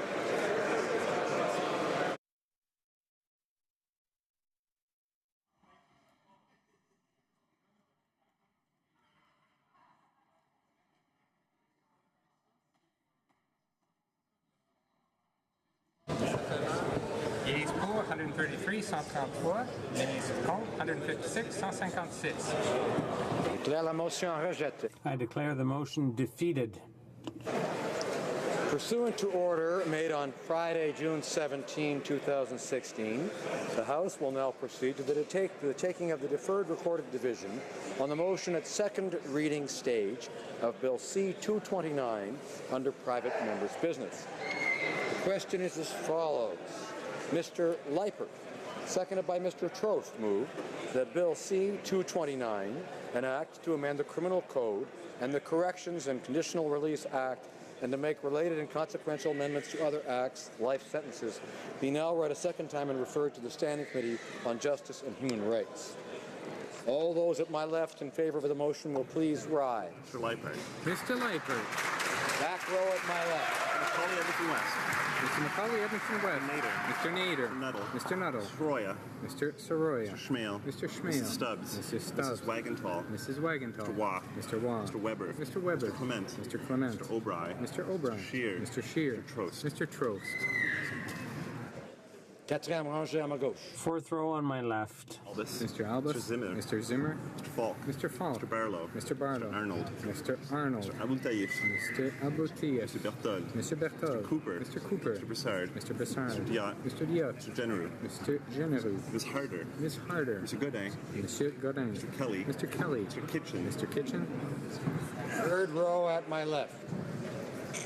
Monsieur Lauzon, Stormont South Glengarry. Monsieur Lauzon, Stormont South Glengarry. Mr. Lekiski. Mr. Lekiski. Mr. Albrecht. Mr. Albrecht. Mr. Calkins. Mr. Calkins. Mr. Shipley. Mr. Shipley. Mr. Van Kesteren. Mr. Van Kesteren. Mr. Miller, Bruce Gray, Owen Sound. Mr. Miller, Bruce Gray, Owen Sound. Mr. Coleman. Mr. Mr. McColeman. McKenzie. Mr. McKenzie. Mr. Sweet. Mr. Sweet. Madame Boucher. Madame Boucher. Mr. Laud. Mr. Laud. Mr. Généreux. Monsieur Généreux. Mr. Gourde. Monsieur Gould. Mr. Richards. Mr. Richards. Mr. Holback. Mr. Holback. Mr. Sopak. Mr. Sopak. Second row at my left. Mr. Tilson. Mr. Tilson. Mrs. Gallant. Mrs. Gallant. Mr. Warwah. Mr. Warwah. Mr. Doherty. Mr. Doherty. Mr. Clark. Mr. Clark. Mr. Allison. Mr. Allison. Mr. Carey. Mr. Carey. Mrs. McLeod, Kamloops, Thompson, Caribou. Mrs. McLeod, Kamloops, Thompson, Caribou. Mr. Workington. Mr. Workington. Mr. Brown. Mr. Brown. Mrs. Vecchio. Mrs. Vecchio. Mr. Kent. Mr. Kent. Mrs. Wong. Mrs. Wong. Mrs. Gladue. Ms. Gladue. Mr. Deltel. Monsieur Deltel. Mr. Paulus. Monsieur Paulus. Mr. Sorensen. Mr. Sorensen. Premier rangée à ma First row on my left. Mr. Nicholson. Ms. Finley. Miss Finley. Mr. Ritz. Mr. Ritz. Mr. Anderson. Mr. Anderson. Mrs. Block. Mrs. Block. Mr. Blaney, Bellechasse, Saint-Chemin, Lévis. Monsieur Blaney, Bellechasse, Saint-Chemin, Lévis. Mr. O'Toole. Mr. O'Toole. Ms. Raitt. Ms. Raitt. Ms. Bergen. Ms. Bergen. Ms. Ambrose. Ms. Ambrose. Mr. Lebel. Mr. Lebel. Ms. Watt. Ms. Watt. Mr. Kenny. Mr. Kenny. Mr. Strahl. Mr. Strahl. Mr. Bazan. Mr. Bazan. Mr. Poliev. Mr. Poliev. Mr. Van Loan. Mr. Van Loan. All those at my right in favor of the motion will please rise. Fifth row. Fourth row at my right. Third row at my right. Second row at my right. Premier rangée. First row on my right. Tous ceux à ma gauche. All those on my left opposed to the motion will please rise. Fifth row. Ms. Tassi. Mr. Vandal. Monsieur Van Dam. Mr. Whalen. Mr. Whalen. Mrs. Zaid. Mrs. Zaid. Mr. Tutu. Mr. Tutu. Mr. Plamondon. Monsieur Plamondon. Monsieur Marcil. Monsieur Marcil. Madame Posé. Madame Posé. Monsieur Fortin. Monsieur Fortin. Monsieur Thériault. Monsieur Thériault. Monsieur Beaulieu. Monsieur Beaulieu. Monsieur Barcelou-Duval. Monsieur Barcelou-Duval. Madame Gill. Madame Gill. Monsieur Boudria. Monsieur Boudria. Quatrième rangée à ma... Fourth row on my left. Mr. Tabera. Mr. Tabera. Mr. Jennis. Mr. Jennis. Mr. Blakey. Mr. Blakey. Mr. Weir. Mr. Weir. Ms. Benson. Ms. Benson. Mr. Cannings. Mr. Cannings. Mr. Johns. Mr. Johns. Ms. Malcolmson. Ms. Malcolmson. Mr. McGregor. Mr. McGregor. Ms. Hardcastle. Ms. Hardcastle. Ms. Ramsey. Ms. Ramsey. Ms. Jolibois. Ms. Jolibois. Ms. Blaney, North Island, Paul River. Ms. Blaney, North Island, Paul River. Madame Hughes. Madame Hughes. Troisième rangée à ma gauche. Third row on my left. Fraser Canyon. Mr. Cedu, Mission Maskey, Fraser Canyon. Ms. Sea-Doo, Brampton South. Ms. Cedu, Brampton South. Seacan. Mr. Seacan. Mr. Stewart. Mr. Stewart. Duval. Mr. Duval. Monsieur Aubin. Monsieur Aubin. Monsieur Nantel. Monsieur Nantel. Monsieur Caron. Monsieur Caron. Madame Quash. Madame Quash. Monsieur Dussault. Monsieur Dussault. Madame Sans Souci. Madame Sans Souci. Monsieur Choquet. Monsieur Choquet. Madame Trudel. Madame Trudel. Deuxième rangée à ma gauche. Monsieur Serré. Second row on my left. Shanahan. Sheehan. Mr. Sheehan. Mr. Garrison. Mr. Garrison. Madame Boutin-Sweet. Madame Boutin-Sweet. Ms. Matheson. Ms. Matheson. Monsieur Dubé. Monsieur Dubé. Madame Laverdière. Madame Laverdière. Madame Brosseau. Madame Brosseau. Madame Ms. Kwan. Miss Kwan. Mr. Rankin. Mr. Rankin. Madame Moore. Madame Moore. Première rangée à ma gauche. First row on my left. Ms. Ashton. Ms. Ashton. Mr. Mulcair. Mr. Mulcair. Mr. Julian. Mr. Julian. Ms. Duncan Edmonton Strathcona. Ms. Duncan Edmonton Strathcona. Mr. Christopherson. Mr. Christopherson. Mr. Angus. Mr. Angus. Mr. Davies. Mr. Davies. Mr. Donnelly. Mr. Donnelly. Mr. Massey, Windsor West. Mr. Massey, Windsor West. Tossé à ma... All those at my right opposed to the motion will please rise. Mr. Johari. Mr. Khan. Ms. Khalid. Madame Lapointe. Madame Lapointe. Monsieur Lefebvre. Monsieur Lemieux. Levitt. Mr. Levitt. Monsieur Lightbound. Monsieur Lightbound. Lockhart. Mrs. Lockhart. Mr. Long. Mr. Long. Mr. Longfield. Mr. Longfield. Ludwig. Mrs. Ludwig. Monsieur McKinnon-Gatineau. Monsieur McKinnon-Gatineau. Mr. Maloney. Mr. Maloney. Monsieur Massey, Avignon, Lamitis, Matane, Matapédia. Monsieur Massey, Avignon, Lamitis, Méthane, Natapédia. Mr. May Cambridge. Mr. May Cambridge. McDonald. Mr. McDonald. McKinnon, Coquitlam, Port Coquitlam. Mr. McKinnon, Coquitlam, Port Coquitlam. Mr. Medicino. Mr. Medicino. Monsieur Miller, Ville-Marie, le sud-ouest et Dessert. Monsieur Miller, Ville-Marie, le sud-ouest, île des Sœurs. Mr. Morrissey. Mr. Morrissey. Madame Nassif. Madame Nassif. Mr. O'Connell. Ms. O'Connell. Mr. Oliver. Mr. Oliver. Mr. O'Regan. Mr. O'Regan. Mr. Willett. Mr. Willett. Mr. Peterson. Mr. Peterson. Mr. Rioux. Monsieur Rioux. Mr. Robillard. Monsieur Robillard. Mr. Rumi. Mr. Rumi. Mr. Rusnak. Mr. Rusnak. Mr. Saney. Mr. Saney. Mr. Sanson. Mr. Sanson. Mr. Sanger. Mr. Sanga. Mr. Sarai. Mr. Sarai. Quatrième rangée. Fourth row on my right. Yeah. Monsieur Ayoub. Mr. Badaway. Mr. Bayless. Mr. Bailiff. Biddle. Mr. Biddle. Mr. Bettina. Mr. Bettina. Mr. Breton. Mr. Breton. Chen. Mr. Chen. Mr. Bruson. Mr. Bruson. Demar. Ms. Dama. Mr. Diorio. Monsieur Diorio. Mr. Drouin. Monsieur Dupont. Ms. Zerowitz. Ms. Zerowitz. Mr. Sassy. Mr. Elsassi. Ms. Petitpas-Taylor. Ms. Pittspat-Taylor. Mr. El Khoury. Monsieur El Khoury. Mr. Ellis. Mr. Ellis. Mr. Erskine Smith. Mr. Erskine Smith. Mr. Ailson. Mr. Ailson. Mr. Finnegan. Mr. Finnegan. Mr. Fisher. Mr. Fisher. Mr. Fonseca. Mr. Fonseca. Mr. Fregascados. Mr. Fregascato. Mr. Fraser West Nova. Mr. Fraser West Nova. Mr. Fraser Central Nova. Mr. Fraser Central Nova. Mr. Fuhr. Mr. Fuhr. Mr. Gerritsen. Mr. Gerritsen. Mr. Graham. Mr. Graham. Mr. Gurwal. Mr. Gurwal. Mr. Hardy. Mr. Hardy. Mr. Harvey. Mr. Harvey. Mr. Housefather. Mr. Housefather. Hussein. Monsieur Hussein. Mr. Yakano. Monsieur Yakano. Mrs. Jordan. Mrs. Jordan. Troisième rangée à ma droite. Third row on my right. Mr. Rota. Madame Mendez. Mr. Oliphant. Mr. Algabra. Mr. Algabra. Mr. Chan. Mr. Chan. Mr. Duguid. Mr. Duguid. Ms. Dillon. Ms. Dillon. Ms. Goldsmith-Jones. Ms. Goldsmith-Jones. Mr. Cormier. Mr. Cormier. Rudd. Ms. Rudd. Mrs. Cesar Chavan. Mr. Caesar Chavan. Mr. Lamoureux. Mr. Lamoureux. Mr. Rodriguez. Monsieur Rodriguez. Ms. Young. Ms. Young. Mr. Beach. Mr. Beach. Mr. Champagne. Monsieur Champagne. Mr. Casey Charlottetown. Mr. Casey Charlottetown. Ms. Gould. Ms. Gould. Ms. Alislav. Ms. Alislav. Mr. Holland. Mr. Holland. Mr. Schiffke. Monsieur Schiffke. Mr. Vaughn. Mr. Vaughn. Ms. Hutchings. Ms. Hutchings. Mr. Eiking. Mr. Eiking. Mr. Jesnevsky. Mr. Jesnevsky. Monsieur Arsenault. Monsieur Arsenault. À droite. Second row on my right. Cumberland Colchester. Mr. McGinty. Mrs. McCrimmon. Monsieur Lauzon Argenté, La Petite Nation. Mr. McKay. Ms. Cara. Mr. Picard. Mr. Picard. Mr. Boissonneau. Mr. Boissonneau. Mr. Cusner. Mr. Cusner. Ms. Haidu. Mr. Haidu. Mr. Carr. Mr. Carr. Ms. Monsa. Ms. Monsa. Mr. Leslie. Mr. Leslie. Soki. Mr. Soapy. Mr. Duclos. Mr. Duclos. Ms. Fry. Ms. Fry. Mr. Dubois. Mr. Dubois. Ms. Murray. Ms. Murray. Mr. Brownie. Mr. Brownie. Mr. Wilkinson. Mr. Wilkinson. Mr. Fergus. Mr. Fergus. Mr. Nemetti. Mr. Nemetti. Ms. Jones. Ms. Jones. Mr. Blair. Mr. Blair. Mr. Sims. Mr. Sims. Mr. Dollywall. Mr. Dollywall. Ms. Vandenbelt. Ms. Vandenbelt. Mr. Spengeman. Mr. Spengeman. Rangé à ma droite. First row on my right. Ms. Qualtrough. Ms. Qualtrough. Mr. Mr. Sargent. Mrs. Philpott. Mrs. Philpott. Mr. Goodale. Mr. Goodale. Madame Jolie. Madame Jolie. Ms. Mahaichuk. Ms. Mahaichuk. Monsieur Leblanc. Monsieur Leblanc. Ms. Chager. Ms. Chager. Mr. Foote. Ms. Mr. Foote. Morneau. Mr. Morneau. Mr. Bryson. Mr. Bryson. Ms. Wilson-Raybould. Ms. Wilson-Raybould. Mr. Macaulay Cardigan. Mr. Macaulay Cardigan. Madame de Boutillier. Madame de Boutier. Mr. McCallum. Mr. McCallum. Mr. Baines. Mr. Baines. Ms. Bennett. Ms. Bennett. Monsieur Poisson. Monsieur Poisson. Monsieur Paradis. Mr. Paradis. Mr. Easter. Mr. Easter. Mr. Nault. Mr. Nault. Mr. Bagnall. Mr. Bagnall.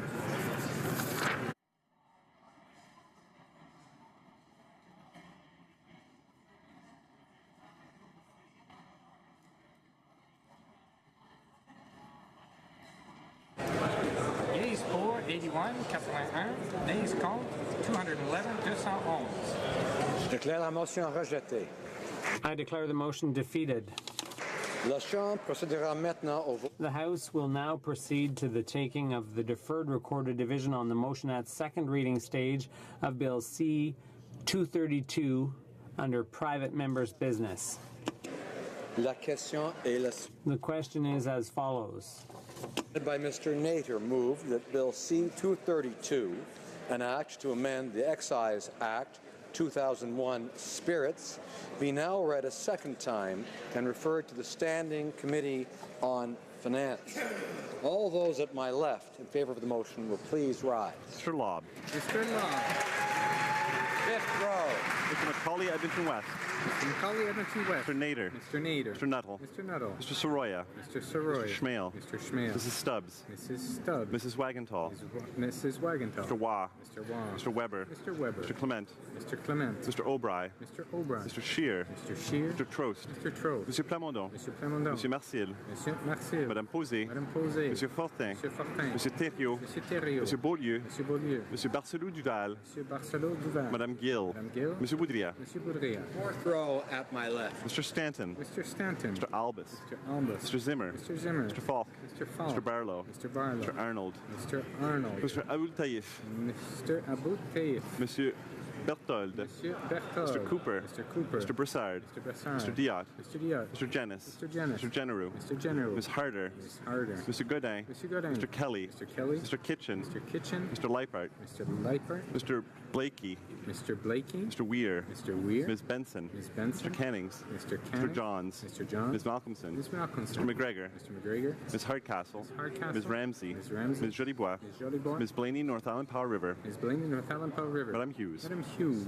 Third row at my left. Monsieur Lauzon, Stormontanda, South Glengarry. Monsieur Lauzon, Stormontanda, South Glengarry. Mr. Lukiski. Mr. Lakiski. Mr. Albrecht. Mr. Albrecht. Mr. Calkins. Mr. Calkins. Mr. Shipley. Mr. Shipley. Mr. Van Kesteren. Mr. Van Kesteren. Mr. Miller, Bruce Gray, Owen Sound. Mr. Miller, Bruce Gray, Owen Sound. Mr. McColeman. Mr. McColeman. Mr. McKenzie. Mr. McKenzie. Mr. Sweet. Mr. Sweet. Madame Boucher. Madame Boucher. Monsieur Généreux. Monsieur Monsieur Généreux. Gourde. Monsieur Gourde. Mr. Richards. Mr. Richard. Mr. Hobach. Mr. Hobach. Mr. Sopak. Mr. Sopak. Mr. Stewart. Mr. Stewart. Mr. Duval. Mr. Duval. Monsieur Aubin. Monsieur Aubin. Monsieur Nautel. Monsieur Nantel. Monsieur Caron. Monsieur Caron. Madame Quash. Madame Quash. Monsieur Dussault. Monsieur Dussault. Madame Sans Souci. Madame Sans Souci. Monsieur Choquet. Monsieur Choquet. Madame Trudel. Madame Trudel. Second row at my left. Mr. Tilson. Mr. Tilson. Mrs. Gallant. Mrs. Gallant. Mr. Warwa. Mr. Warwa. Mr. Doherty. Mr. Doherty. Mr. Clark. Mr. Clark. Mr. Allison. Mr. Allison. Mr. Carey. Mr. Carey. Mrs. McLeod, Kamloops, Thompson, Caribou. Mrs. McLeod, Kamloops, Thompson, Caribou. Mr. Workington. Mr. Workington. Mr. Brown. Mr. Brown. Mrs. Vecchio. Mrs. Vecchio. Mr. Kent. Mr. Kent. Mrs. Wong. Mrs. Wong. Ms. Gladue. Ms. Gladue. Mr. Deltel. Monsieur Deltel. Monsieur Paulus. Monsieur Paulus. Mr. Sorensen. Mr. Sorensen. Mr. Garrison. Mr. Garrison. Madame Boutin-Sweet. Madame Boutin-Sweet. Ms. Matheson. Ms. Matheson. Monsieur Dubé. Monsieur Dubé. Madame Laverdière. Madame Laverdière. Madame Brosseau. Madame Brosseau. Ms. Kwan. Ms. Kwan. Mr. Rankin. Mr. Rankin. Madame Moore. Madame Moore. First row at my left. Mr. Nicholson. Mr. Nicholson. Ms. Finley. Ms. Finley. Mr. Ritz. Mr. Ritz. Mr. Anderson. Mr. Anderson. Mrs. Block. Mrs. Mr. Block. Blaney, Bellechasse, Les Échemins, Lévy. Monsieur Blaney, Bellechasse, Les Échemins, Lévy. Mr. O'Toole. Mr. O'Toole. Ms. Raitt. Ms. Raitt. Ms. Bergen. Ms. Bergen. Ms. Ambrose. Ms. Ambrose. Monsieur Lebel. Monsieur Lebel. Ms. Watts. Ms. Watts. Mr. Kenny. Mr. Kenny. Mr. Strahl. Mr. Strahl. Mr. Bazan. Mr. Bazan. Mr. Poliev. Mr. Poliev. Mr. Van Loan. Mr. Van Loan. Ms. Ashton. Ms. Ashton. Mr. Mulcair. Mr. Mulcair. Mr. Julian. Mr. Julian. Ms. Duncan Edmonton Strathcona. Duncan Emerson Strathcona. Mr. Christopherson. Mr. Christopherson. Mr. Angus. Mr. Angus. Mr. Davies. Mr. Davies. Mr. Donnelly. Mr. Donnelly. Mr. Massey, Windsor West. Mr. Massey, Windsor West. All those at my right in favor of the motion will please rise. Fifth row. Mr. Willett. Monsieur Willett. Mr. Rioux. Monsieur Rioux. Fourth row at my right. Mr. Fisher. Mr. Fisher. Mr. Fraser, Central Nova. Mr. Fraser, Central Nova. Mrs. Jordan. Mrs. Jordan. Third row at my right.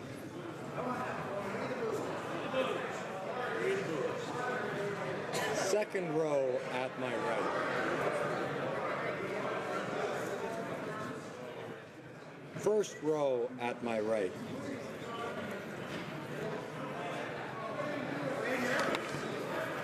All those at my left opposed to the motion will please rise. Fifth row. Mr. Tan. Mr. Tan. Ms. Tassi. Ms. Tassi. Mr. Vandal. Mr. Vandal. Mr. Whalen. Mr. Whalen. Mrs. Zaid. Mrs. Zaid. Mr. Tutu. Mr. Tutu. Fourth row at my left. Mr. Sorbera. Mr. Sorbera. Mr. Tabera. Mr. Tabera. Third row at my left. Mr. Sidhu, Mission Matsky, Fraser Canyon. Mr. Sidhu, Mission Matsky, Fraser Canyon. Ms. Sidhu, Brampton South. Ms. Sidhu, Brampton South. Mr. Secan. Mr. Secan. Second row at my left. Mr. Serre. Monsieur Serre. Madame Shanahan. Madame Shanahan. Mr. Sheehan. Mr. Sheehan. First row on my left. All those at my right opposed to the motion will please rise. Fifth row. Mr. Johari. Mr. Johari. Mr. Kung. Mr. Kung. Ms. Khalid. Ms. Khalid. Madame Lapointe. Madame Lapointe. Monsieur Lefebvre. Monsieur Lefebvre. Monsieur Lemieux. Monsieur Lemieux. Mr. Levitt. Mr. Levitt. Monsieur Lightbound. Mr. Light. Mrs. Lockhart. Mrs. Lockhart. Mr. Long. Mr. Long. Mr. Longfield. Mr. Longfield. Ms. Ludwig. Ms. Ludwig. Mr. McKinnon Gatineau. Mr. McKinnon Gatineau. Mr. Maloney. Mr. Maloney. Monsieur Massey, Avignon, La Métis, Matane, Matapédia. Monsieur Massé, Avignon, La Métis, Matapédia. Mr. May Cambridge. Mr. May Cambridge. Mr. McDonald. Mr. McDonald. Mr. McKinnon, Coquitlam, Port Coquitlam. Mr. McKinnon, Coquitlam, Port Coquitlam. Mr. Mendocino. Mr. Mendocino. Mr. Miller, Ville-Marie, le Sud-Ouest, Île des Sœurs. Monsieur Miller, Ville-Marie, le Sud-Ouest, Île des Sœurs. Mr. Morrissey. Mr. Morrissey. Ms. Nassif, Madame Nassif. Madame Nassif. Ms. O'Connell. Ms. O'Connell. Mr. Oliver. Mr. Oliver. Mr. O'Regan. Mr. O'Regan. Mr. Peterson. Mr. Peterson. Mr. Robillard. Monsieur Robillard. Mr. Rumi. Mr. Rumi. Mr. Rusnak. Mr. Rusnak. Mr. Saini. Mr. Saini. Mr. Sanson. Monsieur Sanson. Mr. Sanga. Mr. Sanga. Mr. Sarai. Mr. Sarai. At my right. Mr. Area. Mr. Area. Mr. Ayoub. Monsieur Ayoub. Mr. Badaway. Mr. Badaway. Mr. Bayless. Mr. Bayless. Mr. Biddle. Mr. Biddle. Mr. Bertina. Mr. Bertina. Mr. Breton. Mr. Breton. Mr. Chen. Mr. Chen. Mr. Bruson. Mr. Bruson. Mr. Moff. Mr. Moff. Monsieur Diorio. Monsieur Diorio. Monsieur Drouin. Monsieur Drouin. Madame Ms. Zerowitz. Ms. Zerowitz. Mr. Assassi. Mr. Alsassi. Ms. Petitpas-Taylor. Ms. Petitpas-Taylor. Monsieur El Kourhi. Monsieur El Kourhi. Mr. Ellis. Mr. Ellis. Mr. Erskine Smith. Mr. Erskine Smith. Mr. Ailson. Mr. Ailson. Mr. Finnegan. Mr. Finnegan. Mr. Fonseca. Mr. Fonseca. Mr. Fragascatos. Mr. Fragascatos. Mr. Fraser Westnova. Mr. Fraser Westnova. Mr. Fuhr. Mr. Fuhr. Mr. Gerritsen. Mr. Gerritsen. Mr. Graham. Mr. Graham. Mr. Greywall. Mr. Greywall. Mr. Hardy. Mr. Hardy. Mr. Harvey. Mr. Harvey. Mr. Housefather. Mr. Housefather. Mr. Hussein. Mr. Hussein. Mr. Yakino. Mr. Yakano. At my right. Rota. Mr. Rota. Madame Mendez. Madame Mendez. Mr. Oliphant. Mr. Oliphant. Mr. Algabra. Mr. Algabra. Mr. Chan. Mr. Chan. Mr. Duguid. Mr. Duguid. Ms. Dillon. Ms. Dillon. Ms. Goldsmith-Jones. Goldsmith-Jones. Mr. Cormier. Mr. Cormier. Ms. Rudd. Ms. Rudd. Mr. Cesar Chauvin. Ms. Cesar Chauvin. Monsieur Lemieux. Ms. Lamoureux. Mr. Lamoureux, sorry. Mr. Rodriguez. Mr. Rodriguez. Ms. Young. Ms. Young. Mr. Beach. Mr. Beach. Mr. Champagne. Mr. Champagne. Mr. Casey Charlottetown. Mr. Casey Charlottetown. Ms. Gould. Ms. Gould. Ms. Alislev. Ms. Alislev. Mr. Holland. Mr. Holland. Mr. Shifke. Mr. Shifke. Mr. Vaughn. Mr. Vaughn. Ms. Hutchings. Ms. Hutchins. Mr. Eiking. Mr. Eichings. Mr. Jesnevsky. Mr. Jesnevsky. Mr. Arsenault. Mr. Arsenault. Colin Colchester. Mr. Casey Cumberland Colchester. Mr. McGinty. Mr. McGinty. Mrs. McCrimmon. Mrs. McCrimmon. Monsieur Lauzon, Enchanté, La Petite Nation. Monsieur Lauzon, Argentin, La la petite nation. Mr. McKay. Mr. McKay. Ms. Kara. Ms. Kara. Mr. Picard. Mr. Picard. Mr. Boissonneau. Mr. Boissonneau. Mr. Cosno. Mr. Cosno. Ms. Haidu. Ms. Haidu. Mr. Carr. Mr. Carr. Ms. Monsef. Ms. Monsef. Mr. Leslie. Mr. Leslie. Mr. Sohi. Mr. Sophie. Monsieur Duclos. Monsieur Duclos. Ms. Fry. Ms. Fry. Monsieur Dubourg. Monsieur Dubourg. Ms. Murray. Ms. Murray. Mr. Brani. Mr. Brani. Mr. Wilkinson. Mr. Wilkinson. Mr. Ferguson. Mr. Fergus. Mr. Fergus. Mr. Lametti. Monsieur Lametti. Ms. Jones. Ms. Jones. Mr. Blair. Mr. Blair. Mr. Sims. Mr. Sims. Mr. Dollywall. Mr. Dollywall. Ms. Vandenbeld. Ms. Vandenbeld. Mr. Spengeman. Mr. Spengeman. First row at my right. Mr. Hare. Mr. Hare. Ms. Qualtrough. Ms. Qualtrough. Mr. Sajan. Mr. Sajan. Mrs. Philpott. Mrs. Philpott. Mr. Goodale. Mr. Goodale. Madame Jolie. Madame Jolie. Ms. Mahaichuk. Ms. Mahaichuk. Monsieur Leblanc. Mr. Leblanc. Ms. Chager. Ms. Chager. Ms. Foote. Ms. Foote. Mr. Morneau. Mr. Morneau. Mr. Bryson. Mr. Bryson. Ms. Wilson-Raybould. Ms. Wilson-Raybould. Mr. Macaulay Cardigan. Mr. Macaulay Cardigan. Madame Le Boutillier. Madame Le Boutier. Mr. Macaulay. Mr. Mr. McCallum. McCallum. Mr. Baines. Mr. Baines. Ms. Bennett. Ms. Bennett. Mr. Poisson. Mr. Poisson. Mr. Paradis. Mr. Paradis. Mr. Easter. Mr. Easter. Mr. Nault. Mr. Nault. Mr. Bagnall. Mr. Bagnall.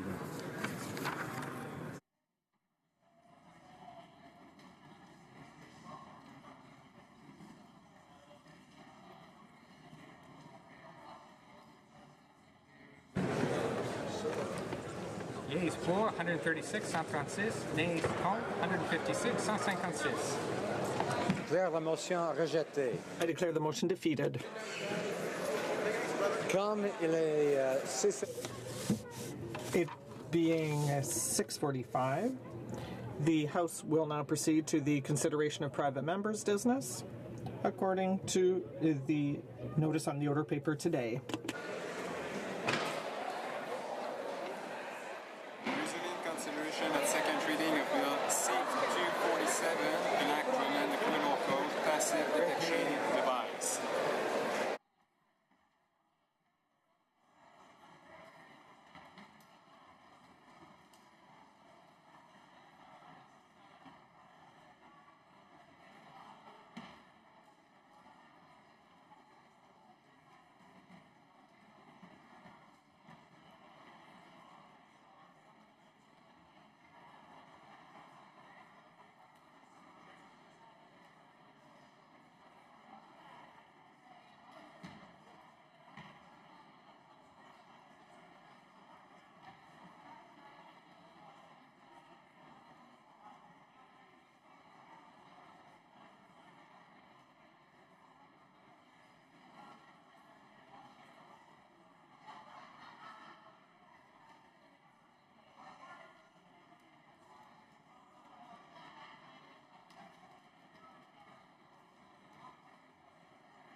I'd like to remind the honourable members that we're continuing business, and the honourable member for Victoria will be speaking shortly. So if you have anything to say, would you mind either saying it very quietly or maybe just moving into the lobby or to the sides, and we can continue with House of Commons business.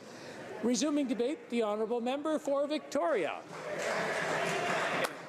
Mr. Speaker, I am very pleased to rise to address Bill C-247, a bill that would add ambient air alcohol sensors to the arsenal of tools that our police officers use to detect impaired drivers and to keep our roads safe. All of us in this House have lost far too many friends in our communities and others in our community to impaired driving.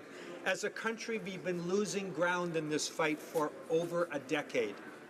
Mothers Against Drunk Driving estimates that impaired driving kills 3 to 4 Canadians every day, Mr. Speaker. It also injures 175 more each day. That's more than 1,000 Canadians killed each year and more than 60,000 injured. And as shocking as these statistics are, I know each of us in this House also knows in our own communities at least one story that puts a face on these tragic numbers. For example, early one morning last April in the Greater Victoria area, an impaired driver got behind the wheel of his pickup truck. He was speeding through an intersection when he struck a police cruiser driven by Constable Sarah Beckett.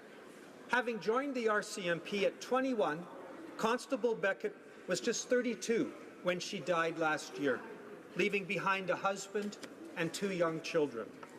Charges were filed against the driver last week, and I hope that justice will be served.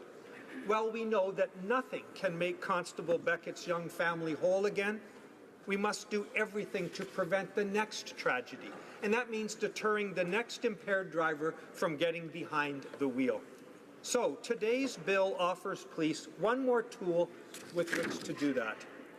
As it stands today, in the criminal code, officers must have, quote, reasonable grounds to suspect that a driver has alcohol in their body before they can demand a breath sample. That suspicion can be formed in many ways, from the smell of alcohol to slurred speech, or simply by an admission from the driver. Now, the frontline officers I've spoken with are good at their job, but they know that impaired drivers still slip through, and the research bears this out. A 1999 study in the United States found that officers there missed 9 out of 10 drivers in the range from 0.5 to 0.8. That's high enough for roadside penalties in most Canadian provinces. That same study found that officers still missed half of the drivers over the criminal limit of 0.8 blood alcohol content. Detection rates have improved over the last 15 years, and I, for one, tend to believe that Canadian police would outscore their American counterparts. But, Mr. Speaker, still, a 2009 study by our Justice Committee concluded as follows. Current methods lead police officers to apprehend only a small percentage of impaired drivers, even at roadside stops designed to detect impaired driving. Close quote. One solution proposed by Mothers Against Drunk Driving and used in other jurisdictions is to provide officers with passive or ambient air alcohol sensors to help them screen for impairment. Now, there are benefits beyond just increasing the detection rate at roadside checkpoints. As we know from other debates on this issue, the evidence on what makes an effective deterrent is clear. What deters the next impaired driver, what saves lives, is not the fear of a crash or a jail sentence or getting caught. Instead, it's the perceived risk of being pulled over. The publicity surrounding the introduction of a new tool to detect impairment will no doubt increase that perceived risk of detection and may make some people think twice before getting behind the wheel having been drinking. The frontline officers I've spoken to in Victoria and in Ottawa and elsewhere have insights that deserve to be heard by Parliament as we study this bill.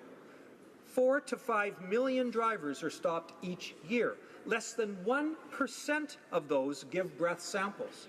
But each test creates delays for drivers and risks for officers.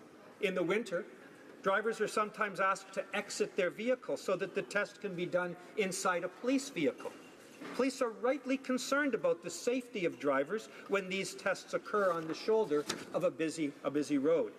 In other words, any tool that can increase the detection rate and reduce false positives not only has the potential to deter impaired drivers and save lives, it also has the potential to make roadside stops safer and more streamlined for drivers and officers alike. With that in mind, I find it difficult to argue against dedicating time at committee to study this bill in more detail. Now, there are questions about police resources, questions about the accuracy of these new sensors, and of course questions about whether the use of this new tool might be challenged under Section 8 of the Charter of Rights and Freedoms.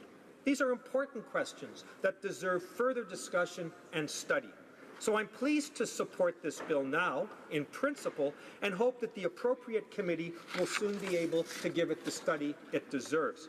But I feel compelled to say, Mr. Speaker, as I did when we debated a related proposal from my honourable colleagues in the Conservative Party, that there is a tremendous need for action on this file from the government side of the House.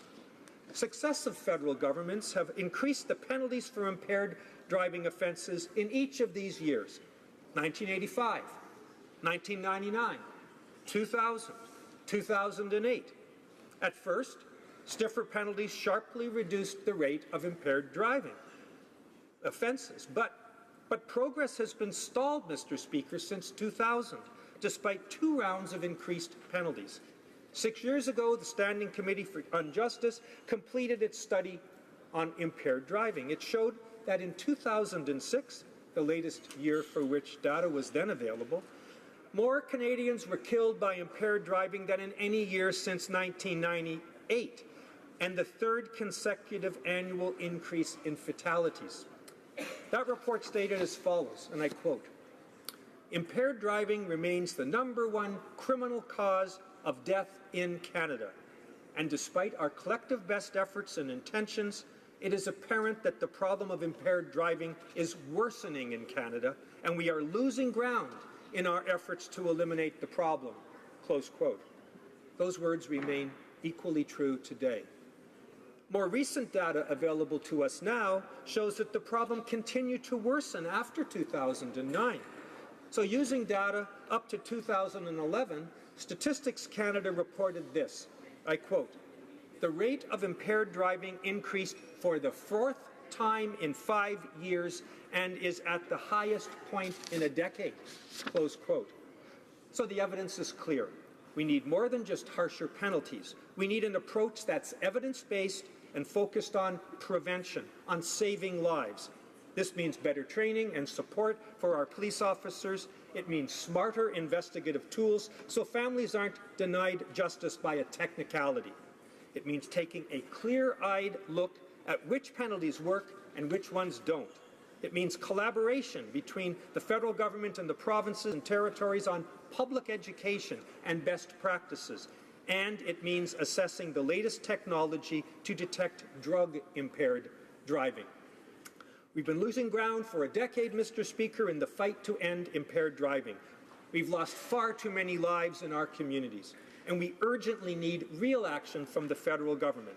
I hope that action is forthcoming, and let me assure those on the government benches that when their plan is brought to Parliament, they will always find support and help from New Democrats. But as we await government action on the fight to end impaired driving, I am happy to support further study of this proposal from my colleague from Mississauga-Streetsville. I want to thank him for his work on it, and I look forward to seeing the results of committee consultations very soon. Thank you, Mr. Speaker.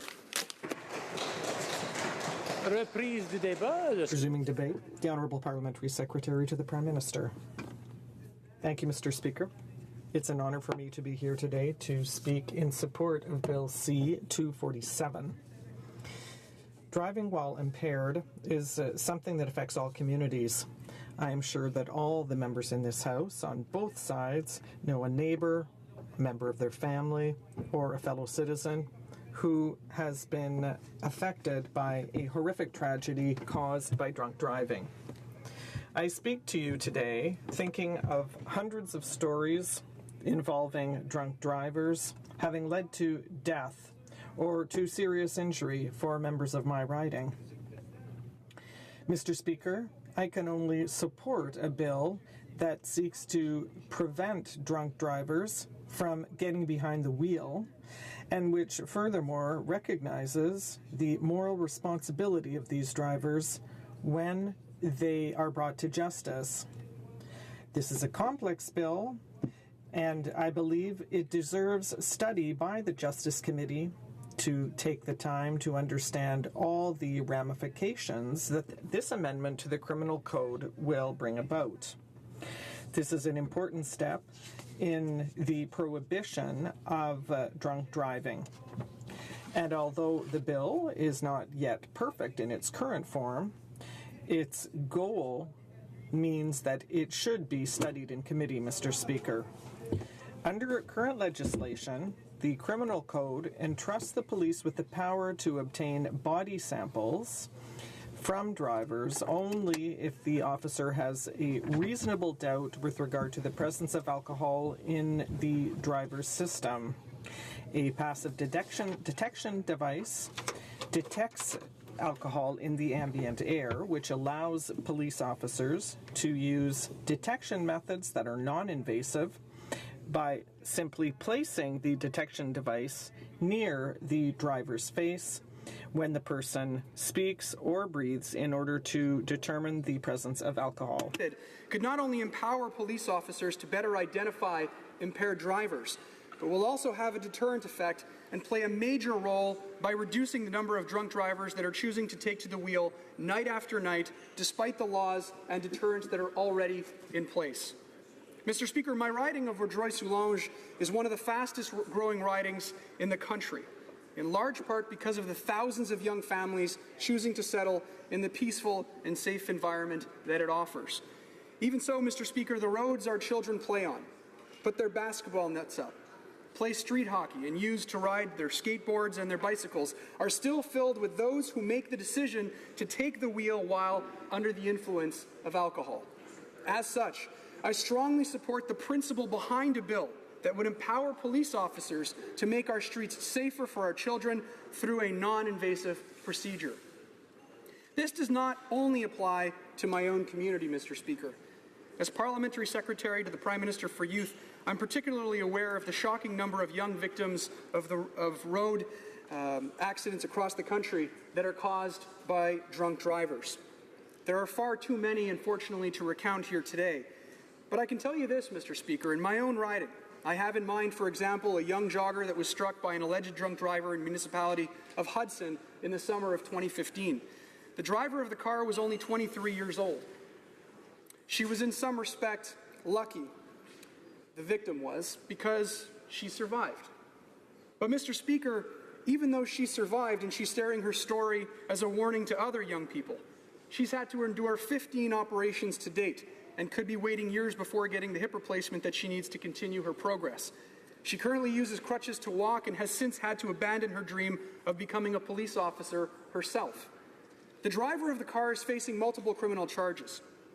Mr. Speaker, examples like this show why we need more deterrence. And I believe, Mr. Speaker, that the deterrent effect of the detection device as proposed in Bill 247 could have prevented this accident, because as long as impaired drivers believe that there is still a chance they will not get caught, they will continue to take a chance, get behind the wheel, and risk their own safety and the safety of other drivers and pedestrians. Suite à une campagne de sensibilisation. After a successful awareness campaign, there is no doubt that most, if not all, drivers know that you can't drive under the influence of alcohol. Progress, Mr. Speaker, has been made over the last 30 years, particularly thanks to improved laws, tougher fines, and tougher law enforcement measures, as well as projects to raise awareness launched by, for example, Éduc-Alcool, Operation Red Nose, or the 911 campaign led by MAD Canada, Mothers Against Drunk Driving. Despite these initiatives, drivers continue to take the wheel. In the municipality of Vaudreuil-Soulanges only, over 340 cases are seen every year. Every year, between 1,250 and 1,500 people are killed, and over 63,000 people are injured in collisions that are at least in part caused by driving under the influence. That means that alcohol and drugs cause 43% of all road fatalities. According to Mothers Against Drunk Driving in Canada, driving under the influence causes nearly 2 times more deaths than every other kind of homicide combined. Deaths and injuries that can be attributed to driving under the influence are even more tragic when we know that they're the result of a crime that is completely preventable, Mr. Speaker. Why do so many drivers take the wheel under the influence of alcohol? It's a good question. Well, they count on the fact that, they count on not being caught. Largely supported by stakeholders across the country, including Mothers Against Drunk Driving Canada, who have endorsed Bill C-247, citing passive alcohol sensors benefits. Also, Mr. Speaker, according to the 2009 report of the Standing Committee on Justice and Human Rights, although the threshold for suspicion is not high, there is research indicating that many impaired drivers are able to avoid a demand for breath tests when stopped by police because the officer does not detect the smell of alcohol or symptoms of impairment. This goes to show that despite the initiatives and the progress achieved in the last decade, the ability for police to use passive alcohol sensors could have a great impact on reducing the number of alcohol-impaired drivers on our roadways. Mr. Speaker, 247 also renames the offense of impaired driving causing death as vehicular homicide. This change would denote greater moral culpability for the impaired driver. A conviction should reflect the risks that accompany the decision to get behind the wheel while preserving judicial discretion for judges. And I believe that because of this, this bill needs to go to committee. And that is why I support the passing of this bill, to place it in their capable hands. This is something I hope we can support. I recognize the need for the committee to assess the practical implications of this change to the law in order to ensure that the bill achieves its policy goals and to ensure clarity in the criminal code. Mr. Speaker, to conclude, I believe that an initiative that would increase the safety of our roads through a non-invasive procedure should move forward. I support moving Bill C-247 to committee in order to address the scope of the law and make sure that we have not only concrete laws against impaired driving, but also practical and effective ways of implementing those laws. The adoption of Bill C-247 represents that important step in making our roads safer for our communities. I believe, Mr. Speaker, that this is an objective that every single person in this House should be behind and should make a priority. Thank you very much, Mr. Speaker. Resuming debate, the honourable member for Mississauga East, Cooksville. Thank you, Mr. Speaker. And Mr. Speaker, I want to commend the member for Mississauga Streetsville, my colleague, my friend, for his advocacy in the community, his advocacy around community safety and road safety. Speaker, we've come a long way in Canada. Since 1921, that's when Canada first recognized impaired driving as a criminal act. Despite a sizable drop in impaired driving rates since the mid-1980s, impaired driving is still the leading cause of criminal death in Canada. Impaired driving continues to be a problem, Speaker, for governments, for community, and that's why we have a multi-pronged approach that has brought forward our justice system, community organizations, the general public. Speaker, through education, awareness, enforcement, and penalties, we've made great strides, but the number of impairment incidents from 1985, they have dropped significantly by over 50%. So in 1985, approximately there were 600 incidents per 100,000 population. They dropped to less than 300 impairment incidents per 100,000 20 years later. But today, Speaker, what we're seeing is that those incidents are starting to grow. So we need to have a new approach. It has to come from community, organizations like MAD, and I'm glad that they're supporting this bill, C-247, the passive detection device bill. And, Mr. Speaker, it's these deterrents that have been able to bring these rates down, and now it's up to us here as a government to be able to enact legislation that will help continue that trend. So the alarming fact, though, is that seeing those rates start to climb, we need to do something. We do have some evidence, Speaker. Rates are starting to climb, especially with young women, Mr. Speaker, and many of those rates continue to be in our 20 to 35-year-old grouping. Young people, Mr. Speaker, have come a long way. Today, I know here in Ontario, we have graduated licenses. So as drivers become better drivers and have more education, they're able to make better judgment calls. And one of the things, though, with young people, when they make sometimes poor judgments, or anybody that's been out drinking and had a drink or two, from getting behind the wheel, it's the deterrent factor. Knowing that when they go out, there may be a ride program in place, and that ride program, when they come up to your car, they pull you over. The police officer will come in, ask where you've been. Have you had a drink or two? And many people, I think many of us have been to events where they say, well, I'll just take some breath mints, or I'll make sure that I use some freshener in the car, to make sure that they can disguise the smell of alcohol.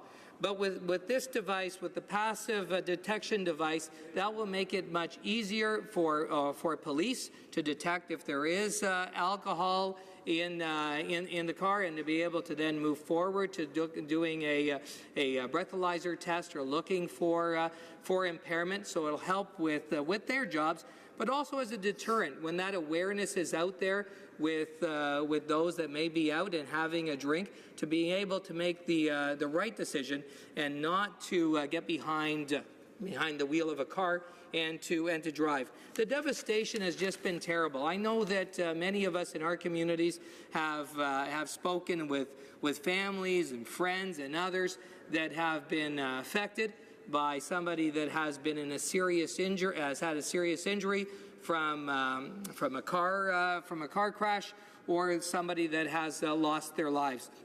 And this is just devastating.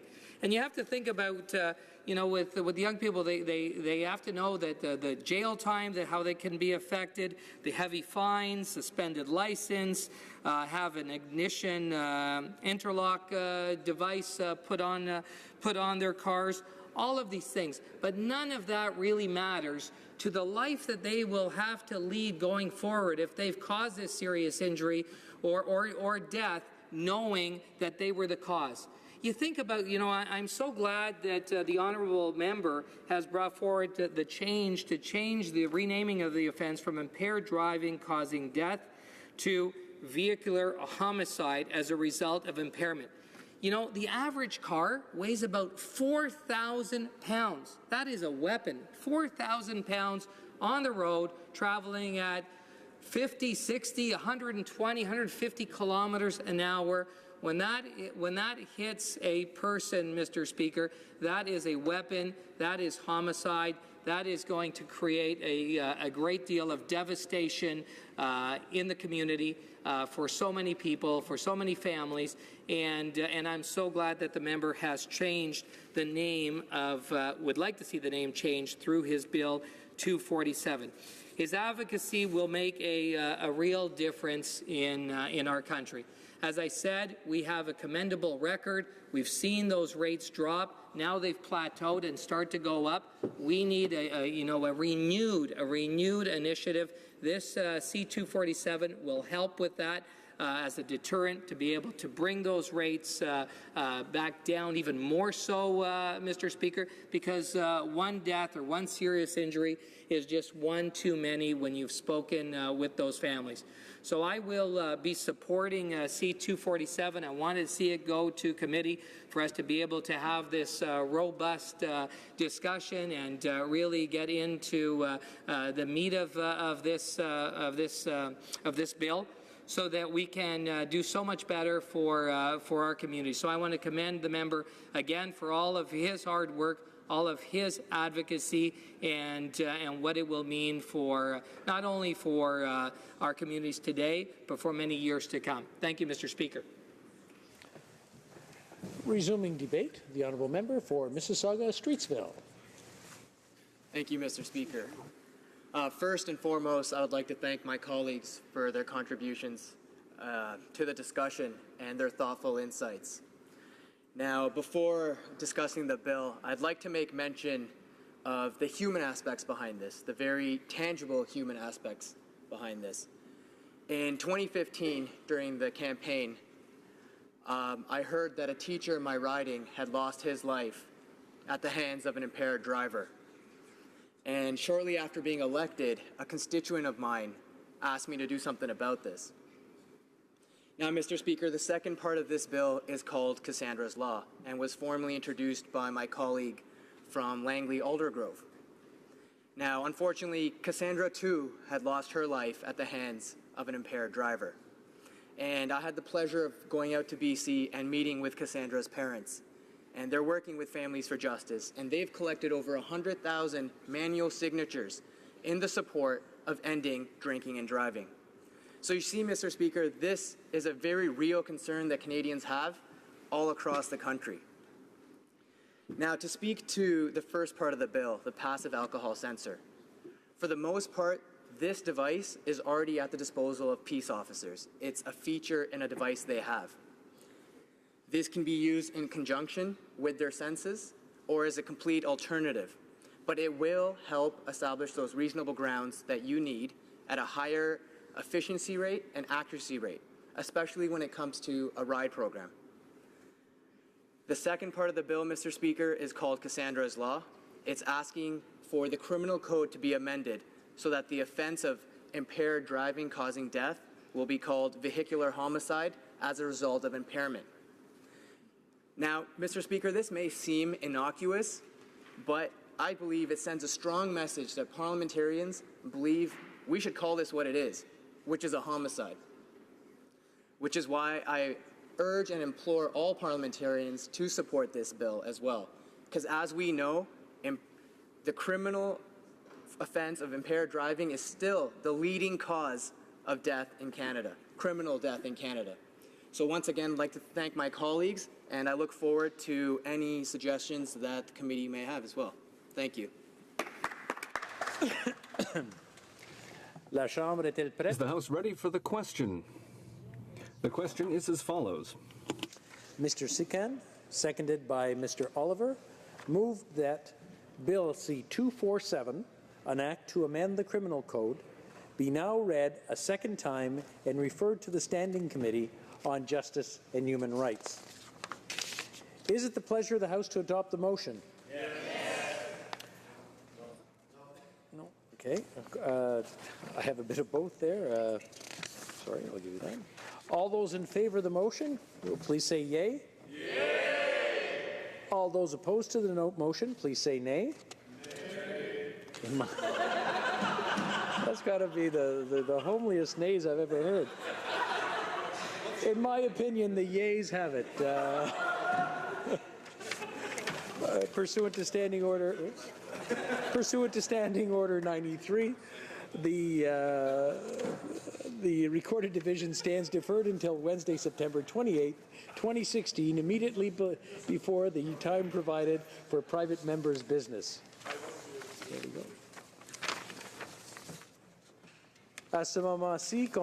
At this time, pursuant to Standing Order 38, a motion to adjourn the House is deemed to have been moved and adopted. Is that this House now adjourn? Yes. The honourable member, l'honorable député. The honourable member for Drummond. Thank you, Mr. Speaker. It's a pleasure for me to come back to the House today to add to the question that I asked in the previous session concerning a complaint that had been made by, among others, my former colleague from Acadie Bathurst, an honourable member who worked very hard for his citizens and all of La Francophonie, all of Acadia, Mr. Yvon Godin. And this concerned the problem with getting services in French from the RCMP outside of Parliament at certain key moments in our active life as parliamentarians. And so there were complaints, not only from Mr. Godin, but also from citizens who spoke out.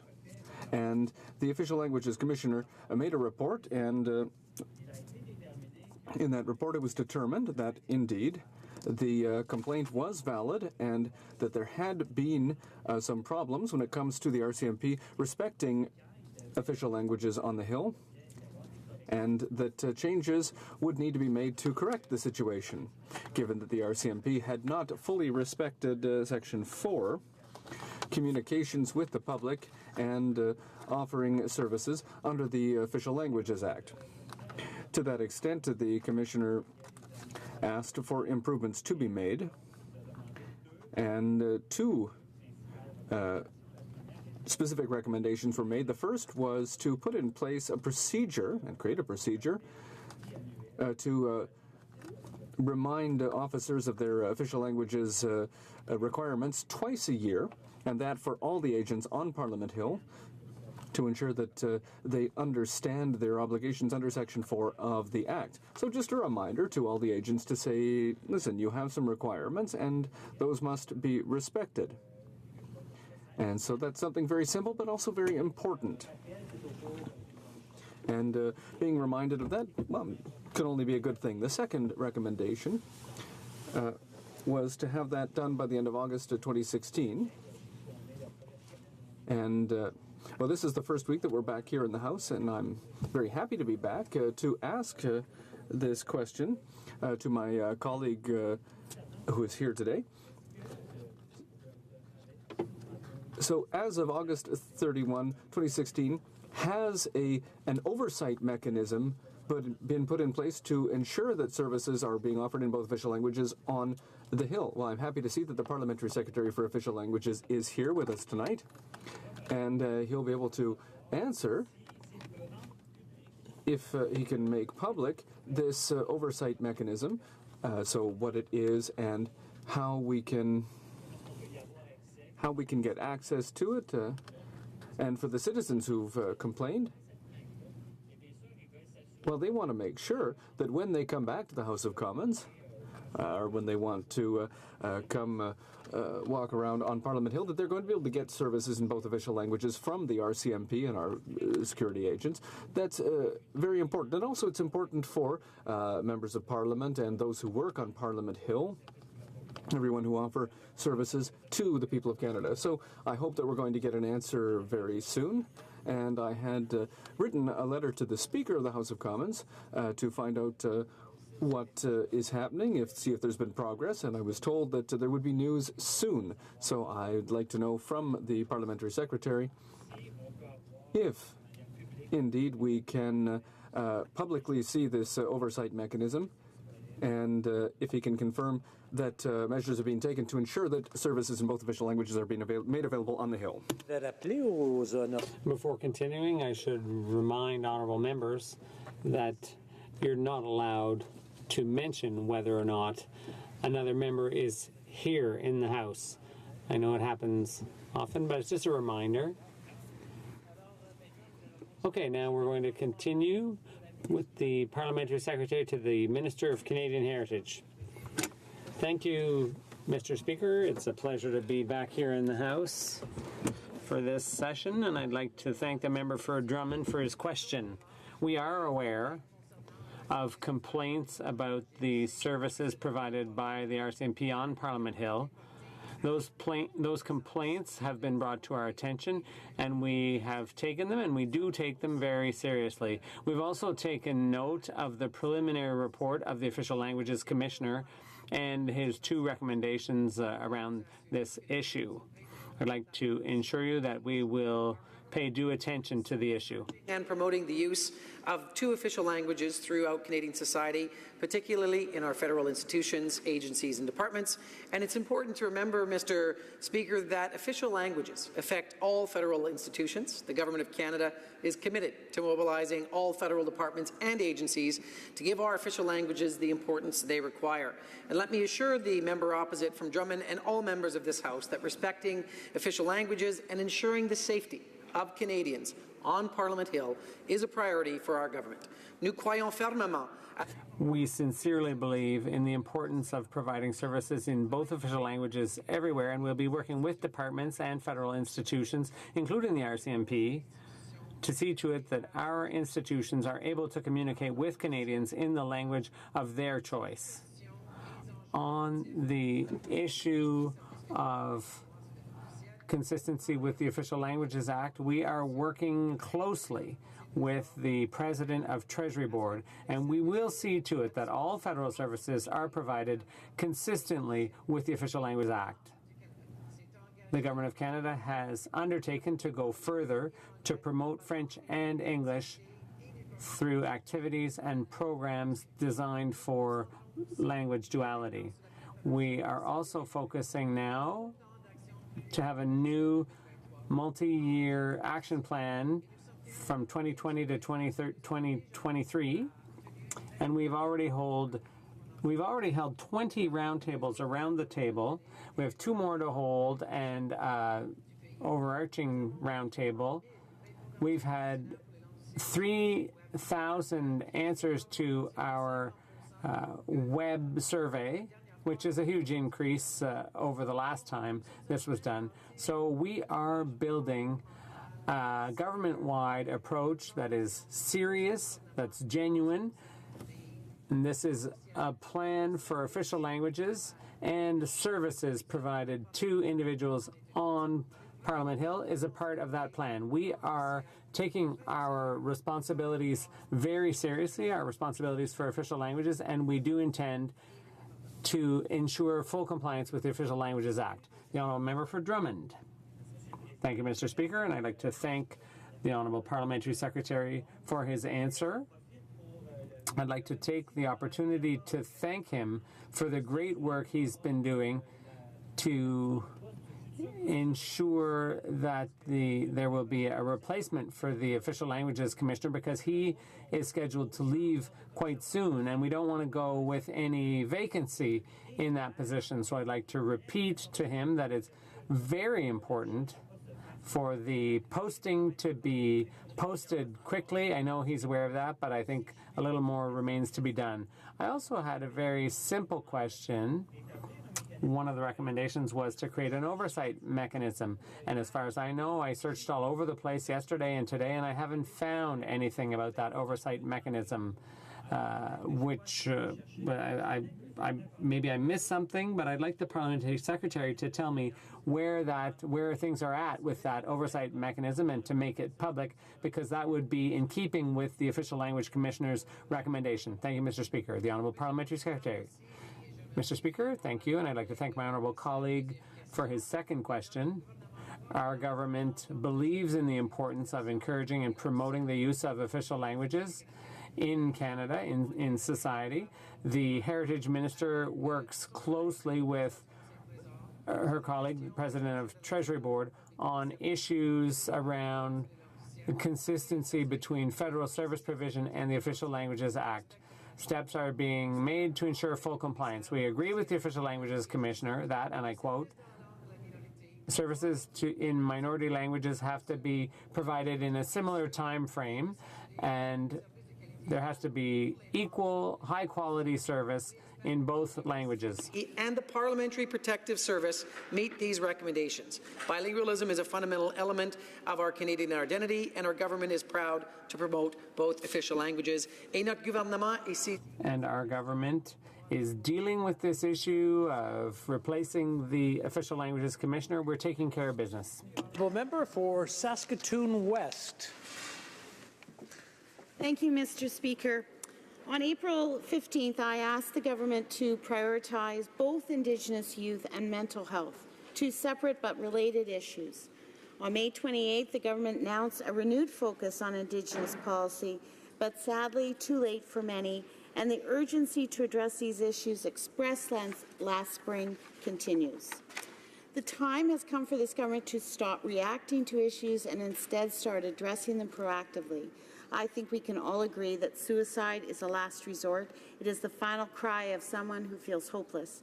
This begs the question, why would an individual feel hopeless about their future in a place as wonderful and full of opportunity as Canada? Mr. Speaker, this January, the Canadian Human Rights Tribunal ruled the federal government had been discriminating against Aboriginal children by providing them inadequate access to services. Immediate relief was called for, but this government has chosen to continue to study the issues rather than act immediately. It is situations like this that feed a narrative of hopelessness in Indigenous communities as the federal government actively chooses to ignore its obligations and promises. Just last week, the tribunal issued a second compliance order to force the government to take immediate action and to rectify funding shortfalls to ensure First Nations children who primarily live on reserve have access to public services on the same terms as all Canadian children. When will the government recognize and dismantle the systemic discrimination embedded in this country's policies towards Aboriginal peoples? Mental health is too often spoken about in a manner that homogenizes an individual's experiences. The common discourse places people in subgroups with labels, removing agency from the way they are feeling. Aboriginal peoples are often subjected to the same treatment. The experiences of one group become generalized into the national narrative as the experiences of all Aboriginal peoples or communities. This past March, 3 Saskatchewan First Nations declared a state of emergency after 4 people died in one day. 3 of the deaths were attributed to prescription drug overdoses. Ted Quasion, Senate Chair with the Federation of Sovereign Indigenous Nations, was quoted in response to this tragic announcement saying, "A normal person goes to about 7 to 10 funerals in his lifetime, and you know what? I've been to 400 funerals in my 3 communities." The passive action to address the state of mental health in Aboriginal communities is simply unacceptable. While the government's promise of more permanent health care workers for communities identified as high risk does address the immediate concerns, it is a Band-Aid solution that fails to address the root of addiction and mental health issues. Ryan Jimmy of Saskatoon recognizes the intersectionalities of Aboriginal people are battling while trying to receive proper access to service. He has created the hub at the University of Saskatchewan, which consists of solely Aboriginal-focused research. It is aimed at experiences of depression, suicide, and post-traumatic stress disorder, with an explicit acknowledgement of the long-term effects of residential schools and the 60 scoops have had on Aboriginal people today.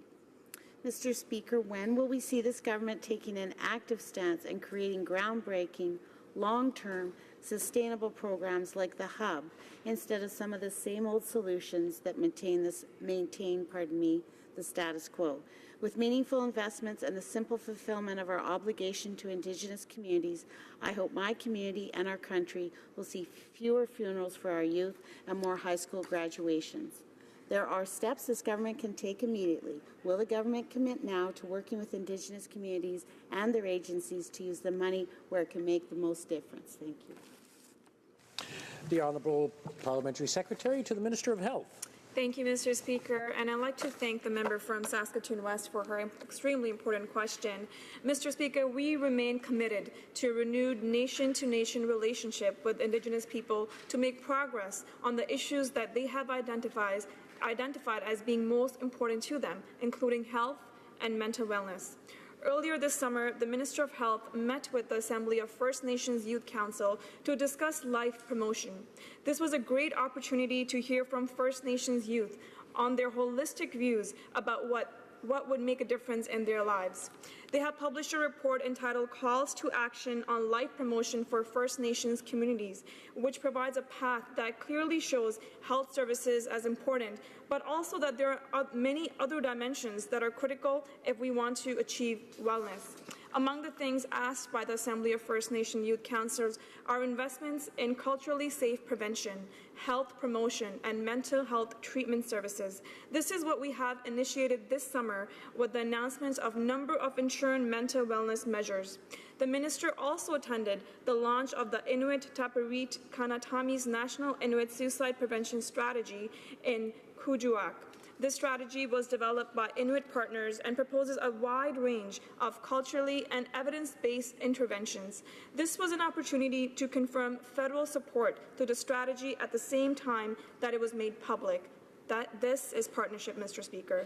In response to mental health and suicide crises in some communities, the Government of Canada announced an investment of $69 million over the next 3 years for immediate interim measures to support First Nations and Inuit communities.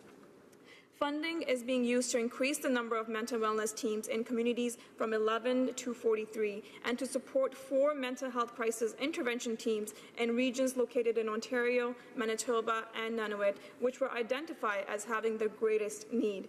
I'm pleased to say that the work is underway with partners to enhance services available and support to the communities. These measures also provide $9 million in funding for Inuit-specific approaches to mental wellness to address the unique needs of this population and to establish a culturally safe 24-hour crisis support line. These are also complementary to the range of health programs and services funded and supported by Health Canada. The department is investing approximately $2.7 billion in First Nations and Inuit health. Of this amount, we're investing over $300 million in mental wellness programs and services with the goal of providing First Nations and Inuit individuals and communities with culturally appropriate mental wellness services and support that are responsive to their needs. This includes $13.5 million annually for the National Aboriginal Youth Suicide Prevention Strategy, which supports 138 community-based suicide prevention projects in First Nations and Inuit communities. Our government is also investing an additional $8.4 billion over the next 5 years to improve social economic conditions of Indigenous people and their communities, as highlighted in Budget 2016. Mr. Speaker, our government remains committed to working with Indigenous leaders to ensure we have strategies that are grounded in culture based on evidence, and where First Nations and Inuit play a central role in defining the goals, planning the approach, and managing the services. Thank you, Mr. Speaker. The honourable member for Saskatoon West. Thank you, Mr. Speaker, and I thank my honourable colleague for her comments and outlining the investments and the leadership the federal government is doing. I encourage that to continue. I think it does sound like a lot of very large numbers of investment, but I do want to remind you it is a big issue. Suicide rates are 5 to 7 times higher for First Nations youth than for non-Aboriginal youth. An Indigenous child born in Saskatchewan is 13 times more likely to end up in care. Only a third of these kids will graduate high school. They will be 6 times more likely to be murdered than the national average. No province has a higher on-reserve HIV rate. In fact, some Saskatchewan First Nations have HIV rates equal to African nations, and there are calls to declare a state of emergency. There is a mental health crisis, and I hear my colleague echoing that they agree. A mental health crisis faced by our Indigenous youth, and the government's response needs to equal the scope that I've outlined here of the crisis. Canada's future and our children deserve no less. Thank you, Mr. Speaker. The Honourable Parliamentary Secretary. Thank you, Mr. Speaker. I'd like to thank once again my colleague for her question. Mr. Speaker, providing mental health services is a shared undertaking by First Nations and Inuit communities and federal, provincial, territorial governments. For its part, Health Canada is supporting culturally appropriate mental wellness program and services that are responsive to the needs of First Nations and Inuit individuals and communities. Our government also recognizes that investing in the early years of child's life leads to greatly improved long-term health outcomes. To this end, Health Canada is investing over $102 million this year in programs and services that supports healthy pregnancies and births and healthy child development for First Nations and Inuit. Moving forward, we will look at ways to strengthen mental wellness programming with our partners towards more coordinated and effective approaches to better meet community-specific needs, and I look forward to my colleague opposite in making that happen. Thank you. The motion to adjourn the House is now deemed to have been adopted. House stands adjourned until tomorrow at 10 a.m. pursuant to Standing Order 24-1.